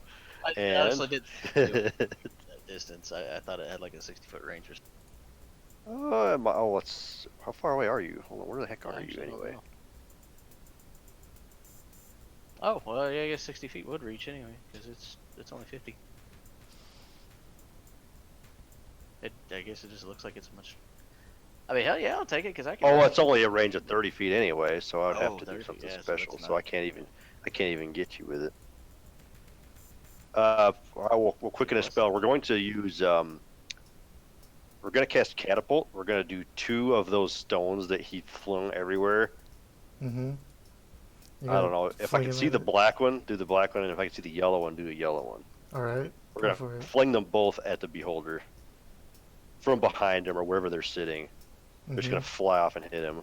Oh, he needs to make a save. Dex save. He needs to make a dex save. Let me do that. Fail and fail. Reduce me catapult me and then drop the reduce. So I fly through the air and just whack the shit out. So he takes 16 bludgeoning damage, and they seem to deal more damage than normal because of their because of their chaotic essence. That also means weird Wild shit's gonna happen too. Always. Yep. Whoops, that's d20. Alright, let's see what happens. You grow a long beard made of feathers that remains until you sneeze, at which point the feathers explode out of your face. Featherbeard. It's I'm very back. familiar with that spell. Yep. Or effect. And your skin turns a vibrant shade of blue. This effect can only be removed by the remove curse spell or by the wish spell. So you're blue now. You look like a Veldikin or whatever. Yeah, Fidalkin. I feel strange. Ah, shit! Boom. There's feathers flying everywhere. I'm gonna move over here. Alright, as a legendary action, Carvorax make a dexterity saving throw. And you get to add a d4. Yep. I don't really He need tries it, but he tries to blast you with a green slow ray, and you jump out of the way. It does nothing. And Quick feet. whoops, I'm not skipping your turn. Go back. But you roll first- D100 at the first 19. first, there's gonna be a new lair action for Pandemonium, and I need somebody to roll a d6. Not it. Whoever gets to it first. Okay. Okay, that's interesting. Oh, great. That's not good.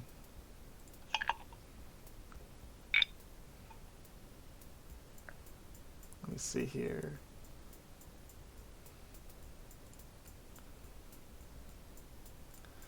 I gotta find something.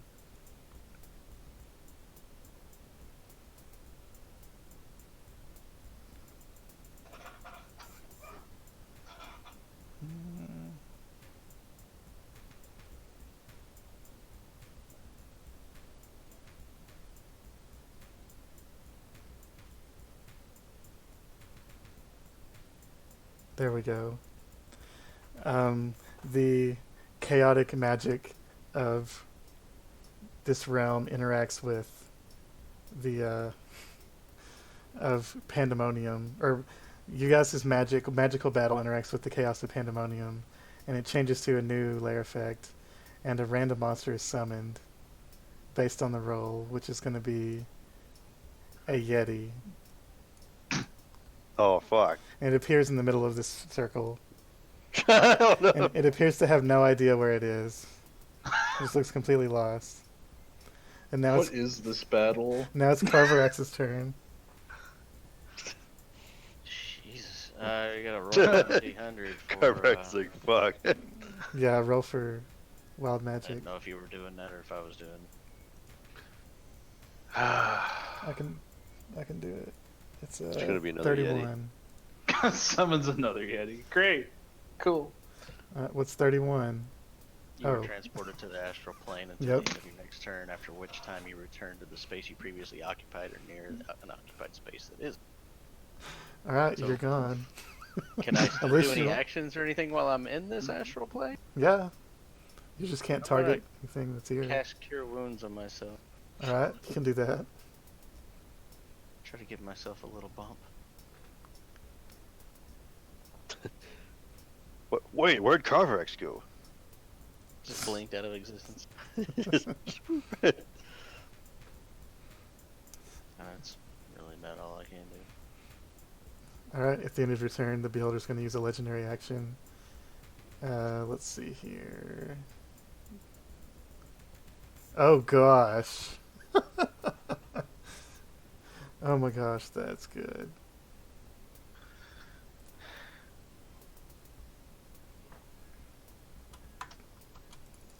The Yeti is gonna make a dex save.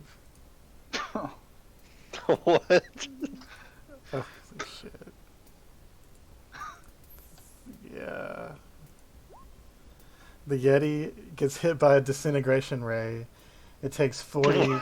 It takes 40 force damage, and if this damage reduces the creature to 0 hit points, its body becomes a pile of fine gray dust. So the Yeti is now completely disintegrated God. before it God even damn got a it. turn.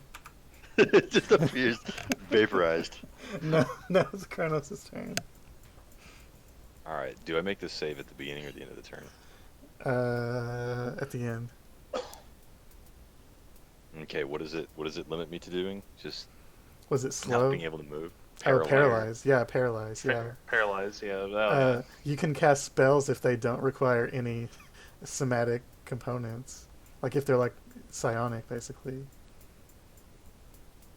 Okay.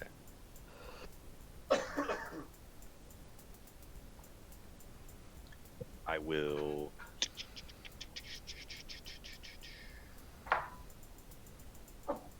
I will use my bonus action to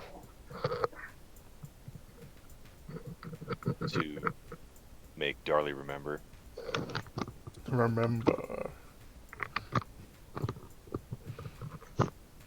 Wait, what are you doing? You're gonna remember, so you're gonna get a bardic inspiration. Remember.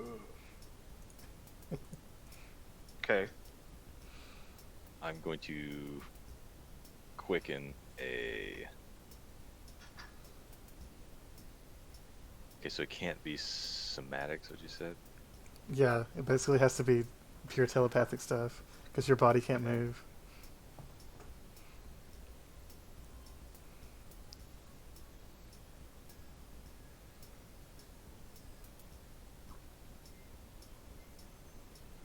Okay, so that's.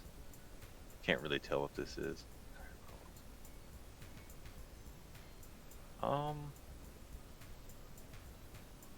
I mean, that's pretty much everything, because spells take verbal, somatic, or components to cast. And if you can't move or speak, that's what. Yeah, but there's some So just like abilities or whatever. Yeah, I mean, I can do like a cantrip. That's about it. there's some stuff that is just pure psionic, psychic shit.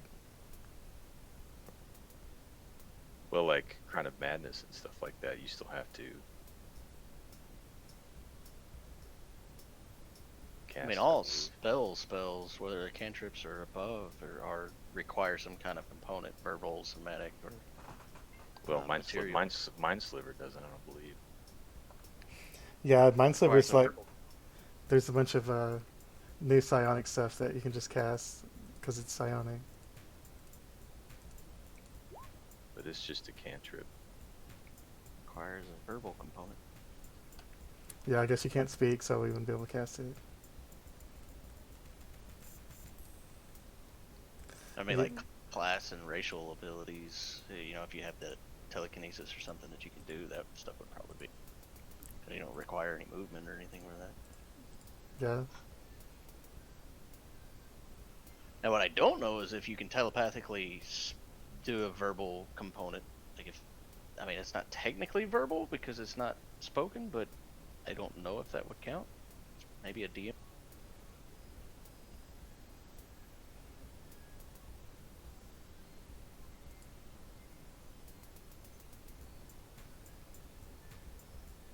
I don't see I would anything say I can do. I would say since you have telepathy, you can telepathically cast a verbal spell because you can just speak to them without moving. So as long as it's what? Psionics, I guess? As long as it's just verbal and not any other thing.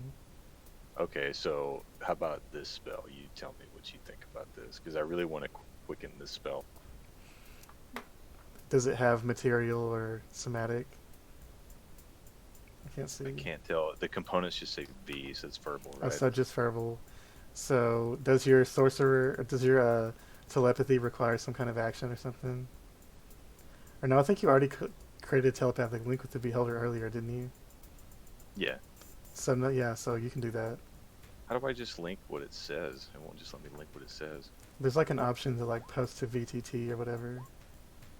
No, it's just posting that. Trying to link that Dissonant Whispers. Yeah.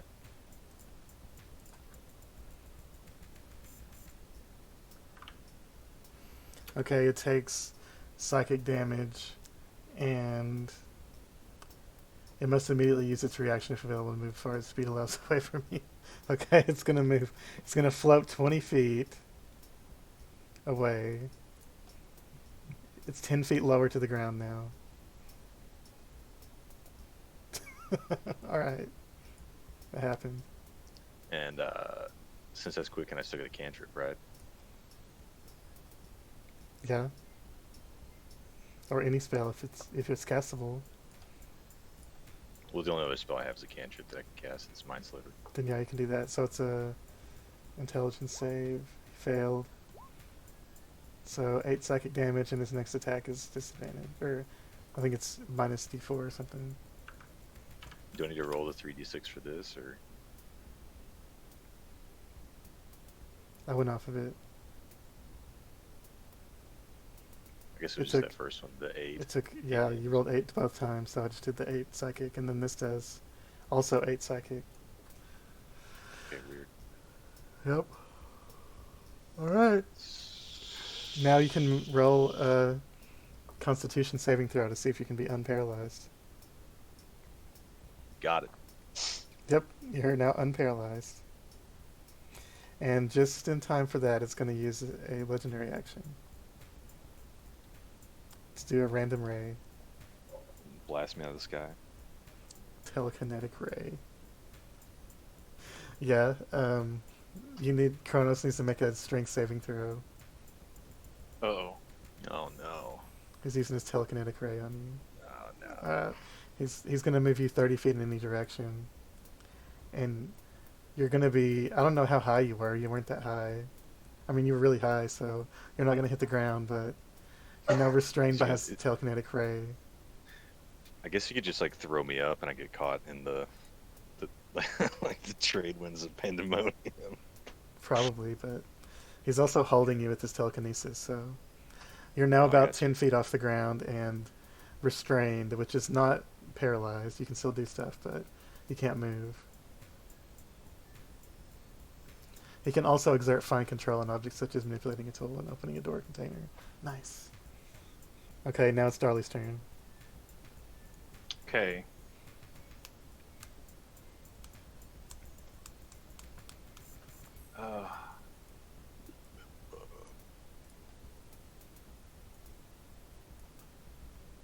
That stupid ray is still up, right? That anti-magic field or whatever. Yep, you'll have to move out of it to cast a spell. Ugh. Ugh. Yep. It's as far as I can move.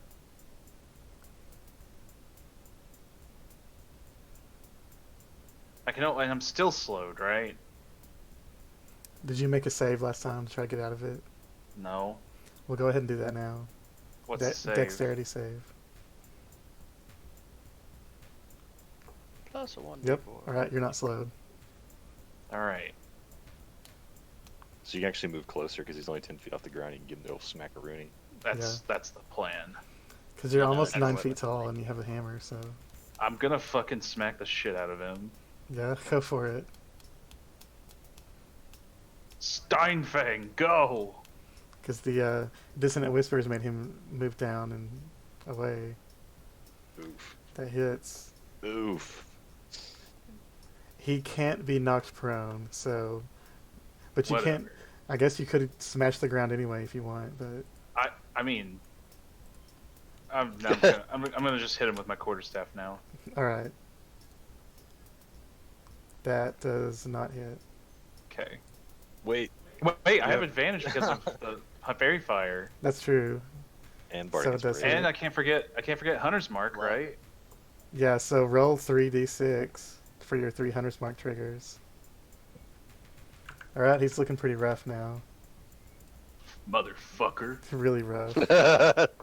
Darli's pissed. Alright. That is all. Alright, now it's turn. It's It's like fuck. it's gonna try to bite you, Darli.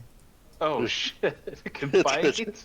Oh, and Yeah, you're it bites. you're really fucking lucky. It got an 8 and a crit, so the 8's gonna miss. If it would have had advantage, it would have actually Died. killed you. Yeah, knocked you Yeah, out I'm at sure. least. And then it's gonna blast some random eye rays.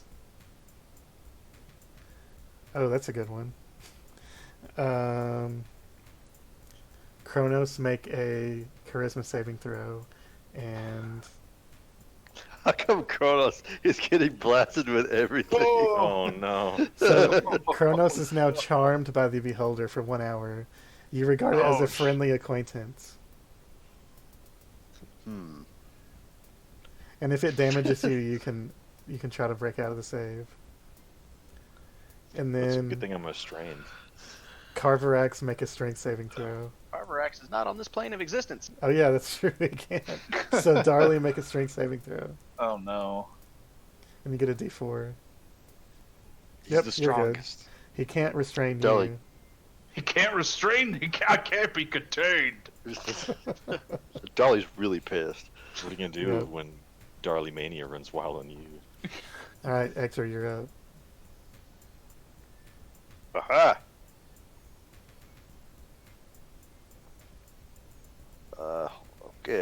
Okay, what do we got? So he's looking pretty rough, huh? Don't Yep. hurt my friend. Yeah, he's really rough.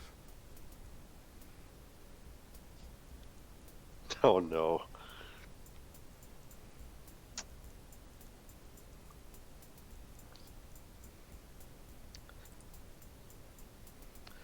Alright. Hector waves his hands and starts summoning up some power. We're gonna do a Scorching Ray with a Scorching Ray. Jeez. So you're quickening So, Scorching Ray. Yeah, I'm gonna quicken so that'll Scorching be Ray. 6 attack rolls. All of them have advantage. Yeah, give me 1 second. And And 1d4s. Yep, and they had a And- D4 to all of them. oh god. Okay, give me a second. It's gonna be a lot of shit. It's gonna be funny when Carvorax teleport, like, just appears back in and everything's just dead. Like, fuck's it. Be awesome. Everyone's dead.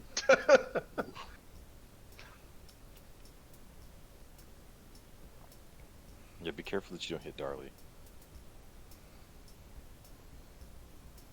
I want to use my other level 3 spell slot on one of them, so there's actually going to be 7 rolls. Nice. So it'd be like D20 plus D4 plus your spellcasting with Yeah. advantage 7 times. God. I have advantage. Yeah, because Yeah. of Fairy Fire. Counter smart. Oh, Oh, Fairy Fire, God. yeah. Fairy Fire, my dude. Hector just summons like all these fucking rays of flame. They just fly through the sky. Let's see what they do. I'm gonna really laugh when this thing turns out to be immune to fire. Yeah, it's going to be awesome. It's not, don't worry. Yeah, he already got hit by a fireball, so Yep. Alright, keep them coming. some decent rolls. Okay. So AC's 18, so 1, 2, 3. You also get to add D4s to them all. There's your So- D4s. Second one It looks hits. like most of them even need a d4. The third one barely misses. The fourth one hits. The fifth one misses. Sixth one misses. Seventh one hits. So that's. It's got advantage, so all of those. Oh, I forgot it's like about almost advantage. should- Yeah. Yeah, I got advantage, my Except- dude. Except So maybe that last one. Yeah, there's one of them that actually, I think yeah, hit for only sure. only one missed. Actually, yeah, you're right. So 12d6 fire damage. Okay, all the numbers are there. 10, 15, 31, 43, 55. Nope. 53 damage total. Right. 65 damage. Well, it's dead. I know. Definitely dead. It when you blast it with all this, it keeps hitting it over and over and busting parts of its body open until it shatters everywhere, and then it kind of dematerializes, How much and overkill was that? there's a lot, and then there's a rain of pink round gems that fall from where its body was all over Darli and start ricocheting around the floor. Ah! There's about 20 of them. It's like Scott Pilgrim after he beats a boss and then it just rains down. Oh god, it was a pinata. Basically. Except Kronos is in the corner screaming. Oh no! Yeah! And then on initiative count 20, the lair action still happens. Because it's. Oh no. Oh gosh. It's another Yeti. It's a stalagmite looking grotesque creature appears, Oh, what? spawns out of nowhere. Ugh! Looks like that. Oh, a fucking roper.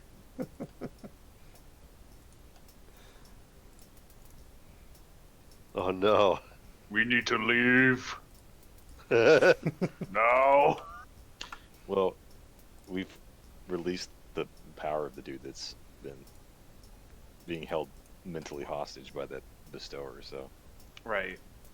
or And now Carvorax appears, and it's your turn. And he gets a roll wild magic surge. Wait, where's the roper? It's down here. It's behind I Ectur. can't see it. So. It's breathing down his neck, just making him really uncomfortable. Teleport 60 feet to an unoccupied space. Is there anything of importance in here that, like, can I teleport up to this guy? He's probably too far, but you can teleport how to pick up gems, or you can teleport down here to where this monster is. What? Can I even see a monster down there? You can probably hear them starting to battle it. How high up is that dude? 100 feet. So I just say, with 60 feet and another 20 feet of teleportation, I just about get through. Almost. Could like just grab his legs and just hang on, but it'd be too short. Help. But so I pop back into existence, not knowing what the fuck is going on, and I'm very confused. And you said I hear some fighting. Yep. You hear a monster. Yeah. So yeah, not really knowing what's going on, I'll just instinctively take that teleport to 60 feet.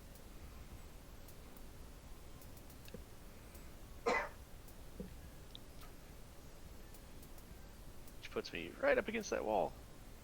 just Yep. boop. And then I'll see, yes, as I see this thing, and I will use that other teleport to go 20 feet right. Alright. And I will try to whack the shit out of it. Go for it. That does not hit.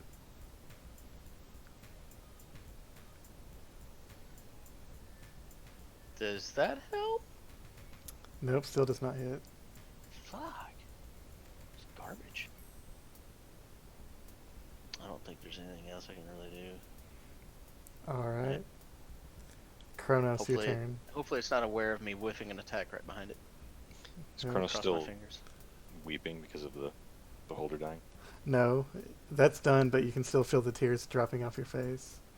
Nice. Really want to get this mage guy down, but I probably can't. Ectur, you're going to suddenly have memories of Kronos sitting around the green fire, and you're going to remember. Remember. Mm. You get a bardic inspiration too.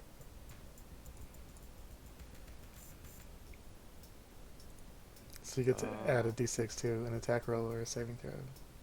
Or ability check. So I'm right here. Am I pinned to the ground?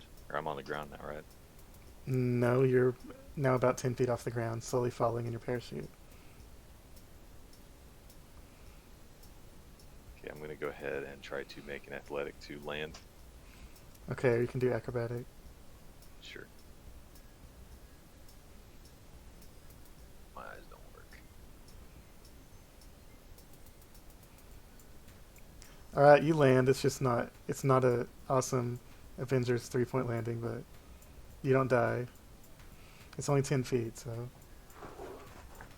You don't get a superhero landing. yeah. I'll go ahead and move in behind this thing Mm-hmm. and cast healing word. I guess what do I have left? Level 1. Yeah, I'll cast a level 1 healing word on Carvorax. Alright, D4 plus 5.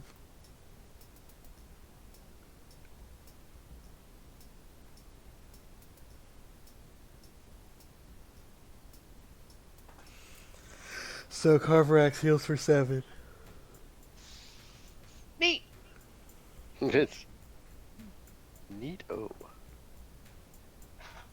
And now it's Darli's turn. Rex is slowly gaining a little bit of my respect for the weird frog. Not frog. Yep, Demon Frog. slutty Yeah. Bardfast. And Darli, you can hear those pink gems rolling around in the stone all around you that just fell from that beholder. Can I like try and collect them? I guess. Yeah, if you want to. You can spend your turn picking them up.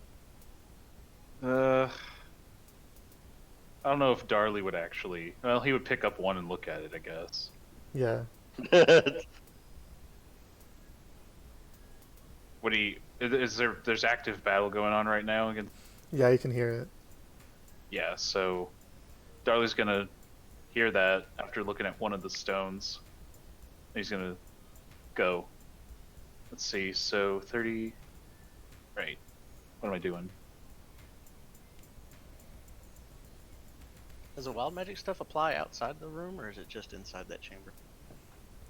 It's I'm pretty sure gone it's- now. It is Darli's gone. gonna dash. It's shifted into summoning random monsters. He's gonna dash down here. Yep. And now I can actually see it. Jaw just like, ah! What the fuck is that? Ah! Is that it? Yeah, I dashed, so. Now its turn. It's got one tendril for each of you.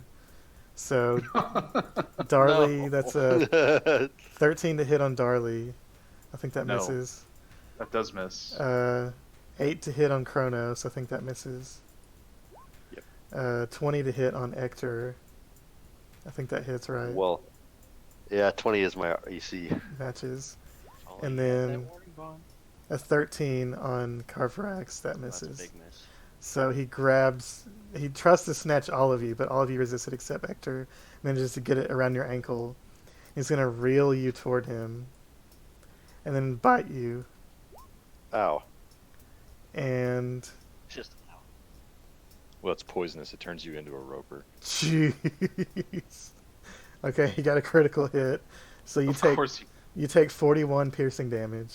Oh yeah, I'm dead. So you're gonna go unconscious. Ah! It just chomps down on Ectur, and you hear him lose consciousness. And now Ectur, make a death saving throw. Yep. All right, that's one failed death save. Nice. No. Carvorax, your turn. oof. I'm gonna swing around, get next to Ector, and cast Spare the Die. All right, so Ectur, you're now conscious with 1 HP or 0 HP, but you're conscious. It's stable. So Or no, you're stable. Yeah. Yeah, yeah. just So you don't have to do death saving throws. Are healing potions an action or a bonus action? that's an action because you gotta like, yeah. If That's you what I thought. I know the standard rule is, but I know. if you have it handy, I'll let you chug one as a bonus action. If you're gonna feed it to someone else, uh, that'd have to be an action. Yeah, I'm just gonna hold it then. All right. And then I'm gonna move back into my flanking position. All right. I forgot to do this, so I'll go ahead and do this. Oh yeah, I forgot to do the wild magic thing because I got to do that for 10 rounds. Yeah. That's right. Fade out of existence. Invisible for the next minute, which would have ended when I cast a spell anyway, so Damn it. that's fine. Ah, stop it. Stop it. What's it doing? Okay, it kept rolling the same number over and over. Oh, yeah, there we go. So, the lair action is going to summon a new monster, God, and it was exactly what I was hoping for. great. Another beholder. Sweet. It An rolled. elder red dragon. I rolled a lawful good monster this time, so it's going to be a unicorn. Oh my god. There's a fucking unicorn now. Another god, that's another It's the unicorn in same another one. campaign. It's Fallon on its back. Yeah, sure, it has Fallon on its back this time. God damn it. Eldritch Blast. We just can't get away. Kronos, your turn. So you're gonna have to explain this to me. Can I burn things for spell slots like these? Yeah, you can burn sorcery points for spell slots or spell slots into sorcery points. Yeah, you convert those as a bonus action. But there's like a certain, I think it's what, is it 3 sorcerer points for level 1 spells? Yeah, I could only do. Yeah. I also forgot I had mirror image. That's okay though. Oh, yeah. I don't think I have enough to do that. Because I'd have to get 3 from somewhere. I mean, you can convert spell slots into points and then points back into spell slots, but that is usually kind of Yeah. It takes 2 turns. worth. Yeah, Yeah, in the middle and- of battle it takes time. I mean, the only reason you might do that is if you had a spell that you needed to cast that you couldn't cast at a higher level, because you would probably have to convert a higher level spell into points that you can convert into a lower spell, lower levels. Okay, that didn't make any sense. I'm just going to attack it. Go for it. The conversion rate's such that you can work your way down, but you can't really work your way up with spell slots. Not without That does not spending hit. a lot.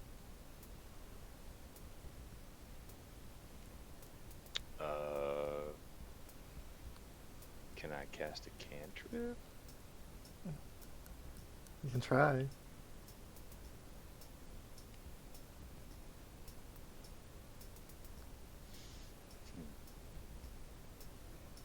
Oh man, I was hoping that Unicorn could cast Banish, but it can't.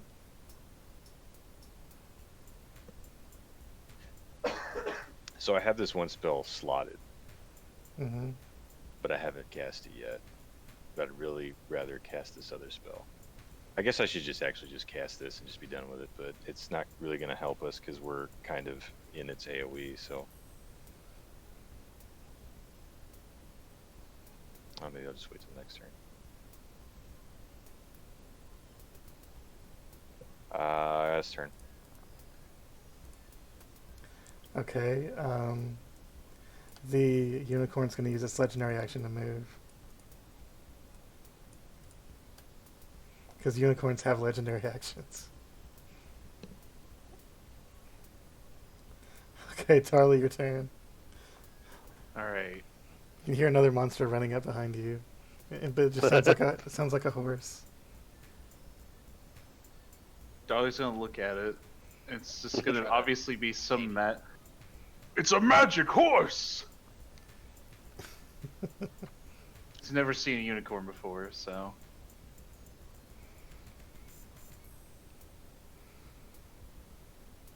Alright, I think I'm gonna shoot this thing. Go for it. Let me see. I'm gonna cast Hunter's Mark as a bonus action. Yeah, you can move the same one, so you don't have to use a spell slot. What? Whenever something dies, you can move the mark onto a new creature, Oh, well then I'll do that then. Yeah. so you don't have to spend a spell slot. Okay. So it's marked, and now you can make your attacks. And is it? It takes a bonus action to move it, I assume. Yeah. Okay. All right. Yep, that's a crit. Roll 2d6.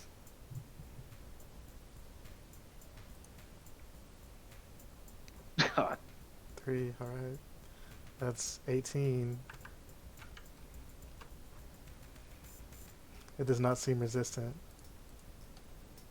Good. But the 17 did not hit, so that's probably not a good sign, Yeah. but yeah. Now it's gonna try to hook you guys again. First at Darli, 18. I have to make a what? Oh no, it's just. It's So to yeah, hit. my AC is 18. So Okay, yeah. that hits. Against the unicorn, it's a 10 that misses. Against Kronos, it's a 17. Does 17 hit you, Kronos? I think so. Yeah. And 16 does not hit Carvorax. So Darli and Kronos are going to get reeled in, Okay. and it's going to take a bite against Darli. They can only bite Oh, one no. thing. 18 to hit. Yep. So you take 16 piercing damage. I'm unconscious. God, this thing scares in the beholder. Just eats everyone. It's only a CR5. Okay. God, is this thing fucking like the goddamn Umber Hulk? It could be. Ectur,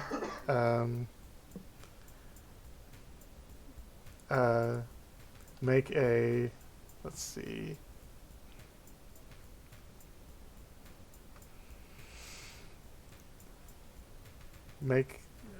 Shoot. Ectur, make a charisma saving throw. Oh, okay. Charisma save, you say? Yeah. +4 if you need it. Or a D4. Yeah. So a million. So But I got a bardic inspiration too. I could roll that. I think Darli's got one too. So a billion. So, here on the edge of death, you can feel a presence that you felt in the back of your soul starts to fire up, and you something starts. You guys see his body start glowing, his head anyway, and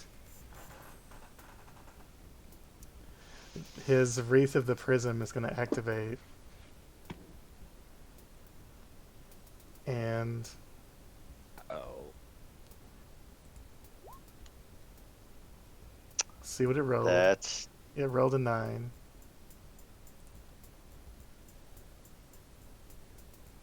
So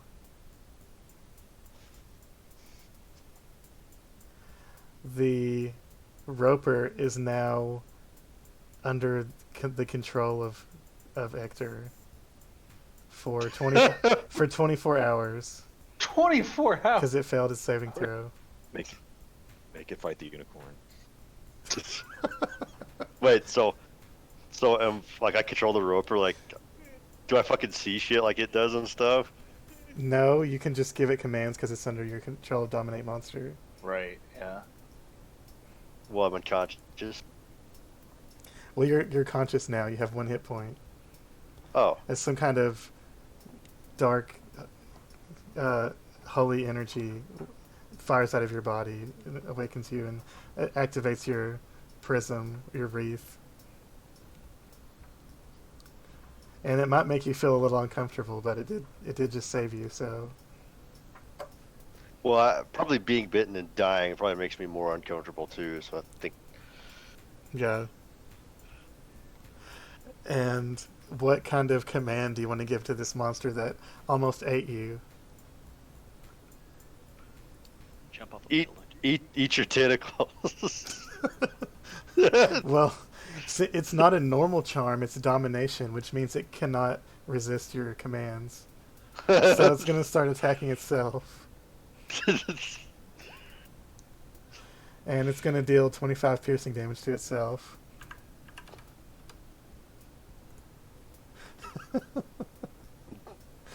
God. You had a chance to have a Pokemon battle with Fallon, and you didn't do it. Ectur staggers back over here. Now the unicorn is going to run up. Darli, what's your character's alignment? Oh shit, I don't know. And Carvorax, what's your alignment? I would assume it's good, something good. Chaotic good, maybe. Probably chaotic good. Awful neutral.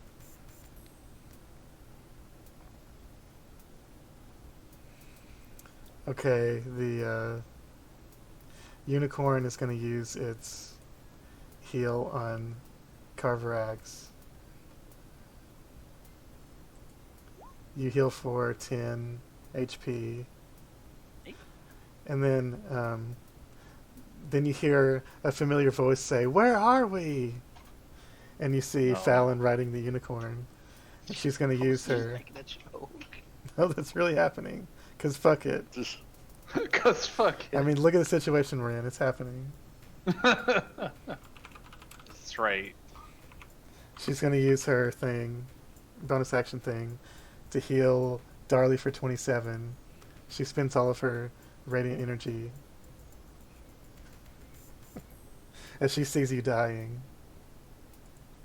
And now it's Carvorax's turn. Well, this thing is not attacking anymore, right? It's trying to eat its own charmed. arms, yeah. Shit. Can I like walk away from it without provoking? an Yeah, attack? not unless Ectur commands it to attack you. I don't think he's going to do that. I'll just come over here and give Ectur a cure wounds, I guess.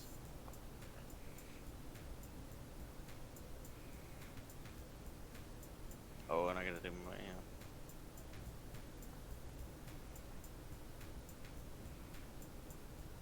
Alright, fireball yourself.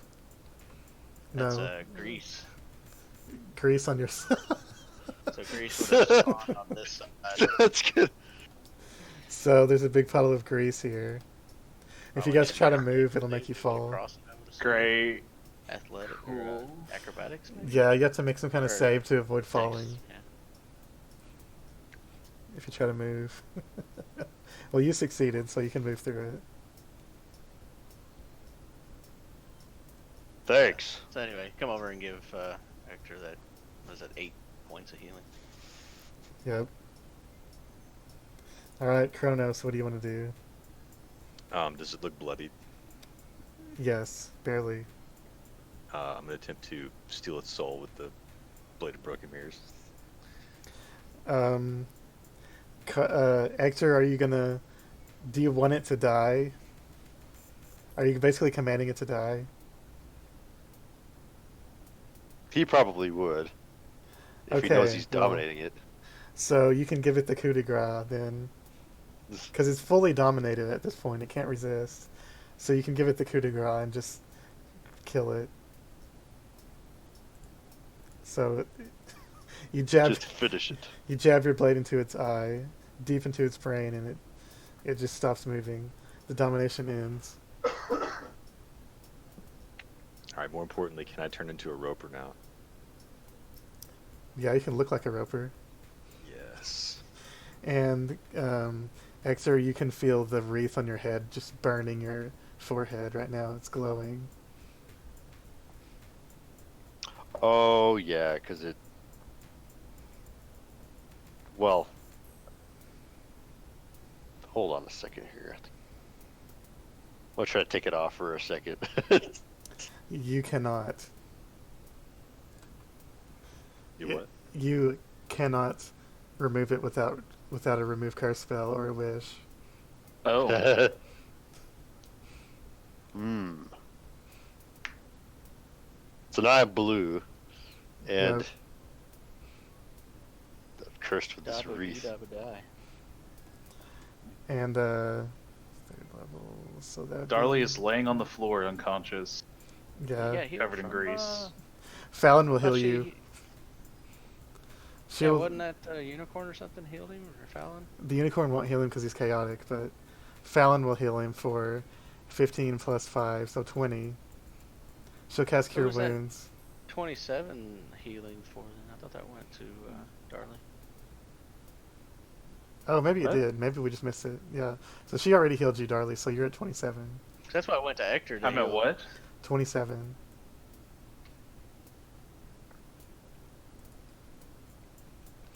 And then she just says, "What happened? Where are we?" And then she just disappears, and the unicorn disappears, and Nice. the body of the roper Oh. disappears. Are there any more like lair actions happening anymore? Are we done with all that? Please. It seems to have calmed down now. So are we out of combat or do we need I to think keep- we're out of Yeah, combat. you're out of combat, and you see this Gitzerai guy slowly float down to the ground in his meditation stance, and that purple energy that was holding him is gone now. And he says, in a broken common, "I thank you for destroying that monster, but how did you get here?" We Who just are woke up you? here. Not really sure how we got here. I ate some fish and chips. I drank some ale. I took a nap, and I woke up here, downstairs. Are Darli and Kronos going to come up to him also? Yes. Yeah. He says, "Would one of you allow me to see your mind?"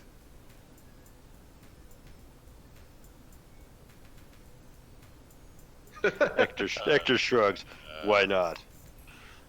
He reaches out and touches your hand, and then he says, "Okay, I will, for saving me, I will bring you home. All of you link hands with me." All I right. was just too busy picking up gems. I assume you guys gathered up all those pink gems, or you can do it now. Oh. Right. And the I'm roper and the gonna unicorn did not drop any gems. I'm gonna reluctantly hold hands. Okay. Good. You guys hold hands in a circle, and he casts Plane Shift. And Oh shit! you all wake up in your beds back in Waterdeep God. at exactly Ectur 6 wakes- o'clock. Ectur wakes up from being face down in his plate of fish and chips because he passed out while reading the book. Yep. Nice. At least it's not the astral plane this time. Yep. Is Ectur's face still blue? Yes. Yes. Yes, he is. And Darli's still 10 inches taller. And you have Wow. Ectur gets out his mirror and looks. you Damn have it! a bunch of orange sauce gems in your pockets too. You ended up Oh. with 30 total. So what you're saying, Brett, is the bed and like the the nightstand I had to use to like prop up my feet on the normal size bed. Now my feet are going over that. Yep. By what? Yep.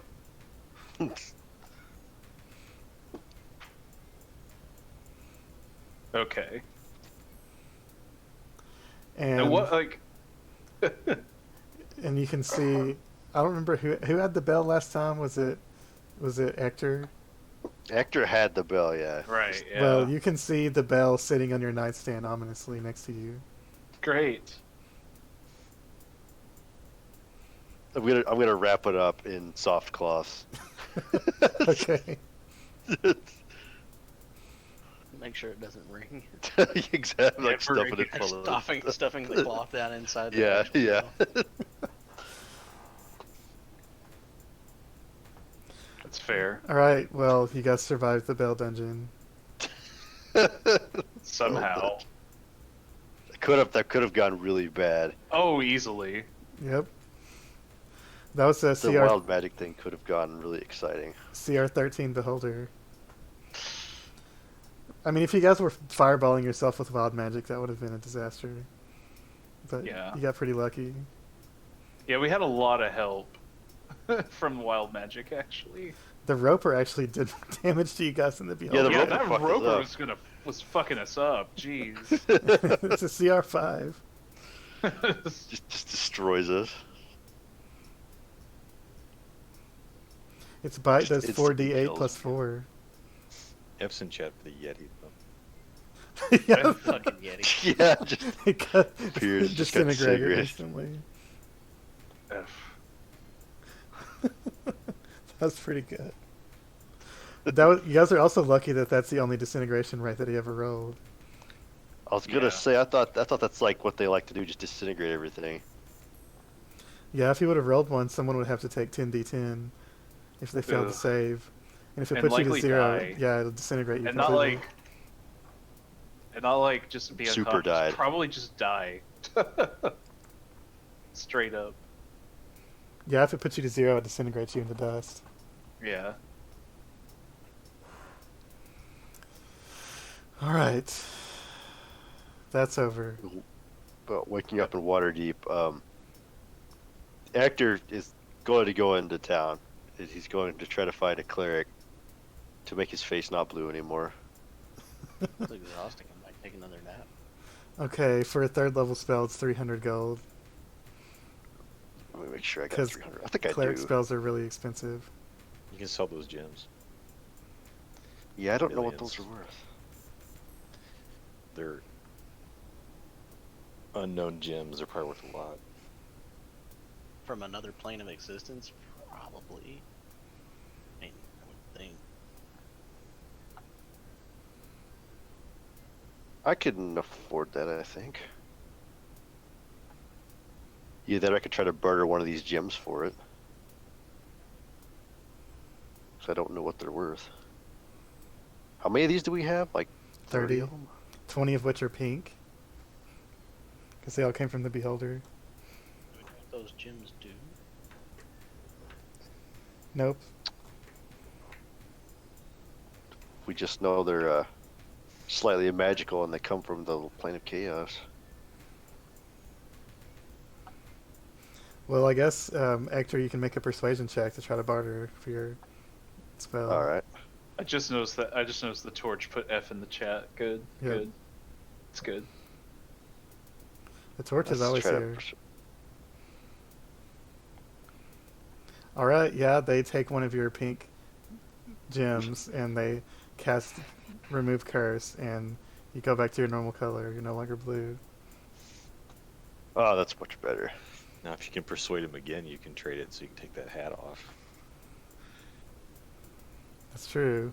You can try again. What, do you have to do it again? You'd have to cast Remove Curse again to be able to take the wreath off. Oh, jeez. I'll see. Ask if he'll take another one to do the hat. Just leave it on. Make another Brace. persuasion check, but it'll have to be harder this time. He's gonna be like, fuck no. What? It's the same.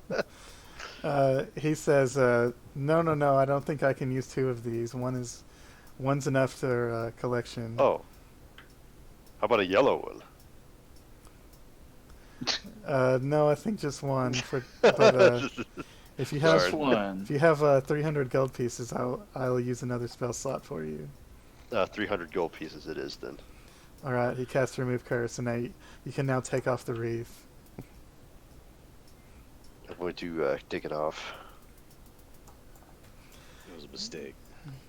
And the wreath is now awakened, which changes its power slightly. That's scary. And then somewhere in Waterdeep, there's a roper in a public bathroom scaring the shit out of everybody. Oh no. To be continued. It's Every time they open the lid. And it actually transmutes you into that form too, so you can actually touch people with your tendrils. Yeah. Great. Wonderful. I mean, he can also make himself look like a 4 foot tall chief guy. Yeah, what would you rather stumble upon in a stall? A 4 foot tall chief guy or a roper? They're both bad. Yeah. Probably wouldn't want to run into either of those in a bathroom stall. Or a shadow demon? Turn into a shadow demon? I think that's a good place to stop. Yeah. We actually ended the dungeon at exactly 6 o'clock. Yep. We Somehow. would have ended it earlier if it wasn't for that stinking roper. Yep. We almost wiped the roper. It's That would have true. been the end of the campaign. Yep. Yeah. To a fucking Well, I guess roper. technically it would just be the end of that dream or whatever, but I don't know how Well- the heck that works. No, if you I'm would have pretty died in sure the if we dream, died in that, you would have we died in would've real died in life. real life. Yep. Yeah, you Yeah. died in real life. Pretty sure. Yep. So So, be- Ectur almost B2B. died. Yeah. Holder. Darli almost died. We all almost died. Yep. This goddamn pill. I've still got it though. Yeah. Just gotta make sure not to use it as a tripwire anymore, because that was not good. Can't believe you rolled that first thing. Yeah, that's the only time we rolled it. Oh. And it's by far the most Right. ridiculous thing on there. I still love how, like, Brett, you looked at the table like, man, I hope it doesn't roll that one. Of course. Yep.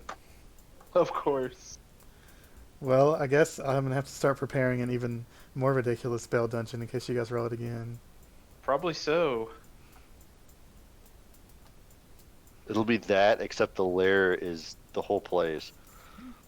God, are we gonna get a level up for that? I mean, fuck. No, Okay. it was all in You a guys dream. are, you guys also dodged about 6 shadow demons in other rooms that you didn't go in. Nice. I would Okay. have searched them all if you'd let me.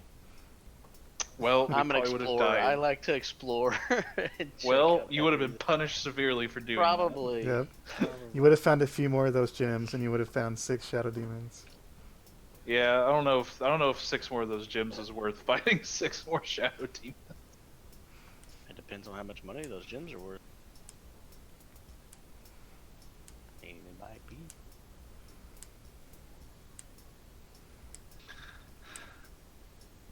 Ugh.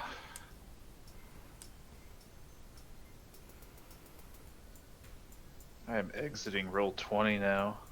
Oof. Yep. I guess we'll play again next weekend.